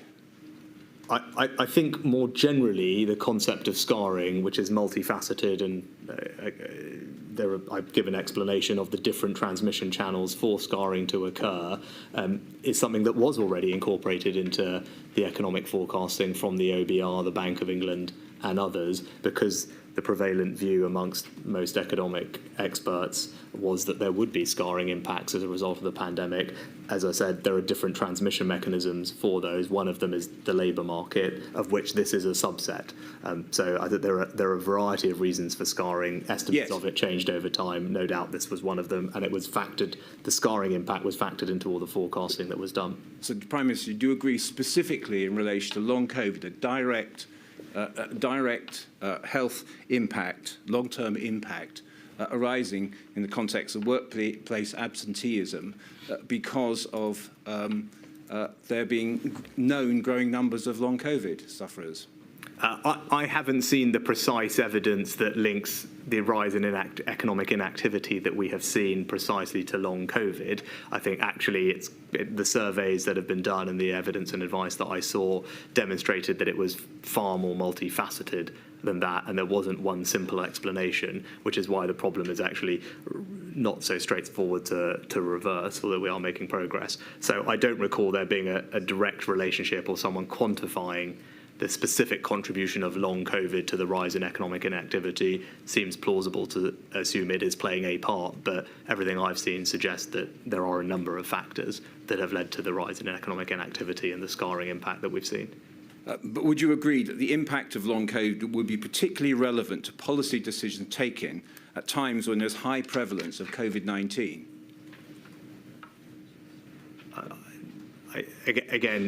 With regard to economic inactivity or the impact on scarring, it is one of a number of factors that has led to a rise in economic inactivity is probably what the evidence suggests. But so as I said, there's a range of reasons for the rise in economic inactivity, not all attributable to long COVID. No. But policymakers have to consider them, all of them, not one on its own. No, but including long COVID, you accept? It seems plausible to assume that it is a contributing factor, that I can't sit here and tell you that I've seen something that explains exactly what it is contributing to or how much of the rise in inactivity that we've seen is down to that. I haven't seen any precise studies on that, so I just simply can't tell you how much of a feature it is. But we do know that there's been no advice from, we haven't seen any advice from Her Majesty's Treasury warning of the economic costs of long COVID born from high prevalence of COVID-19. How, if at all, did the economic costs from long COVID inform your advice to the Prime Minister? And are you able to give an example? No, I mean, as I said, I think more generally, the impact of COVID on the labour market was misestimated by most people because the predominant fear throughout this entire period was significant unemployment, which thankfully didn't manifest itself in the end, but the predominant labour market fear from all economists was about the rise in unemployment that would happen as the furlough scheme was wound down over time. What was underappreciated was the rise or subsequent rise in economic inactivity. It was underappreciated by all, including the Treasury, but all economic commentators, I think, of which, as I said, there are a number of reasons for that. Yes. Sorry, Prime Minister, can I just cut across you, please? I'm very sorry. In summer 2021, the government started planning for high prevalence of COVID-19, which meant the government was accepting there will be more cases of COVID-19 and therefore, as a result, long COVID. Were the increased costs from more cases of long COVID an accepted trade-off for keeping the economy open? I don't think the conversation was ever that precise about that particular thing. I think in my recollection of 2021 was a exit roadmap that was put together in February, extensive engagement and discussion with our public health advisors and chief scientific advisor, CMO. I think both of them have said that they feel like that exit roadmap is something that the government got, we all did very well. It had 5-week periods, time to make a step, review data, adjust as needed. Again, like the May roadmap, it was delayed at one stage. All of that was informed with medical and health advice, all of it, and we followed the plan as it was laid out, delayed in one place to accommodate some concerns. Yes. But it was put together with the input of the medical advice. Mr. Sunak, finally this. Do you accept that the economic cost of workplace absenteeism in circumstances with a rising number of persons who are suffering long-term sickness due to long COVID, it was important that be a feature of Her Majesty's Treasury's advice on NPIs, and therefore, if that was taken into account, then that became those increased costs were an accepted trade-off for keeping the economy open?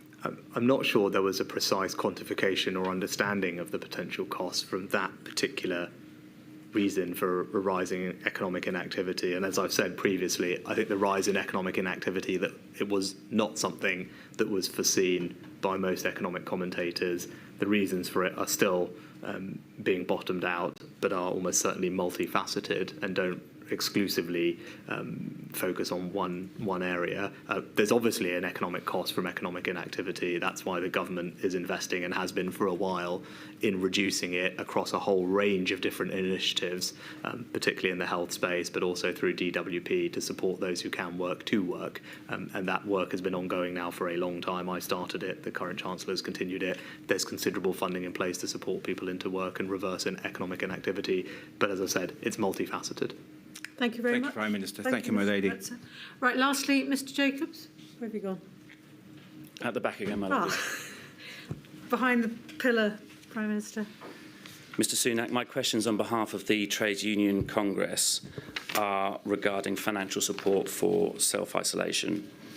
The issue of those on the lowest income facing 2 weeks of self-isolation on the £95 of statutory sick pay, or indeed nothing if they are ineligible. Firstly, is it accurate to describe that the Treasury was urged from many sides to take greater action on financial support for self-isolation? Well, the first thing to say is that the Treasury did take action. In my first budget that I delivered as Chancellor in March, we made changes to the operation of the statutory sick pay scheme so that it operated from day one rather than from day 4 as was normal, that it covered asymptomatic self-isolators, and we put in place a £500 million hardship fund distributed to local authorities, particularly designed to pick up those hard cases and make sure that those who needed to could get extra support. So those were the decisions that were taken in March. It later became a feature of discussions, I think, at the tail end of the summer. There were some conversations between Number 10 and others, and then there was quite an extensive set of deliberations leading to the announcement in September of the £500 payment to support people to self-isolate. Mr Sunak, you've described various decisions that were taken. My question, straightforwardly, was a slightly different one. Is it accurate to describe that the Treasury was urged from many sides to take greater action on financial support for self-isolation? I think it's a fair thing to say that on every single topic, there is always someone urging the Treasury to do more and spend more. I think that is a universal view. You could pick any single policy, and that would be the case, including this, but that would apply equally to any other thing that I did in the pandemic. While some action was taken, and we'll come on to that, is it right realistically to say that you personally, Mr Sunak, and the Treasury were extremely resistant to any significant scheme of support? No, I was sceptical that it would make a significant difference to the levels of people self-isolating, which was the purported basis for the scheme. And it's entirely reasonable for those conversations to happen, and they did happen, but ultimately a scheme was introduced. It was introduced in September. It provided a £500 payment, and it was introduced as a result of those deliberations in government, testing propositions, and I think, again, that is sign of a process that is working. Ultimately, this is taxpayers' money. It's right that there are conversations that happen to make sure that it's being spent in a way that is effective, and this was just one of those many conversations that happened. There are a number of references in Sir Patrick's diaries, Mr Sunak, to your personal position, and by way of example, 27th of July 2020, he writes, Dido pushed to get financial support for people to get tested in low socio-economic groups. Rishi reacted strongly against that and said, basically, just stop the social interactions. For Rishi, it is all about personal responsibility and get the state out. And then on 7th of September 2020, Chancellor blocking all notion of paying to get people to isolate, despite all the evidence that this will be needed. Are those fair characterisations of your position? No, and they're not borne out by the evidence either, because in August we introduced a pilot scheme in high incidence areas with payments for people to self-isolate, and in September we announced a national scheme, and those conversations were happening throughout August and September more generally, as far as I remember, and having reviewed the evidence. So the proof is that we did introduce a scheme to do that, but like on most things, my job is to scrutinise. It's right that there are debate over policy, and that was the same on this policy like many others. They certainly were fair characterisations, weren't they, Mr Sunak? For the first 6 months following self-isolation as a key measure from March 2020 until the end of September when the scheme was brought in, for that period of time, it was an issue that was unaddressed, wasn't it? No, that's, again, not a fair characterisation. I took action on self-isolation in the first budget that I delivered on the 11th of March, and this didn't then become a particular topic of debate until the end of the summer, and that's unsurprising because that was when the test, track and trace scheme had been set up at a proper scale, at which point this became a more relevant consideration. It just wasn't relevant earlier because A, we were in a national lockdown, and B, we didn't have test, track and trace up and running with the testing volumes to make this a kind of mass consideration. When it came up at the end of the summer, we went through it as we would with any other policy. All the evidence at the time and subsequently has not concluded. People have many opinions on this, but no one was able to produce any clear evidence that higher payments would make a difference to compliance rates. Indeed, there were many other reasons people weren't complying, which had nothing to do with their need to work, and it was all about boredom, loneliness, going shopping, reducing symptoms, misunderstanding of the rules. So it wasn't ever clear to me that this was the primary reason, and indeed all the evidence of what we did demonstrated that it didn't make a significant difference, if any, to compliance rates. But we did introduce it, as I said, £500 in September after a pilot study that was done in August. Mr Sunak, before I move on to my next question, you say that it wasn't relevant in the earlier period. For those on low incomes who kept the country going, working in food processing plants, in transport, in social care, through lockdown, it was highly relevant, wasn't it? And there was considerable support in place for the most vulnerable, as I've documented in my previous answers. Not only did we put in place a £500 million hardship fund for local authorities specifically to help people who most needed it, we temporarily increased universal credit, which was worth £1,000 a year. We increased again significantly the local housing allowance for 1.5 million of the most vulnerable families, worth £600 a year, and we had a self-employment scheme so that all those who were self-employed were benefiting from considerable support whether or not they were still able to work. So there was considerable support in place for everybody, and as I've pointed to, the evidence is clear that it did disproportionately benefit the most vulnerable and those on the lowest incomes. My point was that this became a more a more significant consideration in terms of the scale because of test, track and trace. So this had an ability to impact the national progress of the pandemic because we were now testing at such a scale. And as soon as that became a conversation, test, track and trace was set up, we engaged with all those conversations and implemented a scheme in September which provided £500 of support. On that scheme introduced in September, providing £500 of support, it ultimately had very, very low take-up, didn't it? Yes, my understanding is around a fifth of people took it up. In terms of the reasons for that, it was a local authority administered scheme.